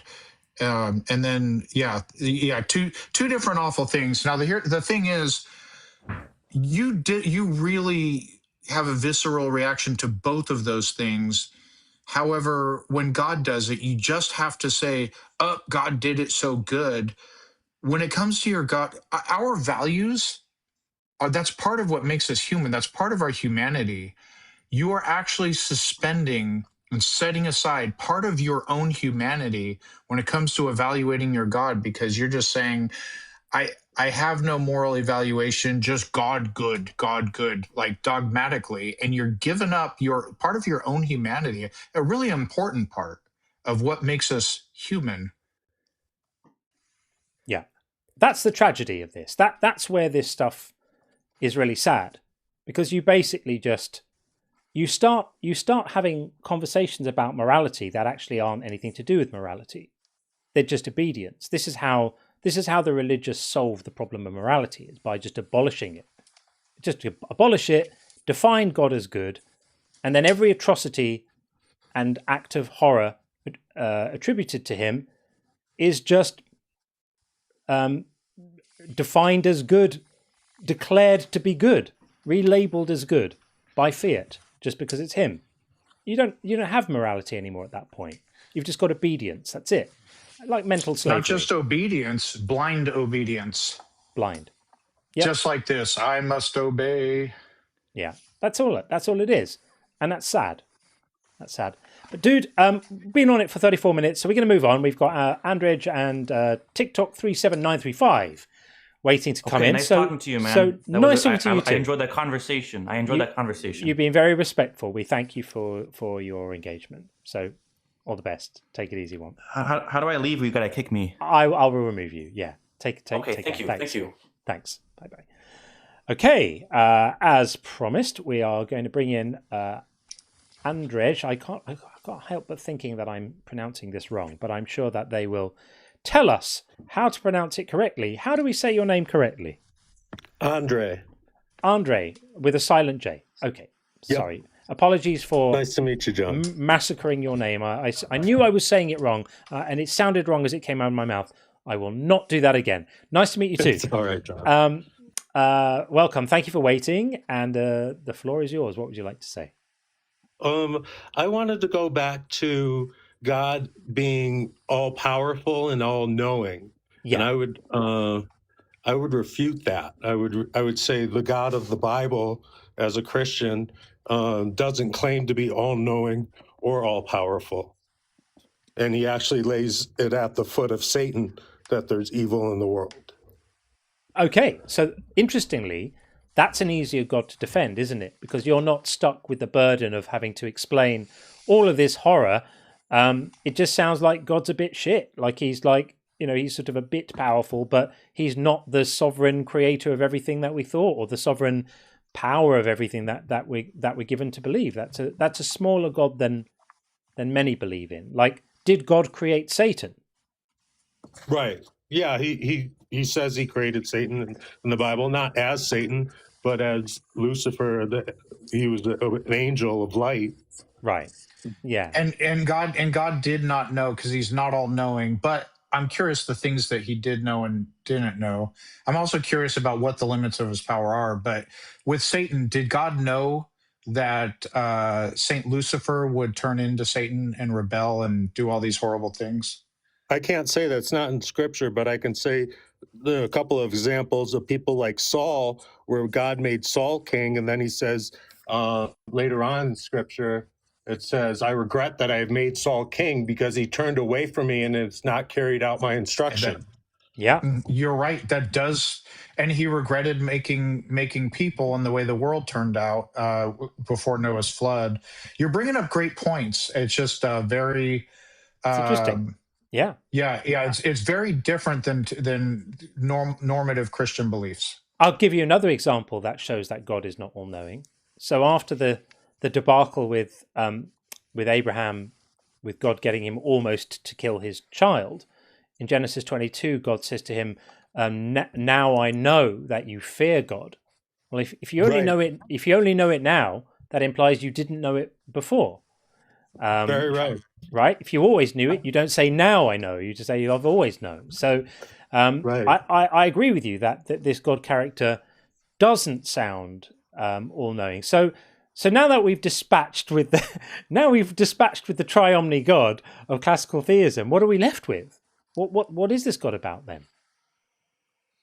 I think he's limited in the ways that we've described, and he's looking, like it talks about God calls on us to pray. He calls on us to be like Jesus, and Jesus went around casting out Satan, the people that were demonized, and healing people. So I think the call is to be a vessel for God to work through to do what is really good, because we can see what good is through the life of Jesus.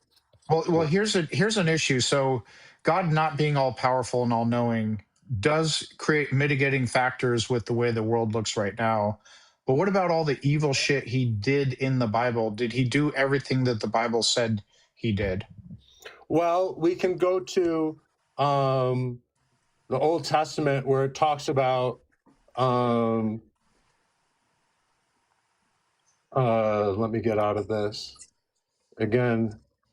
Oh, you got me on David inciting a census. Did that really happen?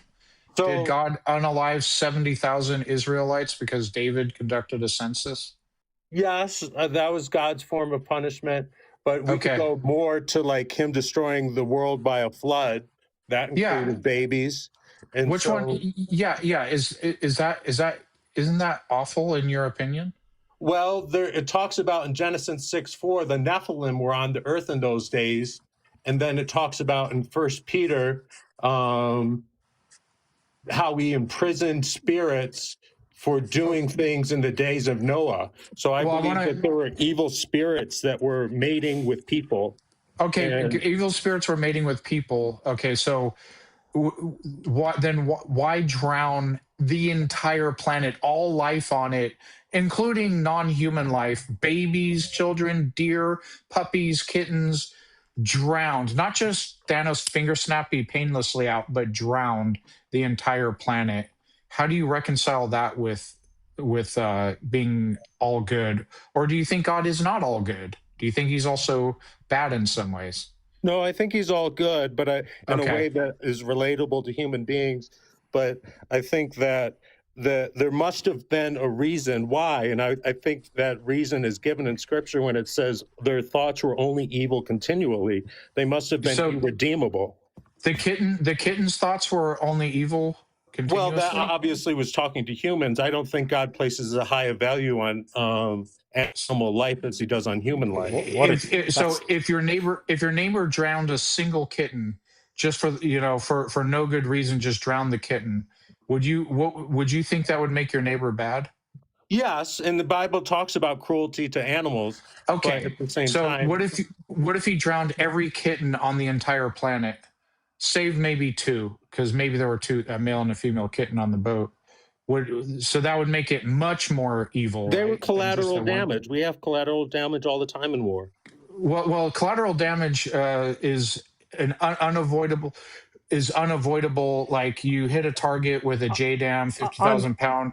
This is specifically targeted by. I'm feeling this. I'm feeling the seesaw of shit swinging heavily down at the moment. So I'm not sure if you're familiar, Andre, with my concept of the seesaw of shit, but it's basically that the more you do to prop up God's ethics, right, to explain the cruelty and the violence and the suffering that he either creates or permits, the smaller you make him. And I grant that you've said, okay, he's not all-knowing, he's not all-powerful, but he is becoming a little bit shit at the moment. He's becoming a bit pathetic. Like, this is the best he could come up with. Collateral damage, which involves destroying almost all life on Earth, just because he was a bit unhappy with some of the people who he'd created, and he's sounding pretty incompetent, I have to say. Like, there's the best he could do. It wasn't some of the people. Or even all the people apart from a drunk in his family. All the people. But this was the best he could come up with, was to destroy nearly all life on Earth, right? Because the sea life would have been destroyed by the salinity of the oceans being affected by all of that water. All life would have been destroyed. He's killing everything. He personally doesn't care about the animals. Lovely. That's not exactly a character reference either, right? And the best he can come up with is drowning everyone. He's not powerful enough to just finger snap and they all disappear, right? Even though he created the entire universe, that's just beyond him. He sounds rubbish. If I had a god, he would do much better interventions than that. When things were going wrong and he realized he'd screwed up the first time and his first design was really bad and he hadn't got it right, he would have a special holy time machine and he would just go and rewind the tape and go back and go again. And he'd do it as many times as he needed to until he got it right. This god sounds pretty crap. Like, why would you worship such an incompetent, bumbling idiot? He sounds rubbish. I just take a completely opposite perspective of you on that. In terms of the narrative, I mean, I don't place as high a value on human or on animal life as human life, as God clearly didn't. And he restored creation when he brought back all of the earth as we see it. So we got our animal life back. So I just don't have the same perspective. Why you agree that if your neighbor drowned a single kitten, that that would make your neighbor awful. Yeah. But now That's we're not talking collateral damage, though. Collateral It's damage is such an intentionally- easy phrase to say. But as I say, the seesaw goes down. If his intervention caused that degree of collateral damage, then he's incompetent. Would we accept? Sean is in the military. Sean, would we accept that level of collateral damage for any intervention you can possibly imagine by anyone? Absolutely not. Never. It would be the sign of mass incompetence, a lack of proportionality, a lack of ability to come up with a solution. I mean, it's pathetic. But he had a solution. The military doesn't have the ability to bring all animal life back and repopulate all the plants. Well, that's lovely. That's lovely. It's not bringing them back. Like bringing if I other unalive life John, back. If I unalive John and John's brother or some cousin of John ends up having more human beings, I didn't bring John back. None of those animals were brought back. You're equating John with an animal, and I don't think God does either. So none of the animals that were drowned came back. Yeah, that's true. Yeah, you just said God doesn't care about animals, but that just human necessity of the planet, they did. He couldn't find another way to do it. He just sounds rubbish. And then, having drowned everyone in the world because he thought the world was full of evil, did that solve the problem? No! So we did all of that messed up, silly intervention, incompetent, bumbling nonsense, collateral damage train wreck, and it didn't even solve the problem. Because look at the world now. The problem was the bloodline of Christ. He was protecting the promised seed.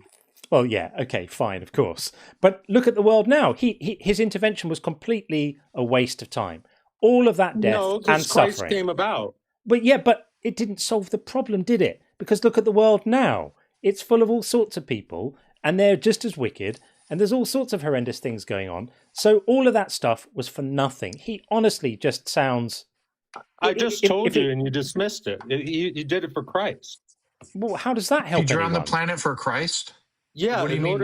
if all the people's thoughts were only evil continually, and he had a promise made to Abraham to bring about the Christ line, then that man's life was in jeopardy.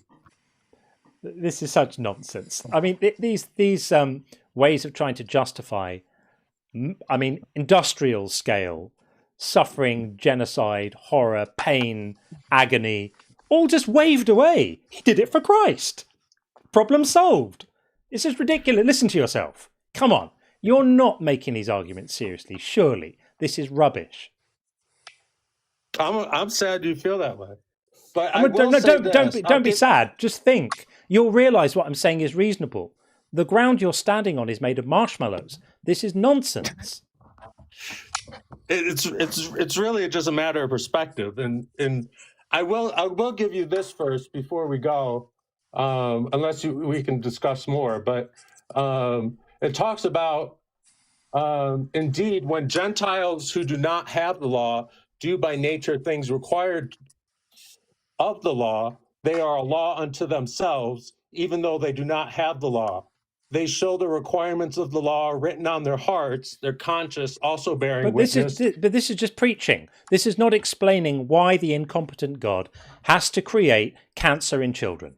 None of this touches the core issue. God doesn't create cancer in children. Of course he does. We already established he's not all powerful. Yeah, no, he doesn't. He says right there in 1 John 5:19, we know we are the children of God and that the whole world is under the control of the evil one. I appreciate. Were Adam and Eve made with the potential to get cancer?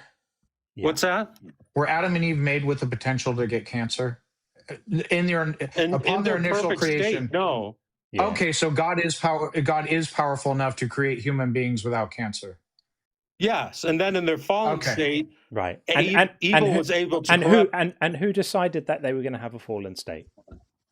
They did, because I think that actually what's going on here is slightly clever, is that you're trying to take away just enough power from God to basically get him off the hook, exculpate him from the moral responsibility of everything that followed in the wake of his incompetent plan.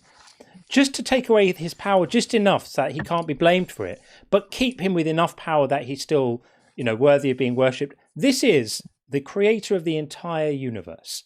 you expect us to believe, because I'm going to call you out here. I think there's a bit of a double standard going on here. I'm not necessarily sure you mean it in a dishonest way, but I think that you're trying to have your cake and eat it.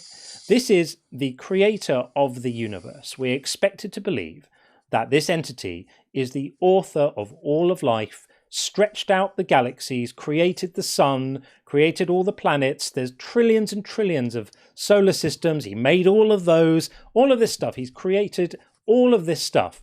He just can't figure out how to stop the devil or Satan or whoever it is from enacting his plan. He can't figure out how to stop human beings having cancer. He can't figure out how to control the weather. He can't figure out how to stop mosquitoes killing 300,000 children a year with malaria. He can't figure out how to stop 3 million children a year starving to death. All of this is too much for him, the creator of the entire universe. Do you not see the contradiction? No, I think you're putting too much at his feet in terms of, he says he's patient and waiting for people to come to know him. And he doesn't claim to have, he's patient. Go and spend a day on a children's cancer ward. No, bullshit. Go and spend a day on a children's cancer ward and then tell me God's patient. No. If he has the power to bring people back to life, then what difference does it make? Then he can spare the suffering and the agony. And I don't know if you know any parents who have lost children, but I do. And they will never recover from the pain of that. So this thing of he's going to make it all, he's going to make it all better later. He's going to make it all better later. Why not just make it better now and not put people through that stuff? This is just a cope. This is just a way of trying to excuse the agony he puts onto people now with promises of sweeties and ice cream later. I don't buy it, because he can give them sweeties and ice cream later and not give them the agony now. And that's why I say he's evil. And I'm not going to accept your claim that he's so lacking in power that he just can't help it. Oh, there's the kill switch. Kill switch is enacted. So unfortunately, we have to draw a line there, Andre. But thank you for coming in to speak to us. Appreciate it. That's the kill switch. When the kill switch goes, I must do what the inner circles say. The threshold on the kill switch now, by the way, is 5 members. So that means that 5 members needed to have voted to stop the madness, which is exactly what happened. So we are going to get TikTok 379 in next. But before I do, you know what we haven't checked in on for a while, don't you? Look at the state of this. Okay, so we're having this. This is going to go well.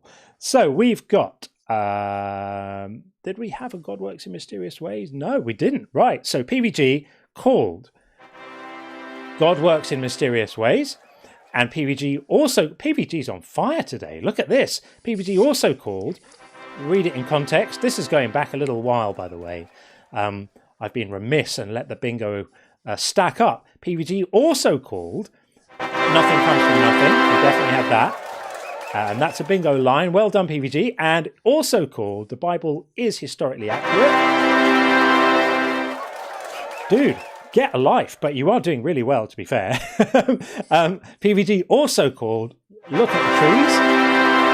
And this is not all going to be PVG, because Elizabeth B called Nothing Comes From Nothing.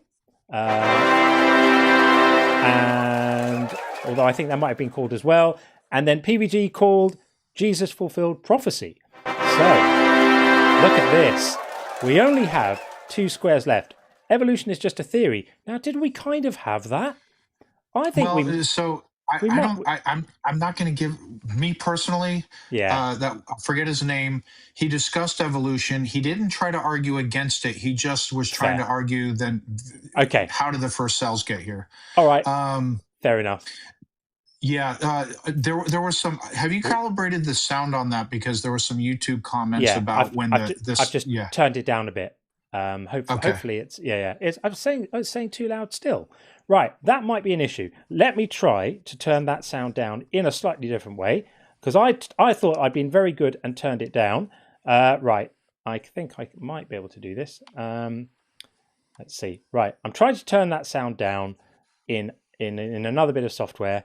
If this is still too loud, then I'm going to have to go in and recode it, which I will do. So this will be the last time that is too loud. So we did have a That's the Old Testament during the conversation. So I'm going to call this one. Tell me if the ta-da is still too loud.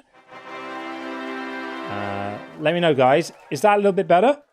Tell me if the fanfare was a little bit quieter. It should have been. Hopefully you'll tell me it was. And if not, I will sort it out going forward. These sounds are not supposed to be uncomfortably loud. So if they are, that's on me, and I will fix it.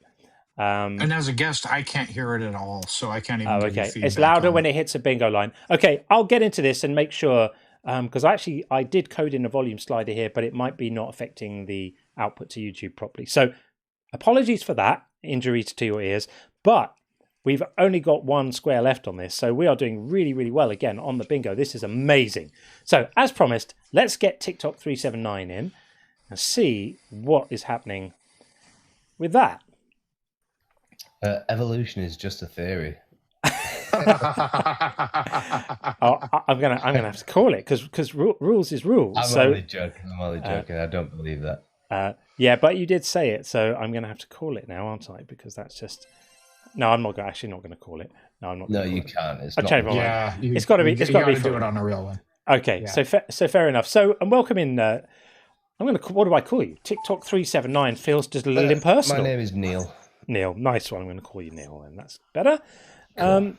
Nice. So I actually joined the chat quite a while ago when you were talking about how the explanation for things that were unknown were used as God, and then as knowledge has improved over time, all those things that you considered magic or God ended up being explained. Yeah. And my question back then, like 40 minutes ago or something, was that the beginning of the universe is kind of accepted by scientists, that we can't look that far back in time, and the science will never go that far back. Can I give you a slight clarification on that before you proceed? So you're right that we can look no further back than the Planck time, which is a tiny, tiny, tiny, almost unimaginably tiny fraction of time. But the general consensus in cosmology has changed over the last few decades, and most cosmologists now, not all, but most cosmologists now and experts in this area don't view the Big Bang as the beginning of the universe. They're not sure that they're not committed to that view. It used to be that way, but it isn't anymore. A majority now are open to alternative models, like a constantly inflating and collapsing universe, and that time may have always existed, and that the universe may have existed in some. But would you agree that pre-Big Bang science itself and the fact that we can't see that far back in time because of light, that science itself may not be possible to be able to explain the beginning of the universe?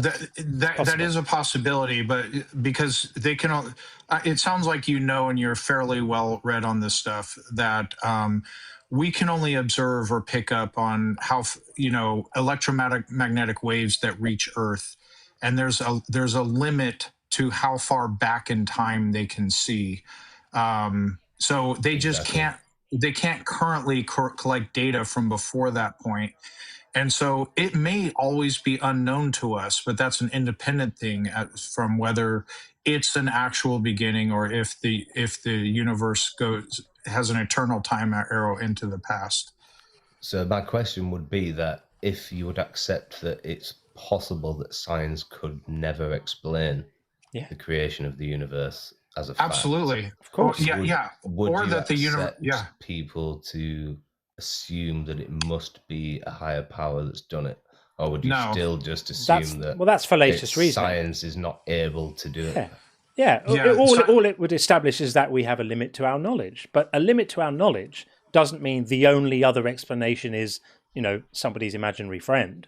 It could just be that we just don't know, and we have to just live with not knowing, and it's hard, but tough. Would you think that any civilization in the universe, in this scenario, because of what we've just discussed, is it ever possible to even know how it happened? It might not be possible to know how it happened, but then the permanent answer, if that's the case, is I don't know.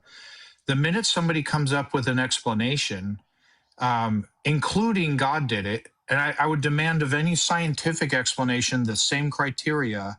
The time to accept the explanation is when there is sufficient evidence supporting that explanation. Doesn't matter if it's a naturalistic one, doesn't matter if the explanation is God. The time to believe it is only when there's sufficient evidence. And we may be stuck at I don't know until the earth eventually burns up the sun eventually burns up the earth, and mankind never knows. There's going to be unanswered questions. There's 100% chance it's possible that any civilization could ever know. I don't know. A civilization that's been around for 1 billion years and has unimaginable science. Do you think because of how light and time work that it's even a possible thing to be able to figure out? Yeah, I don't know the answer to that. I do know that like if we just take a civilization needs to exist on a planet within the Goldilocks zone, which we've discovered some, but let's say that every star has a finite life to it. So for abiogenesis to happen on planet X somewhere in the universe, that there's a limited amount of time for a civilization to arise, intelligent enough life to study the universe, and eventually that planet's going to become uninhabitable just by the laws of nature, physics. The sun will eventually die out, and the vast differences between distances between all of the different star systems. It may be the case that no one in the observable universe will ever know. It may be the case that someone will know. I just don't know. I can't answer that. I think the only thing that will make us know is if we discover that there is a bubble universe and that the Big Bang was essentially the membranes or the edges of the universe is touching another that creates that insane amount of energy and creates another universe. I think the only way we would actually know that is if we managed to get outside our bubble and found out that was true. But then obviously it just raises other questions of where did that one come from? It's I love to think about it. Absolutely blows my mind. Yeah, I love these thought experiments, but would you agree though that just we should stay at I don't know until it doesn't matter if it's natural or supernatural, whatever the explanation is, should have evidentiary warrant for us to believe agree. Yeah, I completely agree. I'm not religious. I was very just interested in the host's opinion about how far back and what extent of knowledge can we go to before that you may accept that it's just unknowable, and therefore the only explanation that we can ever come up with is something that we don't understand, such as a higher power. I'm reminded of Arthur C. Clarke's adage that any sufficiently advanced technology would be indistinguishable from magic, right? So we don't know what people might be able to do in the future. We don't know, it might be that there are, as you say, a billion years in the future, it could be the case that it might not be humans, right? It could be that someone somewhere is able to find ways of it could be a simulation of teasing reality in ways that we can't now, looking behind the curtains and figuring out what's going on. But all we can do is speculate about it because we actually have no idea, and there isn't even a way of estimating the chances of what it, of us being able to know this stuff. We have absolutely no idea. So all we can say is we don't know. We don't know, and it might happen. It might not happen. I think it's reasonable to assume that there will always be something we don't know, because whatever you come up with to explain something else, you could then say, well, then something has to explain that, and there's always going to be more to learn about stuff. So, it seems reasonable to me to think that there's going to be a limit to how much we can understand, and that there may be truths about reality which lie beyond that limit and to which we will never have access. Do you think that I know you mentioned the Planck time before? You obviously know your stuff. That is actually evidence to suggest that we may be living in a simulation. Do you think that might be possible? I think it's possible that we're living in a simulation. I don't think the Planck time is evidence for it. It's Dr. possible. Dr. Blitz put out a video, a short. If anyone hasn't checked him out, really smart guy, Dr. Blitz, discussing simulation theory and basically poo-pooing it. The short version of it is to create a simulation of the universe would take orders of magnitude, just an ungodly amount of energy that would be impossible, like more than all the energy that exists in the universe. I can't confirm or deny. He's over. This stuff is, math and calculations that are over my head, but and I've read other articles about the same thing, that physicists have essentially ruled out that we're in a simulation. I just have to appeal to authority with them because they're operating on levels of knowledge that I don't possess. But it was a popular thing to talk about, but it doesn't seem to be bearing fruit. So if you look at a video game, the only things that exist are the things that you are looking at or what's on screen, and it renders it in real time. So the universe could be the same way, where it only actually is there when there's a conscious observer. Yeah, my layperson self. The double slit experiment kind of backs that up, where things change depending on whether someone's looking at it. The speed of light could account for processing power and things like that. Like, we can't see everything in the universe all at once, therefore the processing power doesn't need to be that high that all of that stuff is happening all the time. I'm only going to say, if you say so, my layperson self can, if you say so, but my layperson self can neither confirm nor deny. That's above my pay grade. In your thoughts on it, but and I think a more plausible explanation would be something like, you are a brain in a vat, and everything you're imagining, every experience you're having is being fed to some like brain. A Matrix. Yeah, exactly. It's completely unfalsifiable, though, right? All of this stuff is completely unfalsifiable, and the point is, you still got to get up in the morning and make breakfast. You still got to pay the bills. Yeah. You still got to, you're still going to suffer. Don't remind me. You're still. We're still going to, we're going to still suffer the consequences of not acting as if everything is real and we have obligations and things to do to keep ourselves warm and fed and all the rest of it. So, they're interesting discussions, but when something is unfalsifiable, it's kind of no point talking about it in a way, because so what? Who knows? Who cares? None of us have an answer. Yeah, exactly. Thanks for coming in, man. Appreciate it. Okay, cool. Did you want to make another question? Yeah, go ahead. Sorry. So I was talking to someone in the comments when people were talking about morality coming from God and things like that. And I was making the point that if God does exist and he has created this universe that is trillions and trillions and trillions of galaxies and stars and planets, then how could his morality at all be anything compared to human morality? If he has the morality of the entire universe and whatever other life or things that exist out there, how could we possibly think that our tiny, insignificant lives would have anything comparable to the morality of God? Well, morality isn't like something to quantify. Like, there's not a unit of measure of morality. So we just value. Do you believe it comes from God as the all-powerful creator?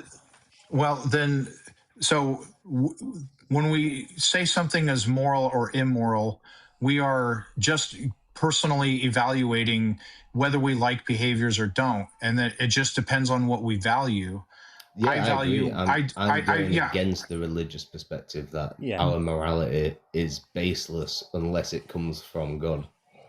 Yeah. Well, when you say baseless, you just mean subjective?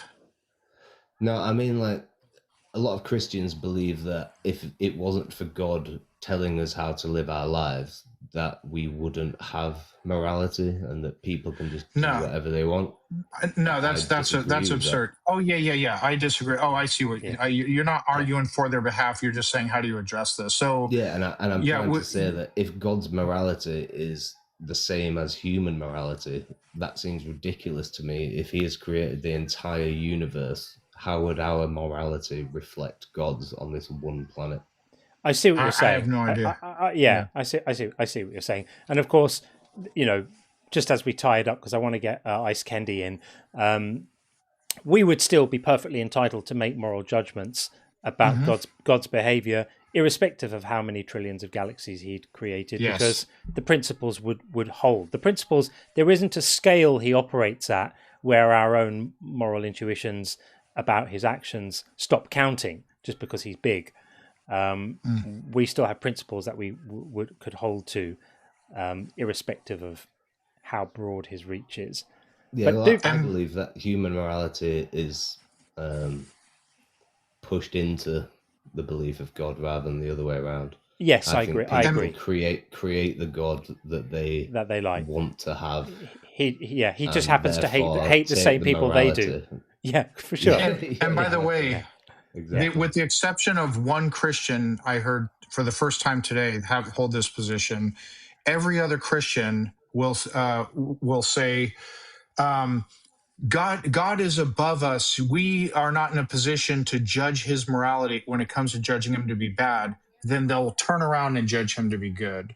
You can't have it both ways. If you can judge Him to be good, I can judge Him to be bad. That's the beauty of human civilization, where we're able to create a God that's evil and all good.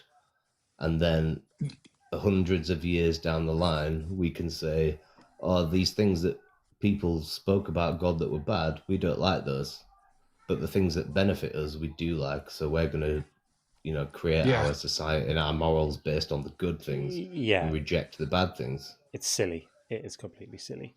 Which just totally shows that it's a human creation. Yeah, I completely agree. Right. Well, we're going to move things along. It's been a pleasure. Nice talking to you. Thank you for having me. Good talk. Yeah, absolutely. Okay, getting a few little grumbles from YouTube about the stream, but I've just lowered the bitrate a tiny bit. Hopefully it'll smooth out. It looks like it's happy again now. Okay, so let's get this down and let's get Ice Candy in. Thank you for waiting patiently. Hey, how you doing? Oh, hello. Hello. I'm not sure what time is it there, so I don't know what to say, if it's good night or good morning. But don't worry. I do have a question. Yeah. It was earlier about the, what do you call this? Like the God flooding the whole world. Yeah. So I with that part, like I did talk with someone about that, and like the explanation they gave me is because God flooded the world because He's removing the evil, because at that time only Noah and his family was like the pure, quote unquote, that is stated on the Bible. Yes. That's why for them it was like valid, because it is erasing evil. They consider it as evil since they're the only ones that didn't have the blood of Nephilims, I believe. Yeah. That's what they say. It's completely so my question is ridiculous. Yeah. But why would it be ridiculous on their end? But in a sense, like it is removing evil. Well, it seems a bit silly that of the entire world, everyone would be infected by Nephilim apart from one man, one drunk and his family. I mean, on the face of it, that seems slightly implausible. And the whole Nephilim thing is just a load of old nonsense. Clearly. Yeah, but like how would you like or how would you tell that it's nonsense to their belief? Like, yeah, how would you say you convince them it's nonsense? Well, you probably can't, because they believe in magic stories. These are the people who believe that donkeys speak Aramaic. it's not a great look, is it? I've got a friend knocking on the door. We're going to bring in to join the conversation. We have the very wonderful Joel Reads Bible. Hey, John. Hey, buddy. Hey, How Sean. are you? Pretty good. Hey, how's it going, Joel? Pretty good. You know, when I I'm thinking, when I read about this Nephilim story, I was reading through the Bible and I was just like, what's going on with these Nephilim? And I learned about the Book of Enoch. And what shocked me, what's the name here? Ice Candy or Candy? Candy? Anyway, is that like, we can't procreate with other great apes. We're great apes and we cannot, like, for the life of, like, we tried. Like, there's people that are trying to impregnate these great apes with human semen. We cannot do it. But for some reason, beings that are not even, like, terrestrial, they're from some spiritual realm, can come down, find human women attractive, have sex with them, and with their magic angelic penises, I guess, fill them up with angelic sperm, and it works? Right. I hadn't even thought of this. That's such a good point. And the babies are all carried to term and everything works out just fine. It all works. And yet the people, like described in the Bible, I know it's probably like, the bad report numbers or whatever. These giants made the Hebrew people look like grasshoppers. Right. How is a woman carrying a giant that big to term? These are ridiculous fantasy stories. Yeah, that's the perfect argument. I mean, thanks for the visuals, Joel. but that's fair. I mean, a 7-pound baby is a challenge. Imagine some giant thing. One wonders about the details of the mechanics of the birthing process. But yeah, I think that's a very, very valid point. I think Ice Candy, I think that's as good an answer as you're ever going to need. Yeah, I think I'm good with that answer. So Yeah. that's the only part like I really want to clarify, because on their end they only see it as evil because it's erasing like parts of the evil, but like how? That's my question is how? Or like if you are a greater God, I feel like you could find a better solution.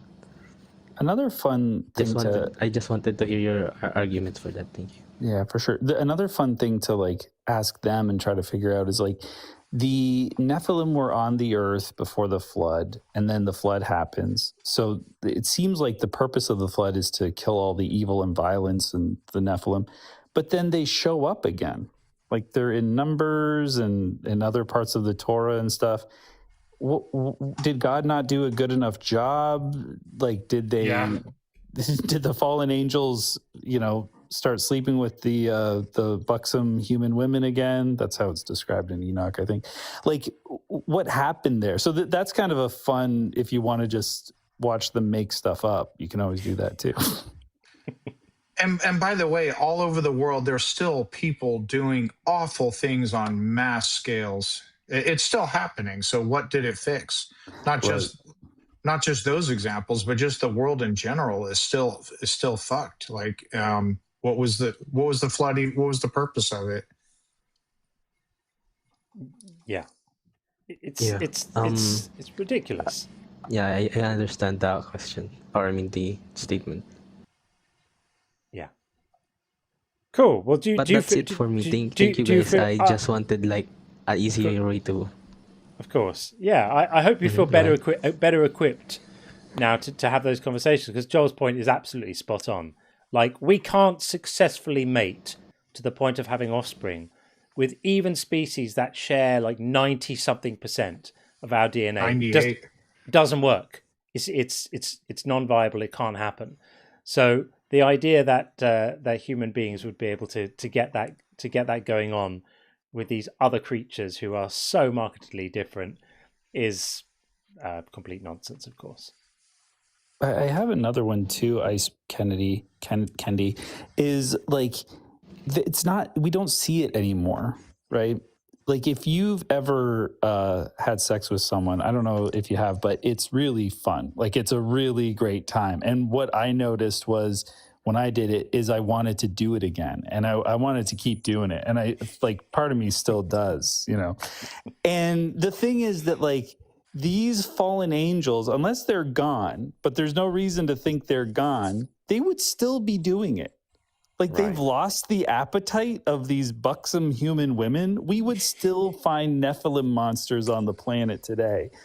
The reason that the fact that it's not here just shows like, yeah, it's likely made. It's 100% fiction. Like it's not even, this one's not even likely. This is like 100% myth. But yeah, they would still be boning and they're not. So false, debunked times 2. Yeah, absolutely. Nice. Yeah. A good point. Thank you for that.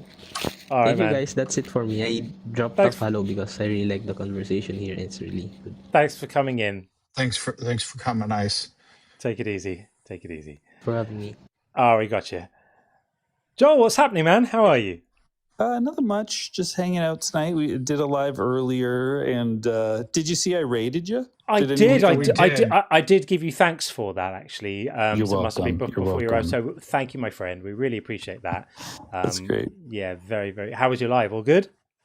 It was pretty good. You know, had some familiar faces that I hadn't spoken to for a while that were that we fought with. Had some bickering, you know, typical nonsense. But yeah, we had some fun for sure. It's funny Yeah, how I you was get, in how you get earlier the when you were. regulars. I was in earlier watching you deal with a guy who was a real homophobe. Yeah, Julian, that was one of the guys. That's right. That's the one. I don't care for that guy at all, but yeah, we gave it another go. It's funny, isn't it? Because I often feel the weight of it when people come along and they just have such odious, disgusting views, and I'm torn between, on the one hand, not wanting to platform these people who are just vile, and on the other hand, wanting to show this is what you could be like, folks. This is what you could win. You could be like this guy. And I think there's a tightrope to walk there, because sometimes people criticize me for allowing these people to have a voice, and other times people say, no, you should, you know, they're the perfect perfect kind of advert for getting as far away from that stuff as possible. How do you think about it with this? Yeah, I run into the same problem, obviously, and I think when it comes to someone like that last guy, he's been frustrating, and I kind of know his rhetoric. He's never been that bigoted, like in other conversations. So like I probably wouldn't care to platform him, but he's disingenuous and smarmy and all these things that I just don't enjoy. But I think that when you have somebody on the panel who starts maybe saying ridiculous things or harmful things, you know, you don't know whether or not you can reach them yet, right? Because you don't really know who they are as a person. So I think like taking the time to sort of suss out, maybe they're just like really ignorant to like what the rest of the world and reality, you know? So maybe they need just a conversation, and maybe that can help. And we have seen that, like, people have, you know, been totally cool with the killing of the Amalekites, for instance. And then, you know, we talk to them, and then 3 months later they come back and go, I can't believe I said that stuff, you know? So for sure, it has happened, right? Oh, for sure. Yeah. We've had something a bit like that too. And yeah, I mean, every ex-believer was a believer at some point, and you never know when you're talking to a future ex-believer. I can't imagine being so concerned with how other adults, who they decide to love and where they decide to put their dinglings, like preoccupying my life and being concerned about it and needing to stop it. I often ask religious adherents who are against homosexuality, what is a secular reason, besides God told me so? If that's all you got, just admit it. But what is a secular reason? And you get a number of answers, and they all fall like a house of cards. Like, well, it can spread disease. Well, okay, so a couple things on that. One, 2 consenting adults are agreeing to take a risk that, hey, I may catch something from you if we have unprotected or what have you. That's okay. 2 consenting adults can do that.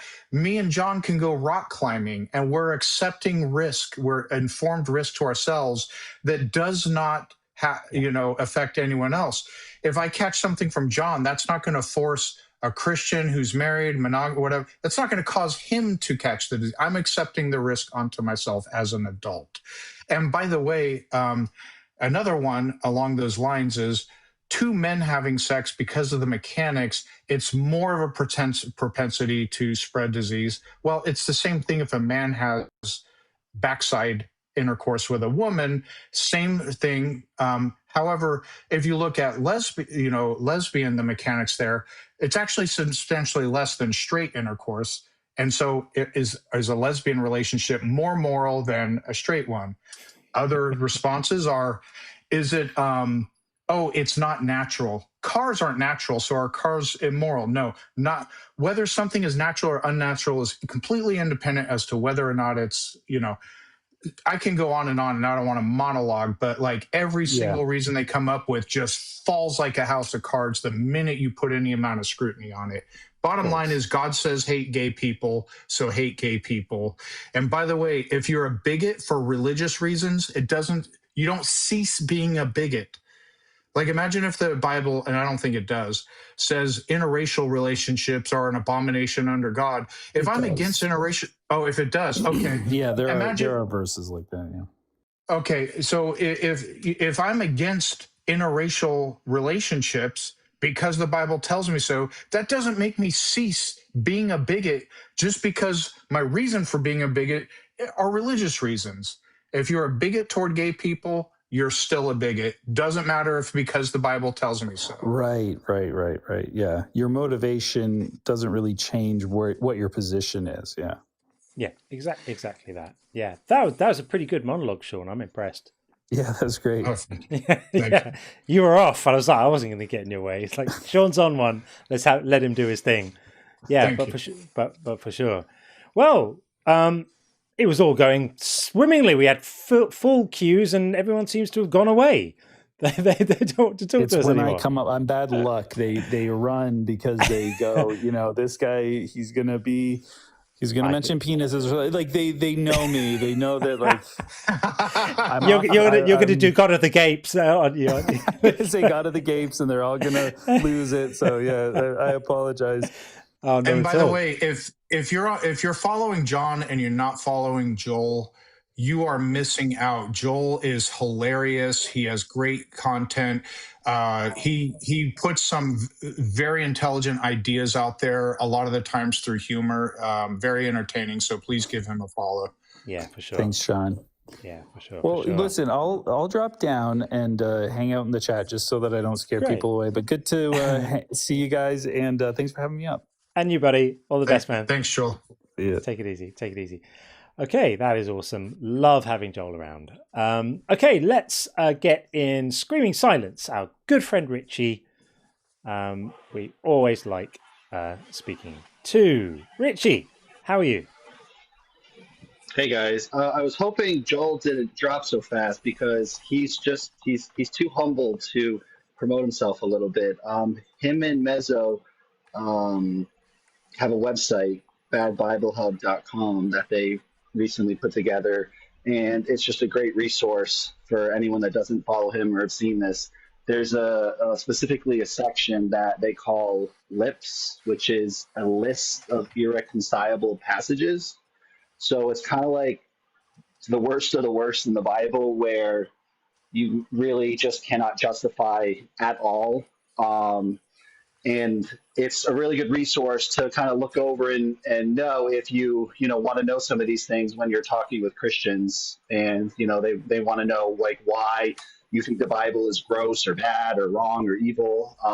It's just a great resource for it. There's a lot of other things on there as well. So everybody go check it out. That sounds awesome. Do you want to tell me it again, because I'd like to put a link in the chats.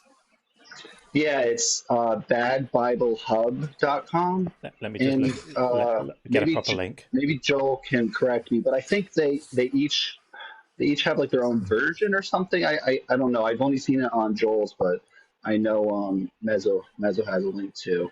I'm just looking it up right now. We want to push this as hard as we can. Definitely. It's a really good resource, and they did a really good job putting it together. And obviously they're funny. That logo is hilarious. Okay. Good. Is it what I'm thinking? It's all good. Okay.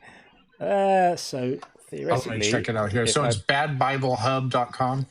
Yeah, I've they got have merch and everything on there. amazing. This is good stuff.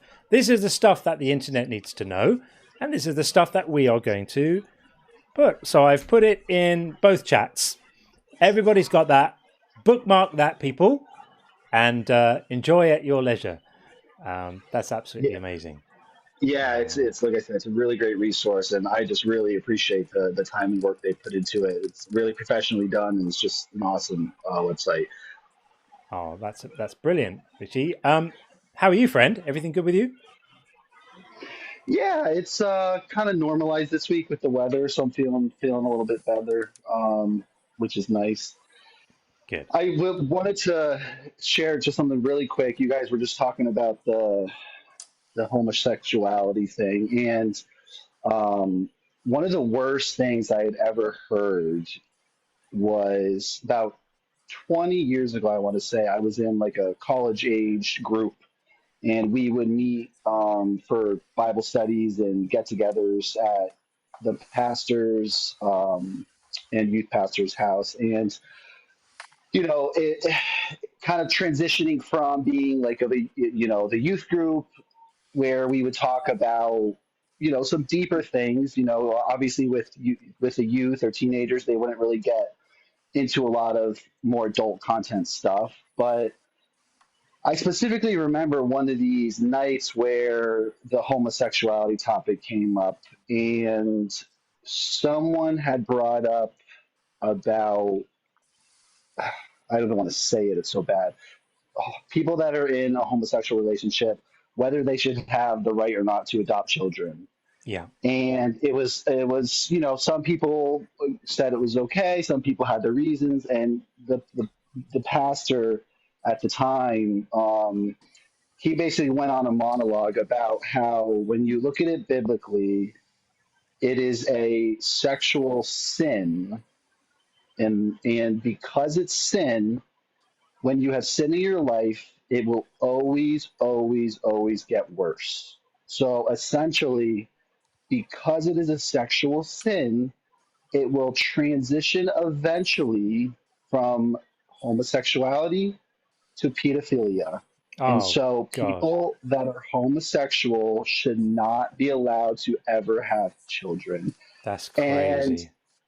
the worst part about it was that to a bunch of people in the room was like a light bulb moment, and they were like, that makes so much sense. So he literally made them transition from one side of the fence to the other by explaining it this way. And this is the way like this like brainwashing works, where even if someone doesn't think that way, if someone is able to maybe explain it in some sort of way that they can conceptualize, it will take them over the edge. And now that's foundational to them. Yeah. So it went from being something that they didn't agree with to now it is a foundational belief that they hold. And that just compounds. And this is where with specifically with, like I said, this was more adults, but like this is the same thing that happens when kids are younger and the youth, where if they get them young and they start having these light bulb moments along the way, you can get people to believe some pretty horrific things.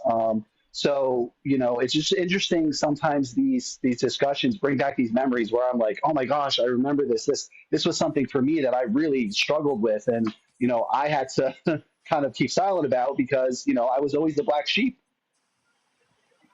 Yeah, it's unacceptable, absolutely unacceptable. And of course, bigotry is as old as people. There's always been there, and people will come up with anything they think is going to be effective in legitimizing and propagating their own hang-ups and their own small-mindedness and their own prejudices. And it's for us to continue to call it out, not hysterically, but calmly and ruthlessly and consistently. Mm-hmm. And that's why I'm sometimes happy to talk to people and let them say that stuff here, and then give them the full force of what follows. So, well, I agree. I don't personally think you should immediately shut these people up, because then how will you be able to convince them of the truth or give them an alternate way of thinking about this. So I know a lot of people obviously get uncomfortable, and I can understand that, but we need to have these discussions so that these ideas can get out there, because if they don't hear the opposite side and they stay within their echo chamber, then they will never change. So that's why it's very important, to obviously, if someone is taking it too far, and it's very traumatic for probably a lot of people, that's a different There's story. a balance, But isn't there? There is a balance. no, and I do think you guys do a good job with that, because you are trying to be sensitive, but you're also trying to educate people. And you do, the people that are truly being assholes, you make that known. And I do think you guys do a good job with that, personally. Well, thanks, man. We're going to move it on because we've got others in the queue. But thanks for coming in to see us, and obviously that spreading that important information about Joel and Mezzo's site. Go check that out, people. That's important business. So yeah, thanks for that, Richie. Thank you. Take care, buddy. Thanks. Good night. Take care. Okay, we are going to bring in another Richie next, spelt slightly differently, but from the TikTok side. Just bringing in Richie right now with an EY. Hey, Richie. How's it going? Good. How are you? How you doing? I'm doing pretty well. How about yourself? Fabulous. Doing Thank well, you. thank you. Okay. Yeah. What do you think? Well, I think God is great, but at the same time, I give people the option to have their own free will, because life is about journey. And if you're not ready to encounter your fate, and you don't believe in something bigger than yourself, then that is your option. That is your right as a human being. But I feel like God, being the Almighty that He is, He gives us that option. He gives us the free will. But the thing Do you is, think He's morally great? Yeah, I'm gonna. I'm sorry. Come again? Do you think you said you think God is great? Do you mean you believe God is morally great? I mean, His plans for us are based on perfection. What? We don't judge. We have. My whole point is, besides people respectfully, is that a yes or is that a yes? You think God is morally great? I think God is morally just. Morally just. Okay, so you think He's just. So what criteria? By what criteria did you determine God is just? By you reap what you sow. It's based on the energy you give in your life is the energy you receive. I want to go back to something you said earlier. So you said that God gives us a chance to use our free will and decide what our future is going to be, or something like that. I don't want to put words in your mouth, but you said something to that effect, right? So can you flesh that out a little bit? So you said God is great. Okay, so that means you approve of what He does, and part of what He does that you approve of is that He apparently gives us all some sort of option to affect what's going to happen to us, or something like that. Is that correct? Yeah, He gives us a choice. A choice. He gives us the freedom to make our own choice, and that's what makes it great, because not everybody's meant to believe. It sounds wonderful. So what's the choice He's giving us? What freedom do we have to make a choice here? Because, let's say I say to you right now, I don't believe God exists, right? How is that a choice? I'm just not convinced. I'm just not being convinced that this is true. There's no choice involved in that. I'm just not convinced. What has caused you to not believe in God? The same thing that's caused you to not believe in fairies, a lack of evidence.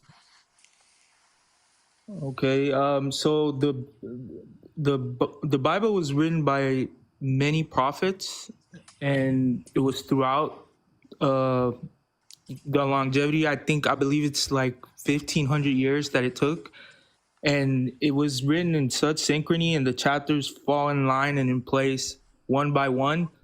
These are things that convinced you, but we're not convinced it was written by prophets, and it's getting away from the point.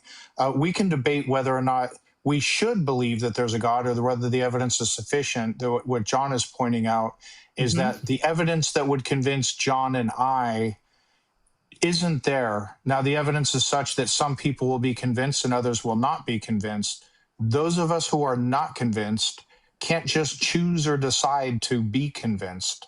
And that's not the how problem. belief works. And with That's the that, problem. given you're right in the sense that it is your journey to discover it, and whether you discover it or not is based on how you go about things in your life. Maybe starting this podcast, maybe your views will change, maybe they won't. Maybe you run into a situation that will change your mind, maybe it won't. But matter of fact, but you said God gives us a choice. So forgive me for interrupting you, but I just want to focus on this, right? So you said, Yes, sir. this is a great plan. God gives everyone a choice. And if you don't make the right choice, what happens? well, I mean, it just depends on what you believe in, because Right. there's So people that if believe in God. if I die tomorrow, I don't believe in God. I don't believe in Jesus. All of that stuff is nonsense as far as I'm concerned. So if I die tomorrow, then according to your view, what happens? Well, according to what I believe in, yeah, if you haven't if you haven't repented for your sins and given your soul to God, then yeah, you basically you're not accepted into heaven. And what does that entail? What happens to people who aren't accepted into heaven? I mean, it's pretty obvious. I mean, yes, some people say you go to hell. I'm asking because lots of people have different views about what happens. So I just want to get yours. So there's like some special club that I just don't get into, or do I continue to live somewhere else, or is a little house by the sea, or what happens? So I always tell people this because it's crazy the way it happens, but a lot of people, they dive into this all the time. Just look at the anatomy of the eye, and you're gonna see that a creation. Wait, you've just slipped. You've just hang on. Stop. You've just completely wildly changed the subject to something totally different. You've just changed the subject to why your ignorance about biology should convince me that a God exists. That's a totally different subject. I don't want to talk about that right now. I'm talking about just accept that right now I'm not convinced by the same things that convinced you. Sean is not convinced by the same things that convinced you. And I just want to know, in your understanding, what is going to happen to me if I die still not being convinced? Okay, so like you said on your title of your podcast about evil, so do you believe in good and evil? I still really would love you to answer the question I answer. I'll answer any questions you want, but I just would love to know, just so then we know what we're working with here, right? Some people think that people who don't believe in God get punished in some way. Do you think that, or it's not a punishment? It's not a punishment, but it is a belief that if you take God as your Savior, Lord Jesus Christ, and you accept Him into your heart, then you repent your sins, you will go to heaven. Right. And for the people who don't do that, what happens to them? Well, they go to hell. It's my belief. And what does going to hell involve? Because you haven't accepted. I mean, I've never been to hell, so I wouldn't be able to tell you that. Okay, but it's something bad. Let's leave it at that then. It's something bad, right? It's a punishment, right?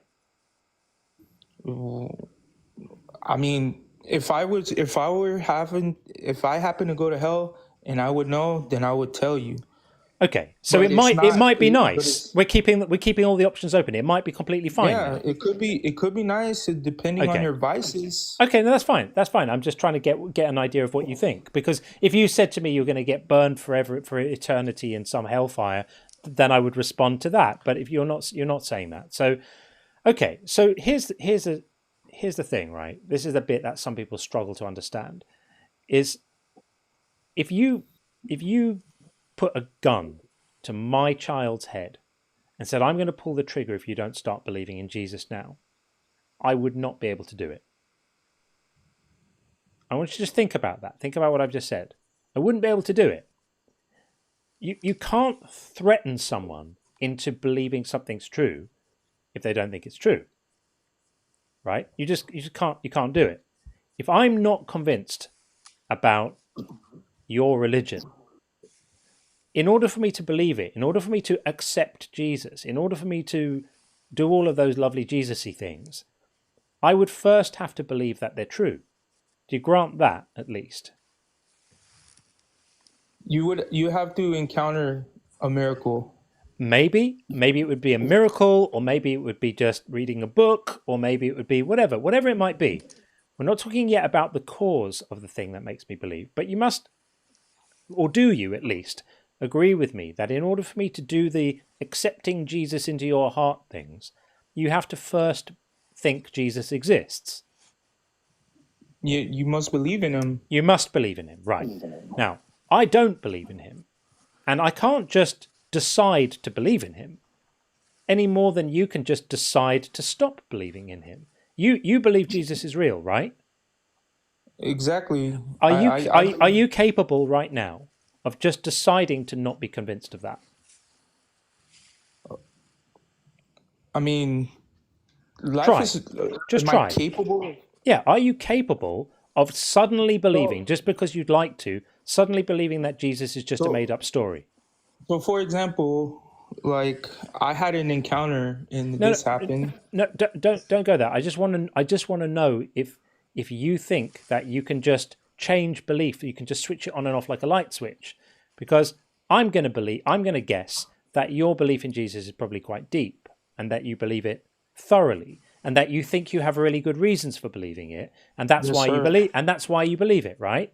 So Yes. all of those reasons don't just vanish if you decided right now, oh, I'd quite like to not believe in Jesus for, say, an hour. You couldn't do it because those reasons would still be there, right? Have I doubted him in the past? Yes. Have I been upset with him? Yes. But everything, like I said, life is all about free will and freedom of choice. Right. But this is what I'm trying to tell you. This is not a choice. This isn't about freedom of choice. This is about you being persuaded that Jesus is real. And because you're persuaded that Jesus is real, you can't just switch off your belief and stop believing. And for exactly the same reason, I can't just decide to make myself convinced that this is real. And so I can't accept Jesus into my heart. I can't do it. And it's an unreasonable and evil, I'm going to use this word deliberately here, evil. It's an evil thing to do, to tell people that they're going to be punished in some way unless they are believing things that they are not convinced are true. No one is capable of doing that. It's setting a challenge for people that nobody can ever achieve. And that's evil. It would be like if I said to you, you get to go to heaven as long as you can jump over a 400-foot building. And if you can't do that, you're going to be punished. It's as ridiculous as that. Can't do it.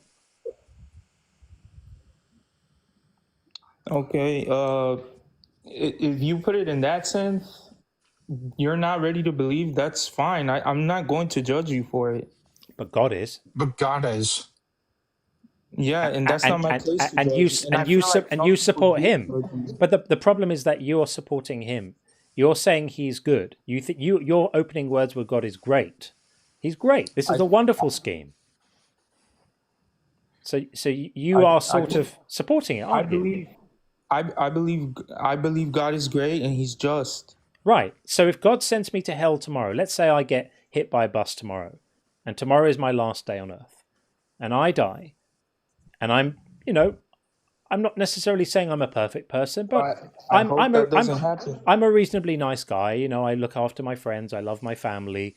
I try to make a positive difference in the world. I care about people. I never abuse people. Would it be good for God to punish me just because I didn't get convinced? I mean, not everybody's time on earth is guaranteed, but I get your point. But if you are exposed and you have the opportunities to do it, but it's not your time, it's not your time. Right. It has to happen. It has to happen by being convinced, doesn't it? Exactly. And maybe, that's what I'm trying. But this is the problem. I think you're almost there. You're almost realizing what the problem is. I think you're getting a sort of sniff of it. If you can realize this last bit, you'll understand how messed up this all is. So God's plan, God's perfect plan, involves punishing people because they just didn't get persuaded of something. It's basically like punishing a mistake, isn't it? Would it be punishment if you have your own choice to make? Like I said, having the free will and having to make your own choices. You're not here. Let me try to spell it out for you, Richie, because you don't seem to be getting it. Do you agree that it would be immoral to punish someone for something they cannot choose? Immoral for something someone cannot choose? No, immoral to punish someone for something they cannot choose. Okay. Well, what John is explaining is that belief is not a choice. So what you have is God punishing people for not believing, and we agree that belief isn't a choice.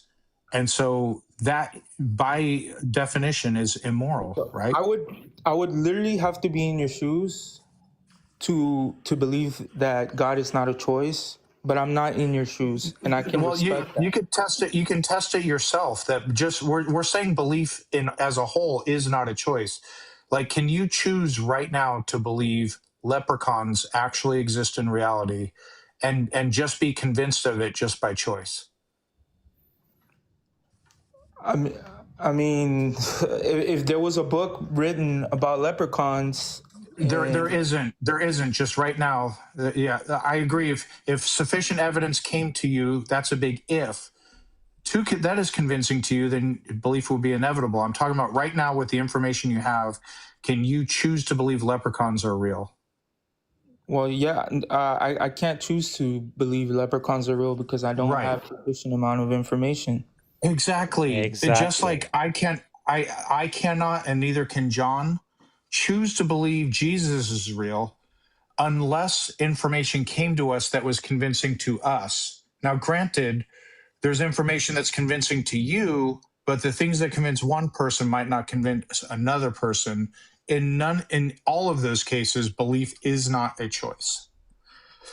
Okay, I understand that, and now that you made it clear, I just want to tell you that hopefully it does get to the point where you have enough evidence to make a choice, but right now you're saying you don't have enough. So hopefully someday you do have enough. But let's circle back, because you agreed that punishing someone for something they cannot choose is immoral. God punishes those who don't believe. Believing is not a choice. Ergo, God punishes people for something they cannot choose, which you agreed is immoral, right? In the sense of where you put it, yes, but then also there is subsequent amount of proof if you go look, like for the Bible. If you don't believe in the Bible, that's a different discussion. That's a different discussion. That's a discussion about whether you think non-belief is justified on the basis of the evidence, and that is a different discussion. I appreciate you trying to engage with us with an open mind, but I feel that this is probably a point to say, maybe we'll move it on here. I can see the Christian in the queue, and we want to get the Christian in as well. Maybe think about that. It's a really important point. It's a really important thing for you to dwell on, the fact that you can't choose to believe something, and that's why this whole system of hell for not believing and heaven for believing is morally ridiculous. It's not a free choice. It's nothing to do with free will. Nothing to do with that at all. It's to do with punishing people for what they're not capable of doing, and we would look very darkly on any people who did that. We should do the same on any gods. But thanks for coming in. We appreciate it. All right. Well, hope you have a great rest of your weekend. And you, Richie. Take care. All right. Thanks. Okay. We are, as promised, going to get in the Christian. I suspect one of many, not the only one. Hey, how you doing? Yo. How's things? What's up? What's up is we think that God is pretty evil, on the basis of the things he does and says and commands and sets up. And by the title of your well, your name, I'm going to assume that maybe you hold a Yeah, different I'm a view. Christian. Yeah. I'm a Christian. But So, before I jump into this topic, just to pitch off what the guy said, yeah, are you guys, first of all, are you guys like atheist, agnostic? we are atheists. Yeah. Atheists? Okay, you guys got to make a choice, bro. If you're going to We believe what? in God or not, because you're playing games with God. You're gambling with your Okay. soul. That's delightful. So let's talk now about the same If you thing die and God exists, then you're cooked. well, So yes, that's make a lovely. choice. But you know what? You're cooked because Puff the Magic Dragon is actually God, not Jesus. I'm going to tell you some things about Puff the Magic Dragon, I'm not cooked. and they're going to cause you to be very, If very God frightened. exists, then I'm They not they cooked. should, because Puff the Magic Dragon's breath is very, very, very God isn't hot. evil. It's very, very hot, and he's much bigger than Jesus. He could eat Jesus for breakfast, and he has. He told me that he has in a dream. So, be very, very careful not to offend Puff the Magic Dragon, because on Dragon Judgment Day, all the people who don't accept Puff are going to be involved in a very large dragon barbecue, and it's very, very hot. So be very, very careful not to offend Puff the Magic Dragon, because he lived by the sea. So he gets very upset about that. I can answer your topic though. So But now if let's you want to sit on your high horse and play games with God, bro. Yeah, that's on you. I'm playing games with. You can't joke around with God. Don't play games with my very heart. careful. Quit playing games with my heart. Hey, those fear shackles you're God wearing, is not the fear evil, of, to answer your hold prompt. on, the Christian, those fear shackles of the mind that you're wearing, I used to wear them too, but I shed myself of them. So the threats of hell, or don't play with God, the beware, like, let's just have an intellectual back and forth now you're conversation. coping. You're coping. So let's just have trying to turn the faith to not believe stop in talk God stop than talk to believe stop in talking him. over me. All right, listen, you're not going to talk over us. I speak, you speak, I speak. That's how it works here. All right, so let's turn it into an intellectual back and forth conversation about whether God is evil, whether God exists, those types of topics. Yeah. Sure. And can I just say before we get into the meat of it, Inner Circle, stand by. Don't get too trigger crazy, because let's let this play out a little bit. I see we've got 3 votes in already. I'd like to let this run for a little bit. So easy on the kill switch triggers, please, people. Okay, so I'll do that if you guys can respect me also. Yeah, that's great. The idea, it's my time to talk. So the idea here is that we do respect people. What we don't respect are silly ideas, right? So you will get respect from us, and you'll give it back to us too, and it will all work out great. What we don't respect are silly ideas. And so if you think anything I'm saying is silly or wrong or mistaken, then I'm absolutely happy to hear it and give you the time to say it. But you're going to hear why we think that your ideas are fairly silly as well. Okay, so that's how it works. I want you to understand the difference between attacking a person, which we don't do, and attacking an idea, which we do. So that's what we're going to do right now. So your idea is, and the idea of the Bible is that people who aren't persuaded of something deserve to be punished. Can you see a problem with that? Repeat that again. Yeah. People who aren't persuaded of something deserve to be punished. People that aren't persuaded of something. Where are you getting off saying that? The Bible says in John 3. The Bible says in John 3:18, very clearly says that anyone who doesn't accept. Could I get my Bible real quick? Yeah, I can put it up on the screen. You can see if you look on the screen, it's right here. Can you see the screen? It's like, is there like a way you can like make it bigger?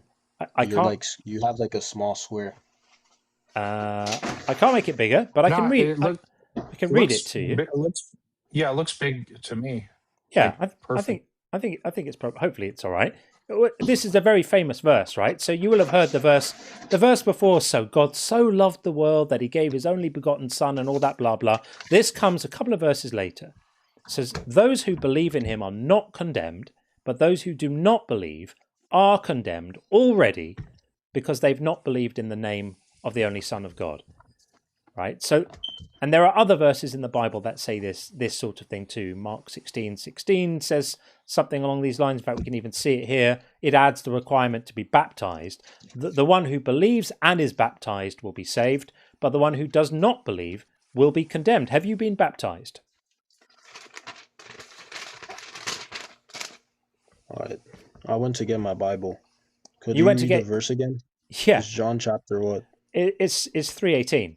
John 3:18. John chapter 3:18. Yeah. He If who you got believes in him is not condemned, but he who does not believe is condemned already, Yep. because he has not believed in the name of the only begotten Son of God. Yeah. This is the condemnation. The light has come into the world. Okay, And you men can stop loved the there. You can darkness stop and there. not So the light, this because is they the knew idea, evil. right? We don't need to read the whole thing. So the idea Well, you here is have that to understand context. we can understand the context without Look having at what you're doing. to read the whole thing. We do understand the context. The context here is that basically belief in Jesus is the requirement for salvation, and that if you don't have that belief, you're going to be punished. And if you do have that belief False. and you accept Jesus, you accept the sacrifice that Jesus That's made. false. If you accept the sacrifice of Jesus as atonement for the sins of mankind, that you receive salvation. That's So a atheists will get that's false. So atheists will That's get into completely heaven. false. so So atheists atheists can, will get The into whole heaven. biblical narrative. okay. And you guys So said that you atheist. wouldn't cut me off. So well, If it was my turn I'm to asking you to respond. clarify your position. You said that's false. So is it your position that atheists will get into heaven? That's not what I'm saying. He's making Okay. the claim that if you don't choose to believe in Jesus, then you're going to hell. No, in verse 19 it says, "This is the condemnation. The light has come into the world." That's referring to Jesus, since he is Okay. perfect. Yeah. Okay. Right. So And it will says, "And men atheists love the darkness rather than the light." So people want to continue to Turn sin and do to all these turn to evil Revelation things and not 21:8 turn to then. Jesus. Read And 21:8. so Read the Revelation consequence 21:8. of that is death. Read And that's death in read hell. Revelation 21:8, please. It's not just if you I'm going to don't put it. believe I'm in going Jesus. to put it on the screen. He didn't say just. Will atheists get into heaven? Yes or no? What's the Bible verse again? No, answer Sean. Actually, that's a better move. Revelation chapter. No, answer Sean, because that's a more direct route to the same place. Will atheists get into heaven? Yes or no? No. No. Okay. Because you're not So perfect. if You're we're all not sinners. And it needs forgiveness. So if we're and not mercy. convinced of the right thing, it's helltown for us, right? No, that's not how it works. The reason why you don't, the reason why you go to hell is because you choose to live your life separate from God. Hell isn't just because, I want to just not believe in Jesus. Okay, fine.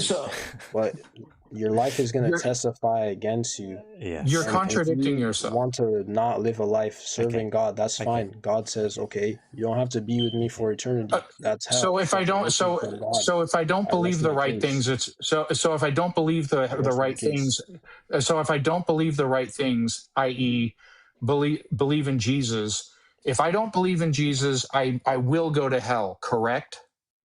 Yes, Jesus was the perfect sacrifice. He is perfect. Yeah, He had to die I'll on the wait. cross for our Okay, you sins. don't have to preach. We're just gonna. Okay, No, so I have to if tell we you don't why believe, Jesus is important. if we don't believe the right thing, we go to hell. Wait, John said. Pause. Hold on. Before you make your next point, can you guys tell me why? No, Jesus, we're going to stay on this track the because importance of like his whole character. We're going to stay why on. he's required for salvation. I'm just going to ignore everything you're saying right now. We're going to stay on the. So we're going to follow this. We're going to follow the. But you don't we're going to follow the conversation.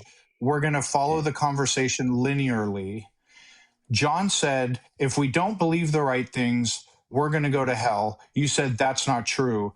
And you've also said, if we don't believe Jesus is God, we are going to hell, which confirms exactly what John said. We're not saying it's the only requirement to get into heaven. We're just saying it is a requirement. So what John initially said. So what John initially said is correct, that if we are not convinced of the right things, we are condemned. You said that's not true. Then I clarified, if we are not convinced Jesus is God and Savior, we are condemned. And you said yes. So you said no in one place. You're twisting my words. You're twisting my words. This is what I said. Jesus Christ is important and necessary for salvation. It's not just not just believe in Jesus. He didn't say you go to just. heaven. No. No, That's hang on a not what I'm second. saying. Okay, right. We're going to have a hard That's a straw reset man. here. We're going to have a hard reset here because That's not what I'm there's saying, and they there's too keep much cutting me bullshit going off. on here. We understand what you're saying. You're saying that calm you're down, you're bro. saying that there's things you need to do in order to be with God and avoid hell, right? We understand that. But the thing you're missing, the point you're missing, is that if you don't believe in God, if you don't believe in Jesus, you can't do any of those things. You can't take those steps that you are suggesting would be the remedy that saves people from hell. And therefore, believing in them is a requirement in order to benefit from them. And if you don't believe, you can't do it. So ultimately, it is the lack of belief that stops the possibility of being saved from going to hell. And that's a problem. I wish that hadn't happened. Inner Circle, I asked you to hold back. You're very naughty. I'm not happy about this. Read John chapter No, hang 3, on. verse 18 to 19. Just read I that for us. might have a little bit of a veto over the Inner Circle here because I asked you to hold back on this because I'm supposed to drop you now because the Inner Circle have requested that Voted you off the island. But... Voted you off the island. We don't have anyone else in the queue right now, and I want to speak to this chap. So, it's a tricky one because I think because hang on. I think because you gave a warning, because you, John, I think because you gave a fair warning ahead of time, like, hey, we're going to let this one go, that it's a proper veto at that point. Yeah, I think I'm going to occasionally reserve the right to veto the Inner Circle, particularly in an instance where I feel it wasn't correctly deployed. So most of the time, I love you guys very, very much, but we're not going to accept that one for now. I'm gonna activate my veto powers on this occasion. So you're saved by the skin of your teeth, Christian. Make it count. So this is a big problem in your argument. Is that whatever you're going to stipulate now as the conditions? Restate my argument? Yeah, but before you do, I'm going to let you do it. But I want you to bear this in mind when you say your argument. Whatever you say the requirements are in order to avoid hell, I want you to tell us if it's possible to do those things if you don't believe God exists. Go for it. It's impossible. There you go. That's the end of the discussion then about that particular point. Because if you can't do those things unless you believe, then you can't be saved unless you believe. Right. And so if you don't believe, you are being punished as a result of not believing and all the things that happen to you as a result of that. And that's immoral because you can't just choose to believe something. According to you. Can I restate my argument though? Yeah. You said did you hear why he said it's immoral? Can you before you restate your argument, can you repeat mine back to me, please? You said that it's wrong because according to you're just saying that it's wrong. That's not my argument at all. I gave you a much more nuanced and a much more rephrase it. Right. Your argument rests on believing that God and Jesus are real. All the things that you're saying you need to do to get saved are impossible if you don't believe in God, and you've granted this already, correct? Sure. Right. My argument is that you can't choose to believe in something if you're not convinced of it. Okay. You just can't do it. It's impossible. It's impossible for me to do it. It's impossible for you to do it. Think of something now that you definitely don't believe is true, right? Let's say that Shanghai is the capital of France. Now begin believing it's true. Can't do it. It's literally not possible. So this whole system sets up an unfair challenge. It sets up an unfair condition where people are punished, potentially eternally punished forever for not being able to do something. And that's immoral. And that's why I say God is evil, because it's a disgusting system. All right, so can I rephrase and restate my argument with what I was talking about that you cut me off and threatened to kick me? All right, so in the verse He John didn't chapter threaten to. 3, I want you to understand what John happened there chapter before you 3, and do. you're cutting I me off saved you again. from being All kicked. right. We've got a system here where if the supporters of the channel are able to put in a vote in, and they voted to kick you, and I vetoed their vote to keep you here. So I wasn't threatening to kick All right. you. I saved you. So can I respond or? Yeah. All right. So I went back to the verse in John chapter 3, verse 18, like you told me to read. Yeah. It says, like you said, he who believes in him is not condemned, but he who does not believe is condemned already because he has not believed in the name of the only begotten Son of God. Yeah. The reason why that verse holds the most authority, right, is because it's necessary for Jesus Christ, since he was perfect, sinless. He didn't sin once. He's the most perfect, necessary sacrifice. We know all of this. We don't need you to preach. No. That's We what don't I was need you trying to say no. earlier. It's And you're irrelevant. cutting me off again. I am cutting you off because this is irrelevant. This is just mindless preaching. You have to address the point I made, which is that if you don't believe in this bullshit in the first place, you can't be saved. Why is that moral? What do you mean? Wait, what do you mean? Why is that moral? Why is it moral for God to punish people just because they weren't convinced? Well, because, and this is the condemnation, the light has come into the world. Jesus taught us how to live a life that's holy and righteous. That's got literally nothing to literally nothing to do with no. This is absolutely mindless preaching. I'm beginning to think the inner circle called it right. This is mindless preaching. I'm asking you questions and you just begin preaching. It's like every time I take a breath, you just start preaching. You know what? They called it right this time. Off he goes. That's actually a good call. I was wrong. I retract the veto. I heard a big, like, unanimous, I told you so. I like that. Yeah. All 5 of them in unison, I told you so. Yeah, it was a good call. I don't know what I was doing. I mean, there's the phrase flogging a dead horse. There wasn't a horse. I was flogging the space where a dead horse used to be. That was ludicrous. So, with that, let's move directly on to Mothman. Do you know In a circle. Do you know the Mothman? We're about to meet the Mothman. In a circle. I apologise. All forgive me for my ways. Right, Mothman, welcome. Hi, good evening. Where are you, Mr. John Cohen? Lovely watching you and listening to you. Thank you very much. You're very welcome to be here. What's your view on this stuff? So I'd like to give an opposing view here. Sure. And then change your title, if I may. That the Christian God, Old Testament God, is evil. Just to clarify my view, I'm an agnostic Christian atheist. Buddhist, all sorts of other stuff. Okay. But that's a long conversation. I won't go into that. Yeah. But I don't know if you're familiar with the Gnostic view of God and all of that. Are you at all? Broadly, I just think we have to look at the behavior of this God in the book, and all the horrific things he does and commands. And it's not good. It's not a moral record that any of us would be proud of. It's a moral record that would embarrass Slobodan Milosevic. It's grim.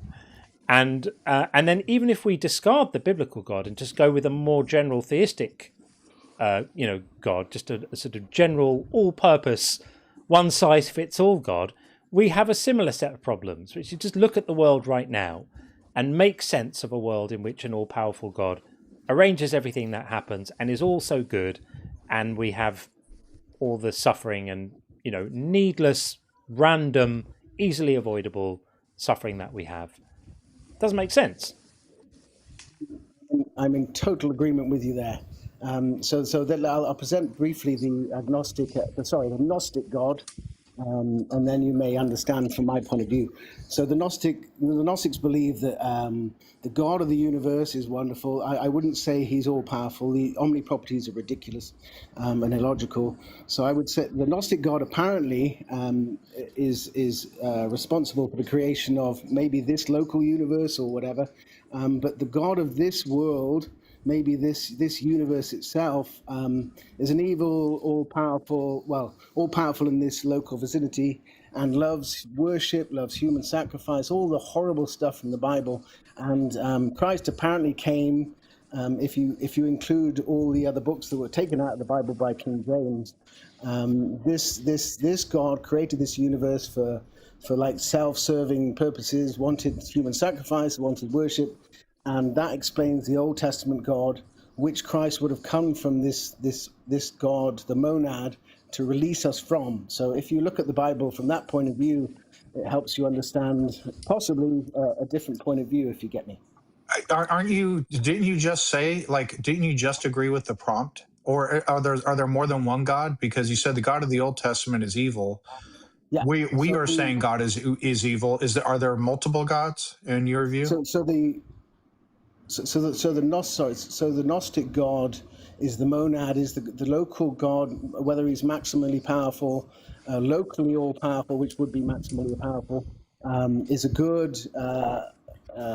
good God, not evil. But the lower God, the being that created this universe, that Christ came to release us from, is a good God. So the God of the Bible, possibly the God of 99%. I also believe that 99% of religious people are either lying or delusional. So the God of the, go ahead. Yeah, if the good God is locally all powerful, then why didn't you locally keep that other dick out of here? Because not I as I said at the start, I don't believe in the omni-properties all powerful. I think it's nonsensical and illogical. But you said locally all powerful. Locally, so has power over all of us here. So I don't believe in the all powerful omni-properties. I said like third time now. I think that and maybe I'm misunderstanding you. So locally, like geographically, our world, he's all powerful here. Couldn't he keep the evil guy out? Well, no, I don't know. My best answer to that would be I don't know. So what the Gnostics believe is the kind of ruler of or the creator of the universe. It could be some kid in the basement, whatever. It doesn't matter. But this being isn't responsible for this world. So the God of this world, I agree, is evil. Possibly, if you believe the Gnostics. I'm very loosely in belief here, but it is an opposing opinion, a view of like gods and God, that would say that God, the ultimate God of this local region, not ultimately in all powerful terms, would be good. So it's just this local asshole that we have to deal with. Okay, so we have a local asshole. Who's the good God? And so there's a good God who's not all powerful. So this is it's known as the monad. They call it the monad, and that is responsible for creating everything, but not this local material universe. They say the material world is the place where pain, suffering, evil, all of that comes from. Is that like so a who gonad? made the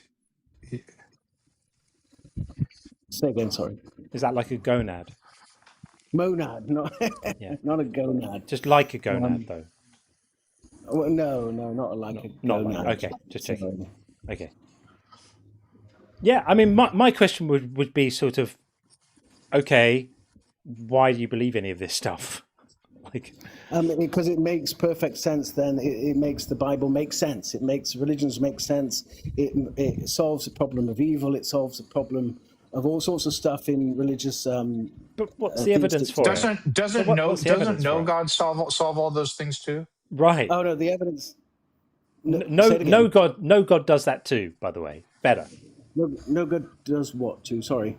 No God solves makes the problem of evil. Yeah, solves the problem of evil. Makes the Bible make sense. Written by people who didn't know where the sun goes at night. Well, the Gnostic, if you apply the Gnostic text to the Bible, then it makes sense. Yeah, but it's why do we need to make the Bible make sense? Why can't we just say this is a book written by people thousands of years ago who didn't know anything or knew very, very little, suddenly it makes sense. It makes amazing sense. There was myths. What it makes, yes, I agree. There is but I don't know, because I have a kind of I can get through. I can get to God scientifically. My Christianity comes from personal experience, and I wouldn't dare try and put that on anyone else, because I could be crazy. Well, let's get to God scientifically. I'm down for that. Okay, so my belief in God, I get there through the understanding of life on the planet, that there are many different beings, life forms that have a lot of control over lower life forms without the knowledge of them. So we can have complete control of ants, we can have complete control even of dogs, and have some kind of communication, but there are many animals that we have complete control of, that they have no idea we exist. We couldn't possibly communicate with them. So then extrapolating that above us, and the using the not the Kardashev scale, the mathematical equation that shows how much life there is possibly in the universe. I wouldn't say arrogantly that humans are the top, most powerful, most intelligent beings. I wouldn't say any is above another. There's So by what criteria is one life form above another? Not above, but more intelligent, more powerful. So humans. Okay, so more intelligent, sure.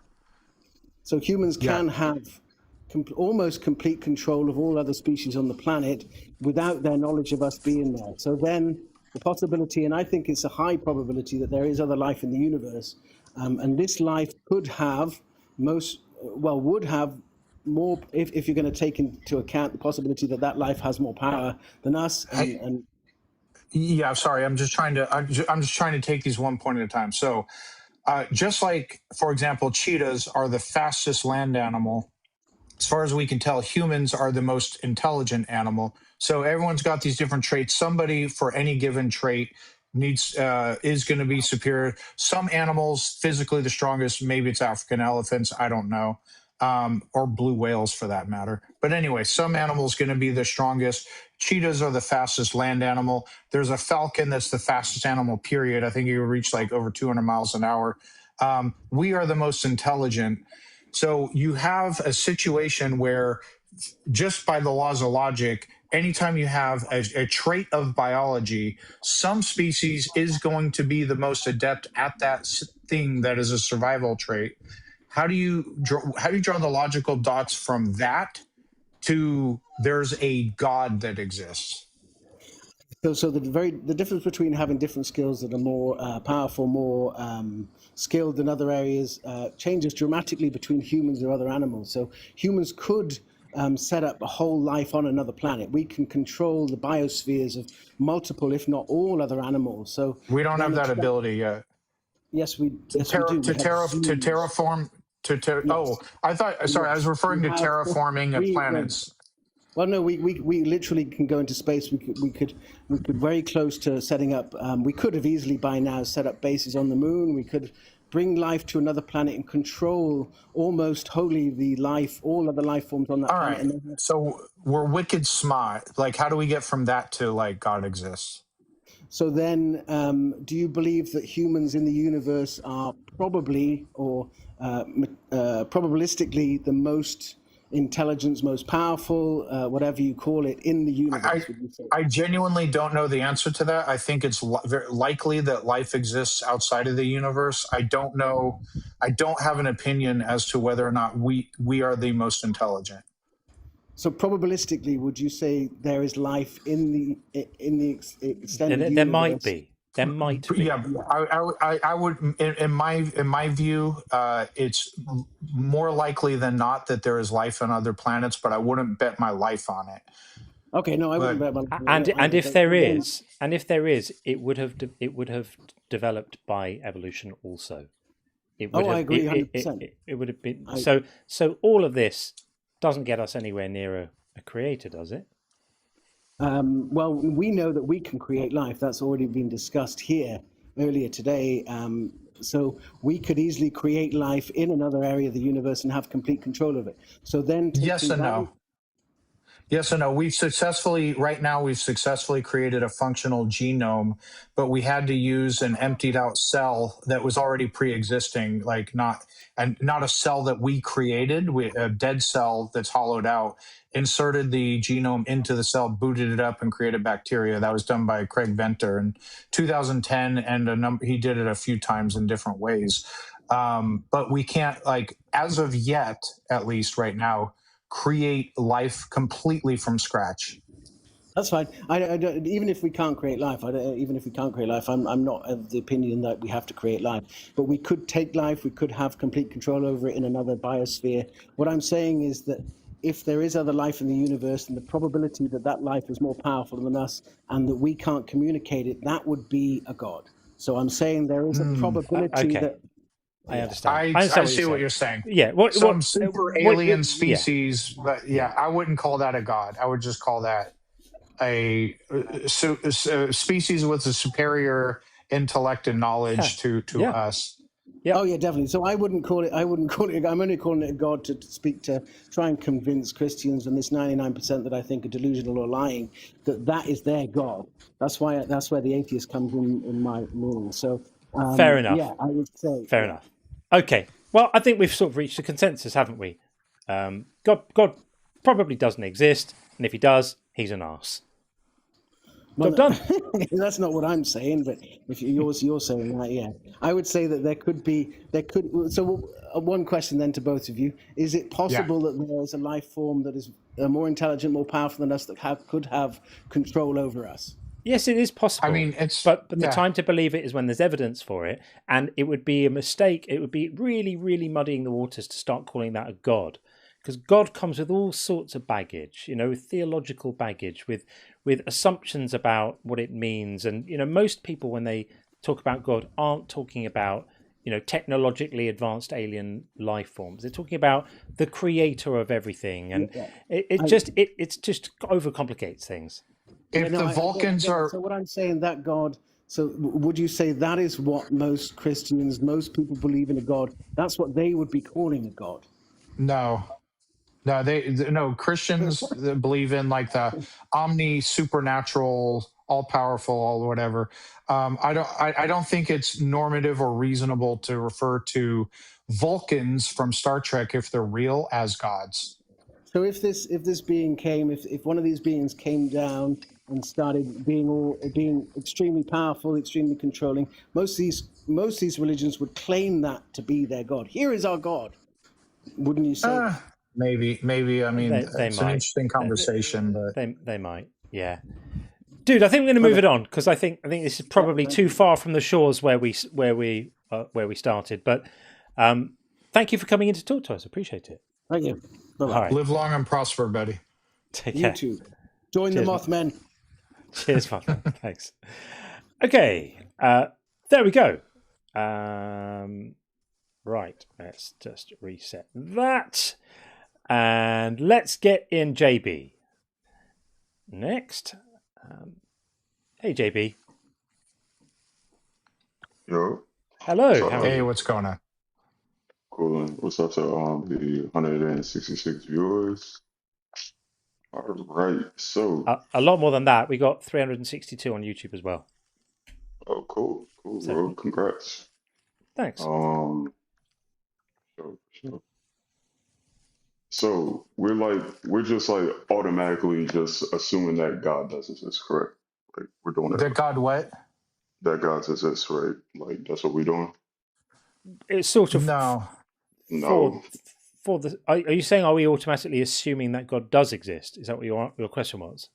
I mean, for the sake of the prompt, yeah. So basically, we're taking whatever your God concept is. We're mostly in this referring to like the character described in the Bible as God.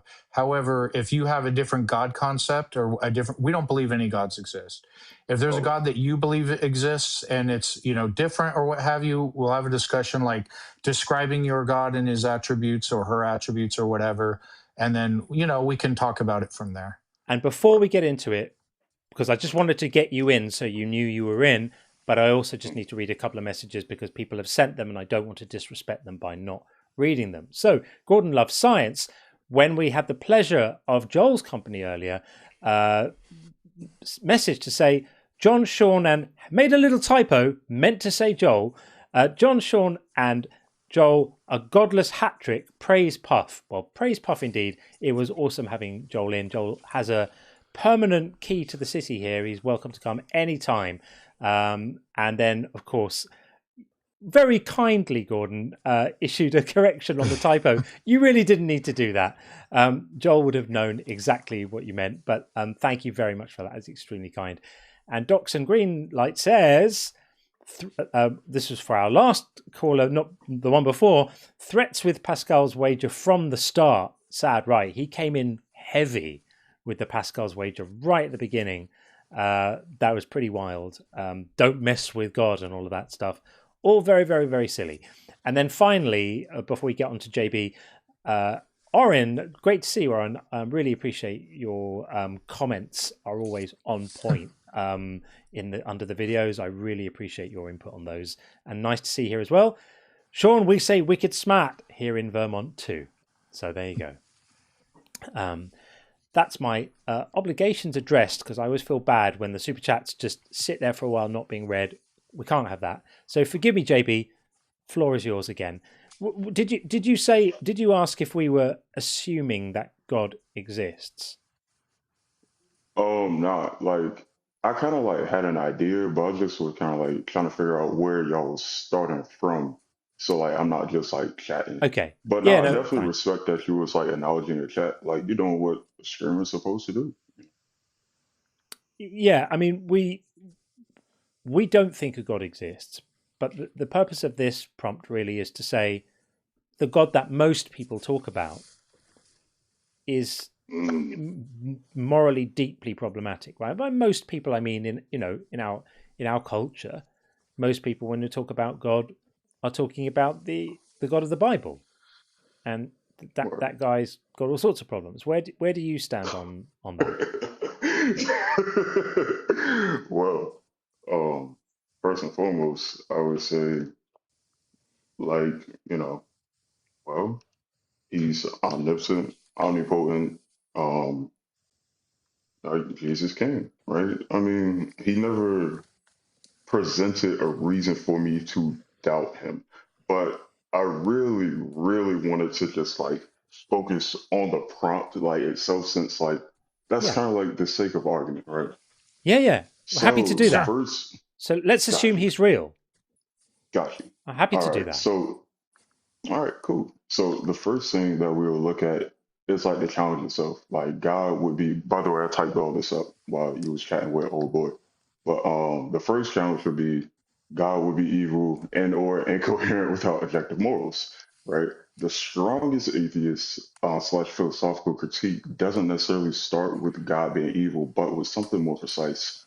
I forgot what style this is called, but yes, like Euthyphro style, whatever. Y'all can correct me in the comments. It's called the Euthyphro dilemma. Yeah. Right. And it's basically if something is good because God commands it, morally seems arbitrary because God could call like anything good, like slapping a kid, like he could call that good, right? And if God commands it because it is good, then goodness only exists independently of God. Right. So the atheist argument becomes like it's either morally independent of God, so God doesn't need to define, or he doesn't need to be defined by good, or morality is dependent, so God loses objective meaning. Yes, you described. Yeah, I think you described it fairly. Yeah. So if does God say X is good? Or sorry, is X good because God says so, or does God say so because X is good? And you're right.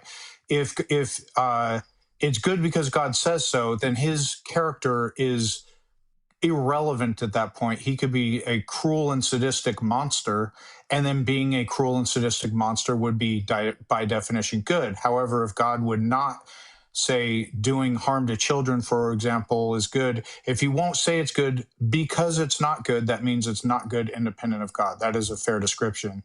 Do you have a way around that dilemma? I do, and I can only do, or at least as of right now, only agree more.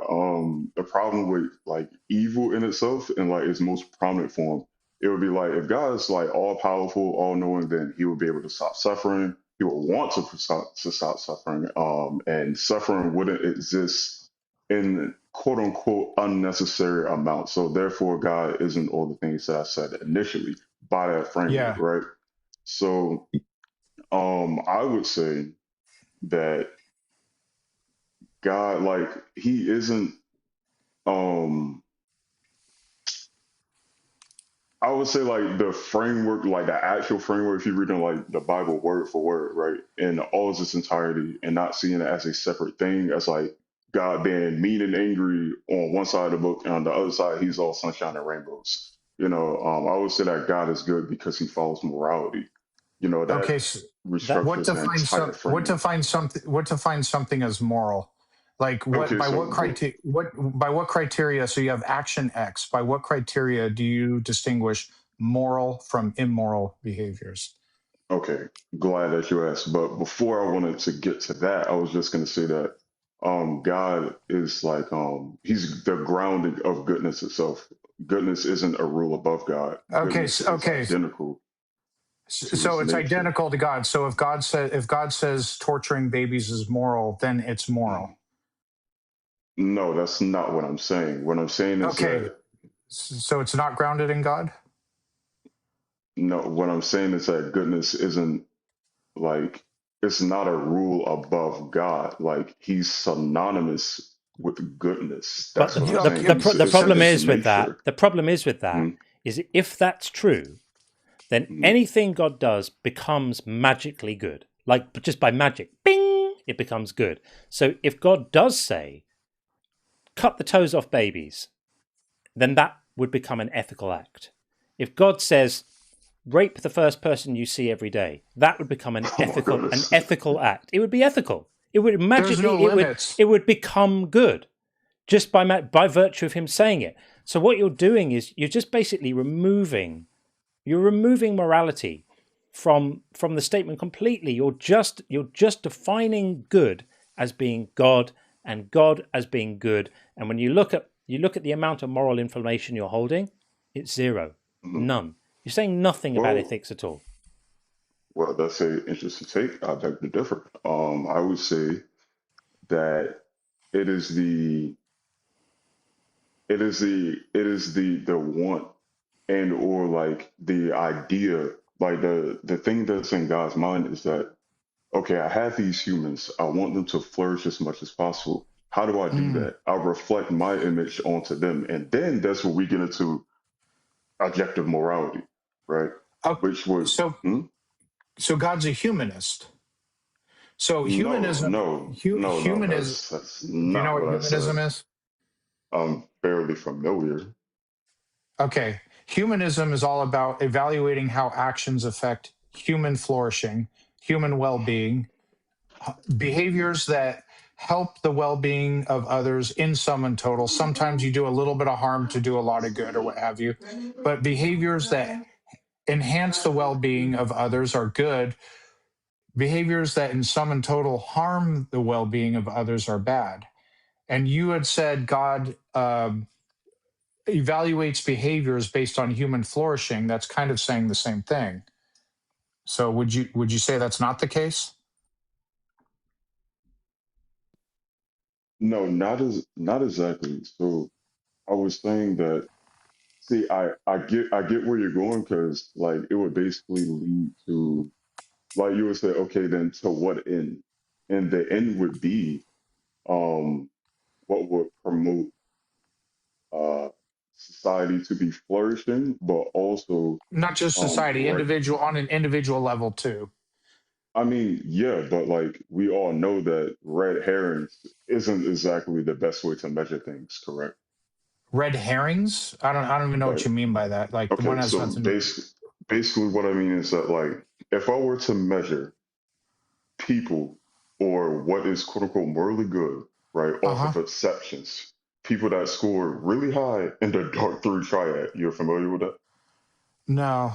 I don't know. Okay, I don't so know. I don't understand what you're saying right now. okay, so what I'm saying is that like if I were to make right, or God was to make morality based strictly off of exceptions, people that are less than 1% of the population, people that score extremely high in neuroticism, people that score extremely high in psychopathy, people score that extremely high in being like a sociopath, right? If we're in narcissism, if we were to base our Humanism. morality or standard of morality around that, then that's just This no, that just we're doesn't we're work. way off. We're way off in the weeds here. We're way off in the weeds here. That's No. not I was about to. that's not what Sean was I was saying. about to land a plane. I know, but no, that's not the not what I'm plane saying. the plane's about to crash Humanism into the mountain. This is humanism accounts for like it doesn't matter who's in the 1% of psychopathy or in virtuousness or what have you. Humanism is just the idea that behavior should, in sum and total, enhance well-being and avoid harm. That's it. Now, what is God's standard for distinguishing good or from bad behaviors? Well, I would say like things. So, for instance, being honest, right? Being honest. That's an example, but what's a standard? Like, why is being honest good? And by the way, Okay. is it sometimes good to be dishonest? Okay, so because I can see where this is probably gonna go, like Yeah, basically what you're people's seeing doing in like Germany, et cetera, et cetera. exactly. But the thing, Do you know what accounts for that? Humanism. So under humanism, there's no dogmatic lying is bad, because sometimes lying is the most moral thing you can do, and you know exactly where that would go. Where I are know your what you're saying. Jews? Yeah, where are your Jews? So sometimes lying is good, and the determining factor there is humanism, human well-being, right? Right, but the thing is, like, it's more of a blend. It's a blend of things. Like, it's not JB, only that. JB, whenever we have Mhm. these discussions, what tends to happen Mhm. is we spend the first 10 minutes or so, 10 to 15 maybe, skirting around the philosophical aspects, right? What do we mean by good? Is morality objective? What's the standard of this? What's the thing of that?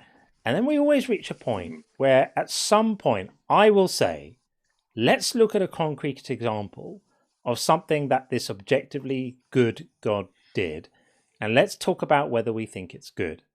And that point is right now. So are you familiar with the horrific, painful, and humiliating ritual that God instructed be baked into the law in the book of Numbers for what happens to a woman if her husband has a spirit of jealousy come upon him? Are you familiar I've with been waiting this? my whole life for this one. Right. Oh man. Do you know about this?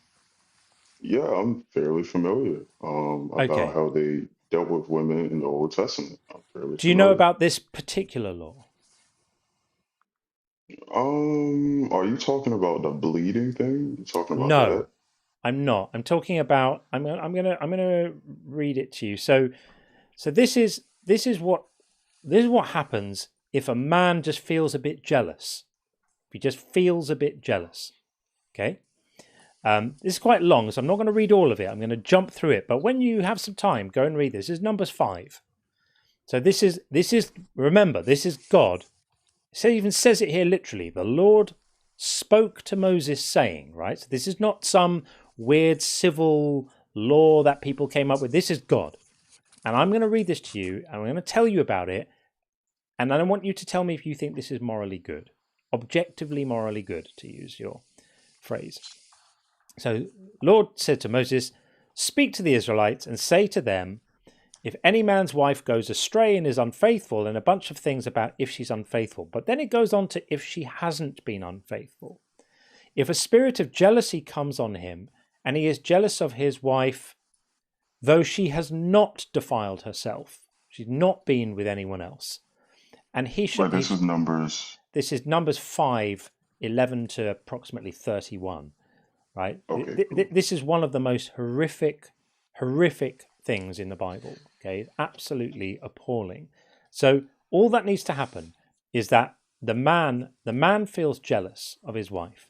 And this is what has to happen. The man shall bring his wife to the priest, and he'll bring an offering required for her 1/10 of barley, flour, blah, blah, blah. He shall pour no oil on it, put no frankincense on it, for it's a grain offering of jealousy, blah, blah, blah. A lot of this stuff is really boring, but basically lots of ritualistic stuff that happens around this.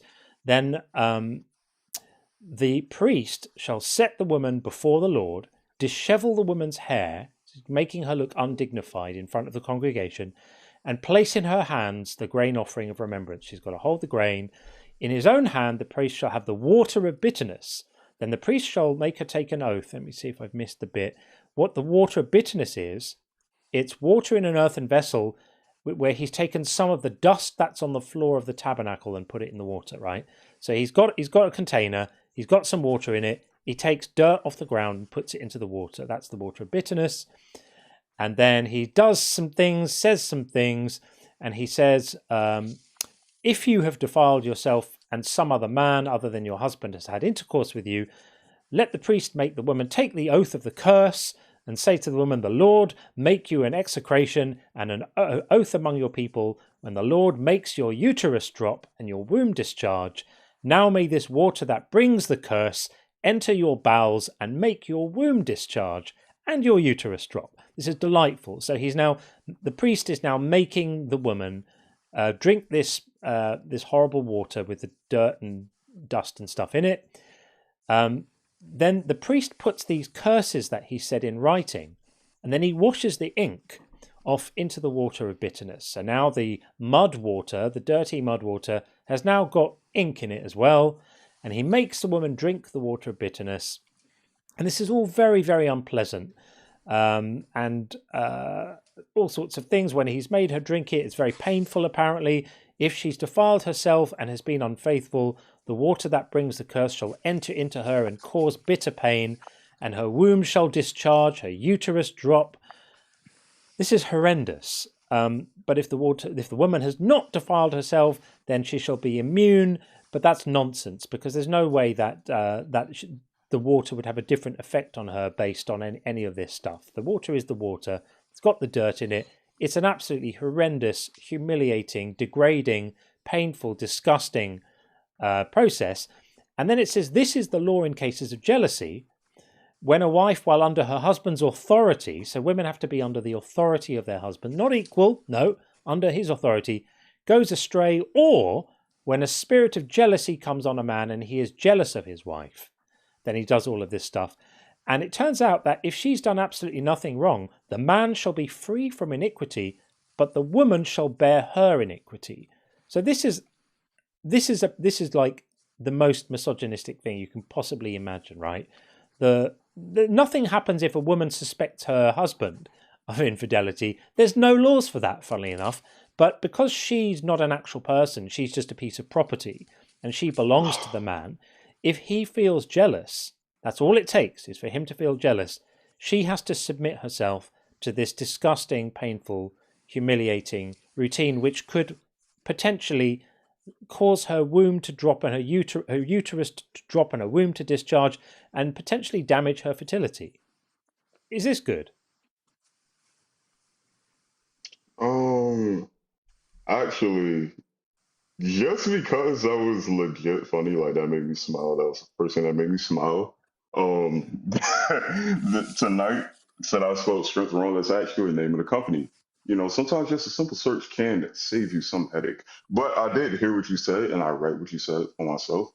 It looks like you know, some funny business is going on, but the ritual isn't necessarily claiming like magic goes on. It really serves as a function as like a Solomon oath before God, right? JB, stop. Is it good to put a woman through something like this just because her husband feels jealous? Please, just Dude, a yes. I was silent for like 4 minutes. I know, but I just want to. I don't want you to be silent. I want you to give me a straight answer to whether you think No, this I is was good. trying to give you a straight answer, but you just told me to stop after I was silent for like 4 minutes, bro. Like, come on, man. I just want you to tell me if it's good. It's not an unreasonable request. You have claimed that God is good by Okay, definition. if I say yes, are you gonna allow me to finish? Yes, absolutely. Yeah, Okay, a great. yes or a no, and then elaborate on your answer, please. Okay, yes. So, it serves as a solemn oath before God, right? With a physical symbolic act that it's like it forces a resolution of a, how would you say, like a quote unquote no evidence case, right? And if you look at like other ancient legal systems, right? Like when people had like the 42 laws of thought, et cetera, right? Like when you look at the Kabbalistic religions, right? They use similar systems that had like ordeals, oaths, and symbolic tests. You really couldn't like well, your point really wasn't like, the chemistry of the water is cursed, but like you're placing your fate like in divine justice if you're lying. Which I mean I can kind of see like where you're coming from like a more how do you say physical point of view. Like you're more like if I can see it, if I can touch it, then it's real. If not, then whatever. Like I No, get that. it's not from a But physical point of it's view. I am going to interrupt you again. It's not from a physical point of view. It's I from just a said what? it's less of a science claim. Like I'm not making a science claim. I'm saying, is it okay? Why is it okay for a woman to be put through a degrading, painful, humiliating process just because a man feels jealous? That's fucking disgusting. bro, I was That's about not to that's finish not elaborating. okay.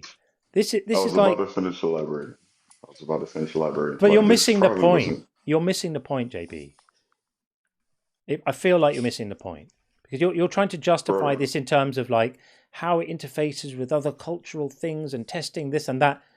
You need to explain why you think it's morally okay for a woman to be harmed. This is a harm. The ritual itself is a punishment. It's not like it's a test to decide whether there's going to be a punishment. This is a punishment enacted on a woman on the basis of a man's insecurity, and you're trying to defend it.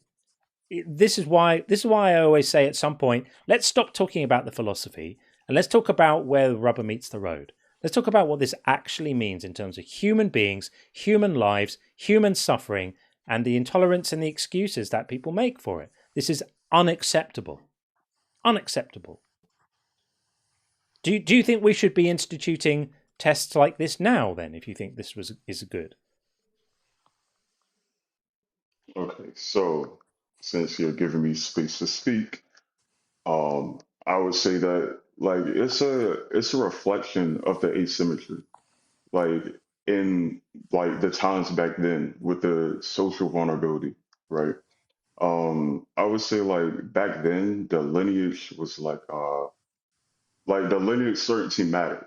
You feel me? Like the tribal persona or identity. We don't need a sociology lecture. Do you think we should be Bro. doing this to women now? If you think it's good, shall we institute it now? Would you be in favor of that? Like I'm trying to say that women was more exposed to accusations, bro, without evidence systems. So with that law, like the the accusations could be like lopsided in comparison to men. Like women to men, like This is a variation on it could have been worse, isn't it? This is like, things were really bad then, so God just have to pass this completely fucked up law because things could have been even worse. Why didn't God just pass a law saying if a man feels jealous of his wife, tough titties, have a conversation and be honest and work things out? Or at least if you're going to do this, make it cut both ways. Make the woman able to do this to a man too. This is unacceptable. I can't believe that. Instead of the uterus, our balls drop. But yeah. And what happens? What if the woman's pregnant and her uterus drops? What happens? I mean that is that usually it's a divine abortion, isn't it? It's a divine abortion. That's the whole point. Forced abortion. Yep. It is. This is the God abortion clinic. What happened to all of the pro-life stuff? Bro, like they couldn't just rely on suspicion alone. Like you do know that, right? That's exactly what the verse says. The verse says if a spirit of jealousy has come upon him, not even suspicion, if a spirit of jealousy has come on him, it even says, and she has not done this. It explicitly says that. But you're making it seem like he can just like off her, bro. I didn't say he's going to off her. I didn't say anything about offing her. I said he puts like, her through. Discard her without like any like. I didn't talk about this. I didn't talk about the due process. Is the test. The test is the process. It's putting her in a painful, humiliating, dangerous situation. This is a gynecological punishment delivered via magic ink water. What more due process do you want? I was just saying how it's literally not just ink and water, bro. How it's not just some magical ink water. I was just saying that earlier. Yeah, it's dirty water from the floor. Water with dirt and ink in it. It's savage. Absolutely savage. So, I'm going to ask you again, without a sociology lecture, if you think this is great, do you think we should institute it now? Should we write it into the laws now? If a man feels a bit jealous, his woman needs to be put through this because she's living under his authority, remember? Remember, this is what your objective morality buys you. You bought this, you got to pay for it now. Okay, but it also buys me that you can still change with time. Like you don't necessarily have to do everything the exact same way. You don't have to follow. You can still find the ultimate goal. You can still find the ultimate goal, which Where is in the everybody relatively is at peace. That's lovely. And Where in the Bible does it? pushed. Where in the Bible does it say that you don't have to follow the laws of Moses? Okay, so remember, you did say right here, right now. You did mention that. I didn't say a word about what's going on right now. No, but I asked you. I asked you. No. The reason I brought that up. So the reason I brought that up was because I asked you. Hang on. Jesus saving us. Hang on. So, The reason I brought that up and said right now is because I asked you if you thought this was good, and you said yes. Well, if it's good, then presumably we should enact it now. You don't need to type. well, Just speak. I'm not typing anything. You are. Anyways, bro.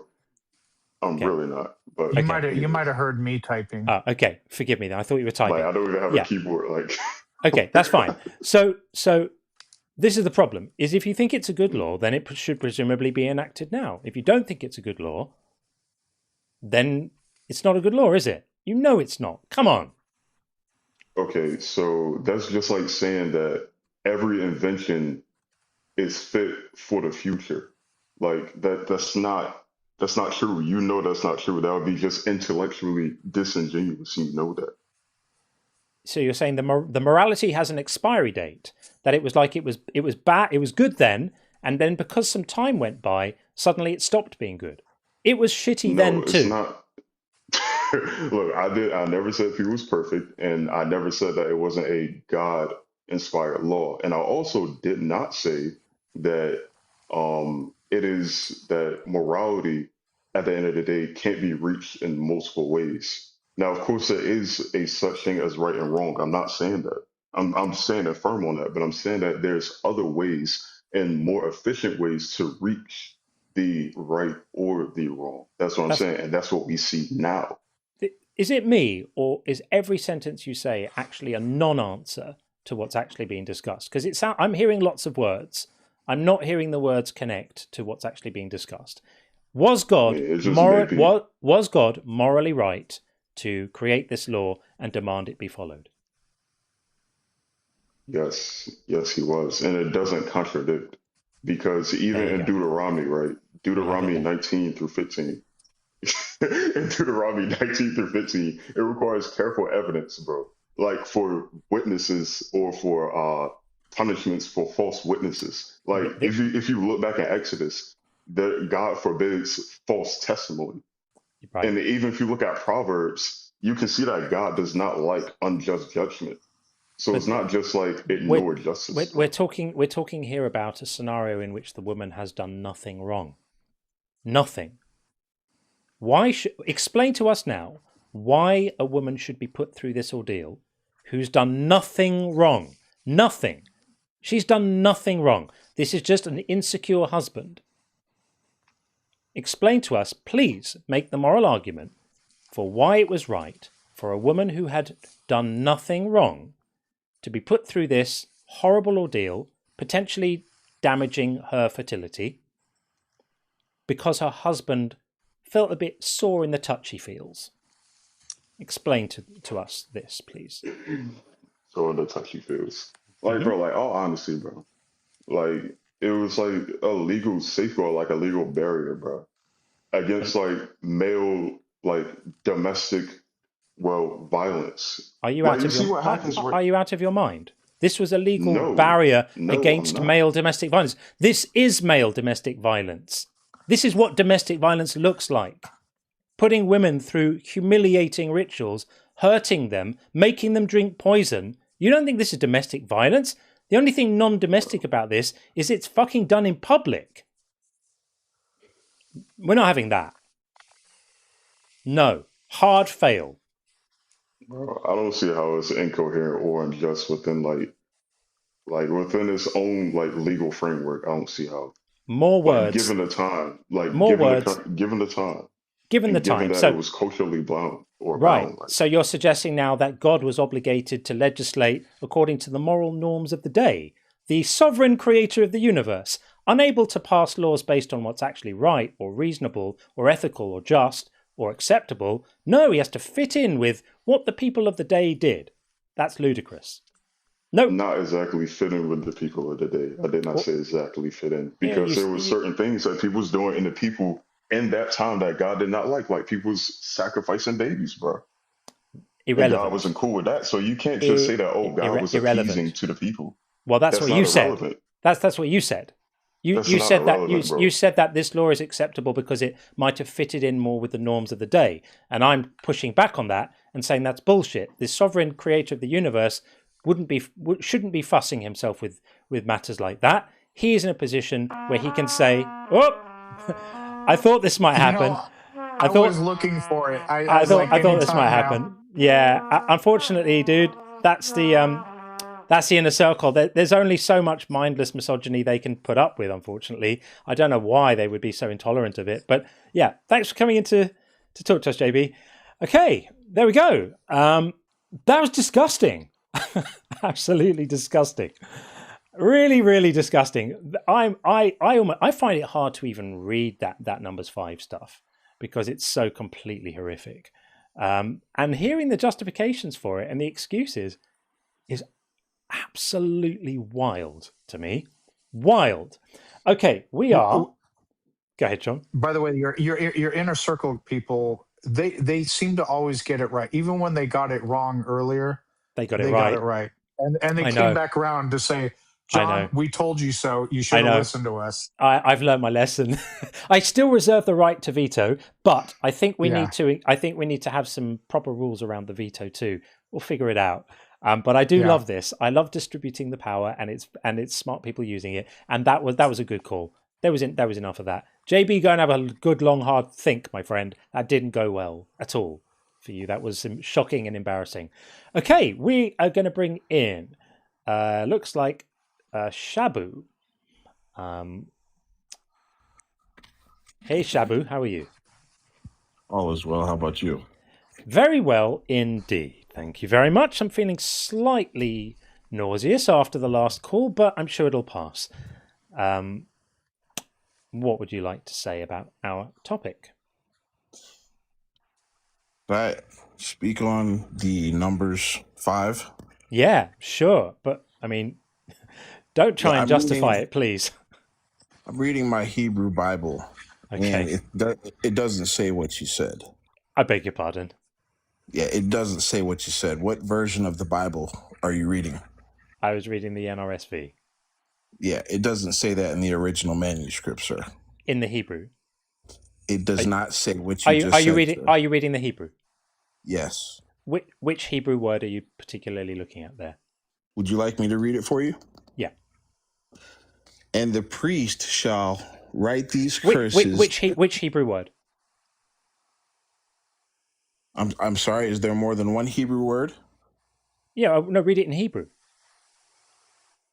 I'm reading it to you right now. And the priest shall. You're reading in English. You're reading. I'm hearing English right now. I want you to read the Hebrew. I don't speak Hebrew. Oh, okay. So on what basis are you criticizing the translation then? Because the NRSV is considered to be a pretty reliable translation. So I'm saying that anyone that has eyes can look up the Hebrew text and with each word identify that you did not read the original scripture, sir. I was reading the NRSV. That speak. No scholar reads the scriptures you just read, sir. So the NRSV was not written by scholars? Are you serious?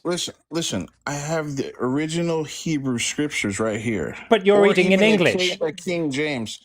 You're reading English. The King James is a bullshit translation. Do you speak Hebrew? Do you speak Hebrew? So you're reading a translation. You're reading a translation. Rhetorical question. Yeah, so are you. Which version are you reading? Which version are you reading? Each of the words, sir. I have an interlinear. Okay. Right. And in Hebrew, the original manuscript translates to something other than what you just read, sir. It doesn't say anything about a uterus or a belly. It says that her thighs, bellies will swell, and her thighs and that's going to make it better, is it? That's going to make it better. You lied. Let's acknowledge that you lied first. No, I read the text.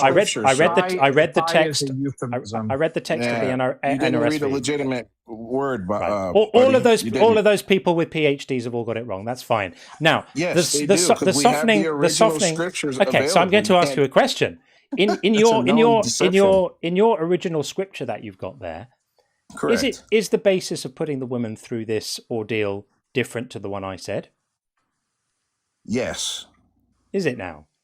It doesn't abort any baby, sir. Go ahead and read us the basis for what needs to happen in order for her to be put through this. What's the requirement that needs to be satisfied for this to be done to her? So it's Numbers 5, 22 and 23, right? Let me read you the real scripture, sir. So you're not lying to everybody. We're not going all the way to there. We're not going all the way. You don't want to hear the real scriptures, do you? We're not going all the way to 5:23 because it starts earlier, and we need to clarify. We need to clarify. Bad. No, it's not my translation. First of all, it's not my translation. Reads that translation. It's apart from everyone in seminaries and Bible colleges, Bible schools who generally tend to use the NRSV these days because it's considered to be the most reliable in terms of balancing up the author's intention. They're all translations, and you don't speak Hebrew. No, so they're not. We have the original text with each word. You don't speak Hebrew. Literal Hebrew word. Right. It doesn't matter. We can still translate the Hebrew word to English, sir. Read Numbers 5. And pretend like you don't have any sense. Read Numbers 5, the original verse 14. Are available, sir. We don't need a translation. Read Numbers 5:14. It's hilarious that you're saying this not speaking a word of Hebrew. Read Numbers 5, verse 14. We don't need to speak Hebrew. If I give you the Hebrew word aleph and then tell you to look it up, you can look it up with the Strong's and you can see the English word, sir. You can. So it doesn't matter if I speak Hebrew. So stop trying to pretend like it does. Read Numbers 5, verse 14. Numbers 5, verse 14 says, And a spirit of jealousy has passed over him, and he has become jealous of his wife, and she has been defiled. Keep on going. Or a spirit of jealousy has passed over him, and he has become jealous of his wife, and she has not become defiled. Stop right there. Right. That's the bit I was asking you about. So this is a thing which is done to her, regardless of whether she's done anything wrong, correct? In your translation. Okay, I'm going to ask you the same thing I asked the last guy. Make an argument for why she should be put through this ordeal when she's done nothing wrong. Go. Woman was created for man, was she not? No. John? No, I don't think woman was. I think that's what God says. I think that's a disgusting view. You don't understand creation, sir. No, it's not because I don't understand creation. It's because I actually think that women and men are of equal value, and women were not created for men. So can you not see with your eyes, sir, that a man is superior to a woman in strength, and a man is the one who gives the woman seed? How can you not see that a man was created first? This is misogynistic bullshit of the highest order. Understanding. It's called having no understanding. It's called you being a disgusting prick, actually, is what it's called. Right. A woman has breast, John. She was created for man. Can you not see that? A woman The has man breasts. gives the woman seed, John. Line up, ladies. Line up, ladies. He's single. He's single. I'm going to introduce you to my friend.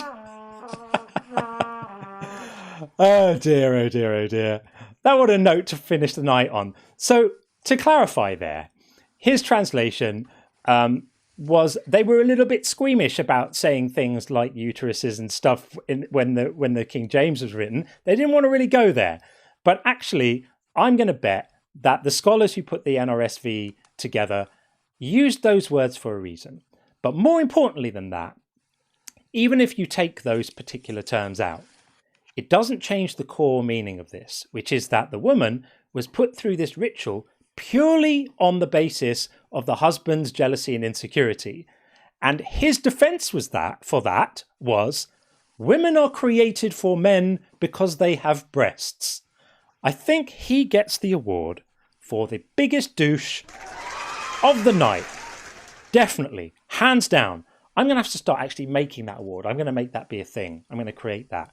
People are going to have to get an award for that. And by the way, not that it really matters with what he was spewing, but I just looked up Yarick, if I'm pronouncing it correctly, is the word that's used, and it does mean thigh, but also so Yarick, and then written in the Hebrew. I don't know what you call each of the Hebrew letters, but anyway, designates the upper leg in man or breast, including the hip socket, the loins, and by extension, the reproductive region. The breadth of the term, blah blah blah. Yeah. And the. I mean, it only makes sense in context that's exactly what they're saying. It's obvious. Yeah, the authors of the New Revised Standard Version would not have picked out those terms for a laugh. They would have used those terms on the basis of having decided that they were the most likely to refer to what was actually being said. The NRSV is considered to be a good balance. Sometimes there's a tension between literally translating words and interpreting what the intention of the author was. And the NRSV is considered to be pretty good in finding that balance, which is why it's used in seminaries rather than these other ridiculous translations like the King James and stuff like that, which were much more biased and far less, if you like, scholarly or even scientific in a way in the way they were put together. And there's no way of getting away from this. The KJV still describes, as Garbage Man so beautifully says right here, thank you for this, a divine abortion. That's what this is. This is a God abortion. God's abortion process made purely on the basis of a man's insecure jealousy. And people wonder why I say the Bible's misogynistic. People wonder why we run God hates women as a topic sometimes here with people like that. Yeah, and I have to correct myself slightly. I hate being inaccurate. My eyes are tired. Designates the upper leg in man or beast. I said breast because that word came up in my... That's fine. Fine. All good. Freud was right, or whatever. All good. And so Cognitive Dissonance says, thank you for this. Caller's lying. Justin speaks Hebrew and went to seminary, and he reads this verse all the time. He's a liar. Yeah, we all know it. He was desperate, that guy. But isn't it interesting how we saw the real guy there? I mean, yeah, women are created for men, and the evidence is they have breasts. So that's how we know they were made for men. Oh dear, line up, ladies. Okay, and also Zeitgeist, lovely to see you, my friend. Given the full bingo card, must have been an interesting night. Got here very late. Yeah, it's been a pretty good one. It has been a pretty good one. What can I say? That was great. I'm not sure if I was my best self on that call. I just thought I can't be too polite with him. I have to match him in his energy, and he just needed to be taken down. It's not like me to speak to people rudely, but I think it was warranted there. He was absolutely disgusting. If you're still listening, you should be absolutely ashamed of yourself, Shabo, whatever thing your name is. Absolutely disgusting behavior. Disgusting. I hope your mother's very proud of you. Really disgusting. But there we are. That's what religion does, folks. Kids, don't do religion. You'll be like him. That's what religion can do to you. Yeah. So we'll decide. I'll decide in the coming days whether we give him the ego boost of being clipped and having 20,000 people call him a dickhead, or whether we just ignore him. Not sure. I'm quite tempted. We'll see. Nini Barber says he probably also thinks the female orgasm is a myth. I'm reasonably confident he's never witnessed one of those. Okay. TikTok is now saying your live contains themes that some may find uncomfortable, you think, and has been restricted. Reason, harassment and bullying. Oh, okay. Well, there we are. I don't think we're harassing and bullying. I think he got what was coming to him. But there we are. We're kind of almost there. It's getting very, very late here. As we approach 5 a.m. over here, I have to, of course, introduce the members wall. Let's just do this and that. So for the Inner Circle members who support, and this now is not restricted, as you know, to YouTube members only. If you're on TikTok and you want to become an Inner Circle member, gain access to the kill switch and be on the board, you can do it. Just follow the Patreon link on my profile on TikTok and you can get there, and you can do this too. Amon Ra and Devil's Public Defender, the wonderful Elizabeth B, the fabulous Gordon Loves Science, the wonderful Isa. I'm going to have to say wonderful about everyone. You're all wonderful. Lacadian and Cat B is a new addition. Thank you, Cat. Drew Smith, of course. Flippity Giblets. How to Push Back. Jiffy Cones. Make It So. PVG. Stefan. The Leakest Wink. The wonderful Tim Cooney. The fantastic Upshot. You're all fantastic. Oceanus. Rich. Stowbird, newly in today. Thank you. And the Musical Monkey. And finally, Tracy. So those are our wonderful Inner Circle members who are collectively guiding the course of things and stepping in when I mess it up, which I apparently did earlier. That was a good call earlier, and my veto was bad. You obviously saw it before I did, so yeah, for sure. That is that. Godless Engineer, great to see you, friend. I really appreciate you being here too. We have a legend in the house, Godless Engineer. I can't wait to stream with Godless at one point. I think we've got one coming up on a Skeptic Haven thing in July or something. I can't remember when it was, but that'll be fun. It'll be fun to do that. Okay, we've got, before we put a lid on it, I think we're going to bring in, we've got Jordan B. Quackerson. I suspect this is PVG, but this might be our final one because it is getting very, very late. I'm quite happy that the tech stuff seems to have held out tonight. No shenanigans. That's pretty good, isn't it? Jordan. Hello. Hello. You and your names, PVG. You and your names. I know. I just can't help it. It's just Jordan Peterson has been my rival for a long time, so I had to do it. Fair enough. Jordan B. Quacker. I just dropped by to say something because I had someone use the double slit experiment to say that the consciousness of human beings, will the observation or will reality into place, into existence. If on the line, was it Aaron? I can't think, I forgot his last name. There is a physicist that comes on the line. Oh yeah, it is Aaron. Yeah.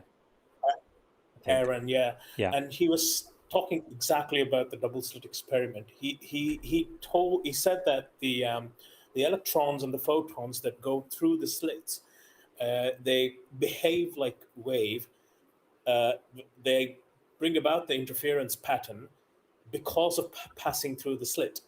it's not because you're observing it and your consciousness is bringing that effect into place. They don't know yet why it's behaving that way, but they do know that it's because of the electrons and the photon passing through the slit. I can give a very slight adjustment there, which is that the observation isn't what's claimed to cause the interference pattern. The observation is what's claimed to collapse the wave function into being particulate, and when you monitor the slits to see which one the electron has passed through, then you no longer get the interference pattern of the waves. You get what you would get if you were essentially spraying a machine gun, individual particles going through either one slit or the other. When you're not monitoring the slits, you get the pattern, the interference pattern you'd get if the particles were going through both. So it's the observation and the measurements on of the slits which causes the wave function to collapse, as they call it. But it's there's no woo about it. It's because the measurements that you need to take is what does that. It's the act of the measurement. Measurement, but it is not our consciousness or it's not our bringing consciousness. something into. Yeah. So that's kind of what they always use. As an anchor. I just want to point. No, thank you for that. Yeah, quantum physics is considered to be the sort of woo-woo get out of jail free card for anyone who wants to prove any point with insufficient evidence. Just start talking about quantum physics and then anything is allowed. Apparently is how it works. I mean, I always knew they existed in the Eastern beliefs, like quantum physics, the Deepak Chopra people.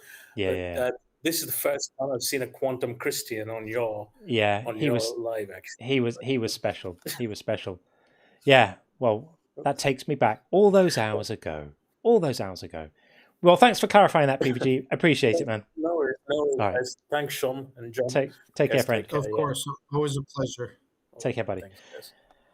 Okay, I think that's probably a lid on it. Yeah, I think that's a lid on it. Queues are empty. We've been at it for nearly 7 hours, so I think that's a good innings. It's coming up to 5 a.m. in the UK.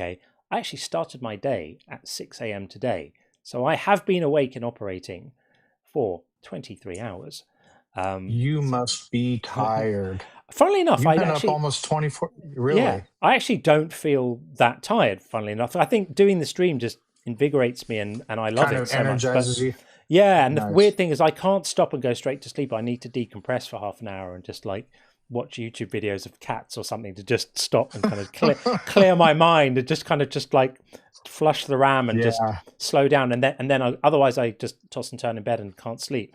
But anyway, I think that's a good point to call it. Thank you to everyone, of course, for joining us and being here with us on a Saturday night. We really appreciate it. Understand that you have other things you could be doing, of course. Really, really appreciate that very, very much. And the usual thanks to the fantastic mods and regulars, and thank you for the super chats. I really appreciate that, and thank you for the 185,000 likes on TikTok, which I hugely appreciate as well. And what can I say? You guys completely rock my world. This is the most TikTok tokens I've ever received from one of these lives. Thank you to everyone who gifted. I do want to say I always appreciate the tokens of appreciation, but my understanding is these things cost money. Please don't break yourself. If it's like a trivial amount to you, please do, because on the other side of it, like TikTok gives us like pennies on the dollar to what you spend. And just a thumbs up or something like that is greatly appreciated as well. Wow. Lacadian's saying we're at 211,000. My thing must not be reading the numbers right, because mine shows a lower amount. I'm at 212.1K. Maybe likes. I must be looking. Thank you guys for all those as well. That's pretty amazing. What am I looking at then? I must be looking at the wrong thing, because mine says something different. That's weird. Maybe it's between us or something. I don't know. But whatever it is, it's a sign of gratitude, and I really, really, really appreciate that very, very much indeed. Yeah. That's absolutely huge. I think there might have I just missed another super chat that needs to be read because I don't want to miss anybody's super chat. Stowbird says, "Love you, John." Thank you very much. I'm going to show that right here. Thank you, Stowbird. Love you too. Really, really appreciate that. I was really glad I was able to add you to the kill switch while we were going tonight because it hadn't been done before, so that's really cool. And finally, a last one from Zeitgeist. Amiga says, "Kids, stay in school. Religion is definitely not cool." 100% true. It's amazing, isn't it? Watching these adult minds, these adult human beings that almost seem like normal people until they start talking, and then like, "Oh, okay, you're a psychopath. Fine, okay." Back quietly out of the room and run away. Very, very weird. Another shout out, of course, to Joel as well. It's always awesome when Joel is around, and thank you for the raid. I think we might possibly have got a bit of a Bible guy raid earlier as well, in which case, thank you to Dalton. It's so amazing being part of this community. It feels like an incredible privilege to be among such amazing people, and all of you guys too. So with that said, we'll be back on Tuesday for the daytime stream. I know, Sean, you may not be about, but that's fine. We will. Yeah, it's like 90% I won't be there unless I can really make headway with a project on Monday. But no pressure. No pressure. Of course, no problem at all. But Thursday evening for sure, I'll be here. I might not be able to do that. I'm going to give you a heads up on that. I think I might possibly. I might have to go away for a couple of days next week, which might make it a bit tricky. But I'll see what I can do, and I'll let you all know once I know. But love you all, people, and Sean, thank you for everything. And thank you, John. Always enjoy it. Thanks for all the regulars. Bye, cheers, everyone. guys.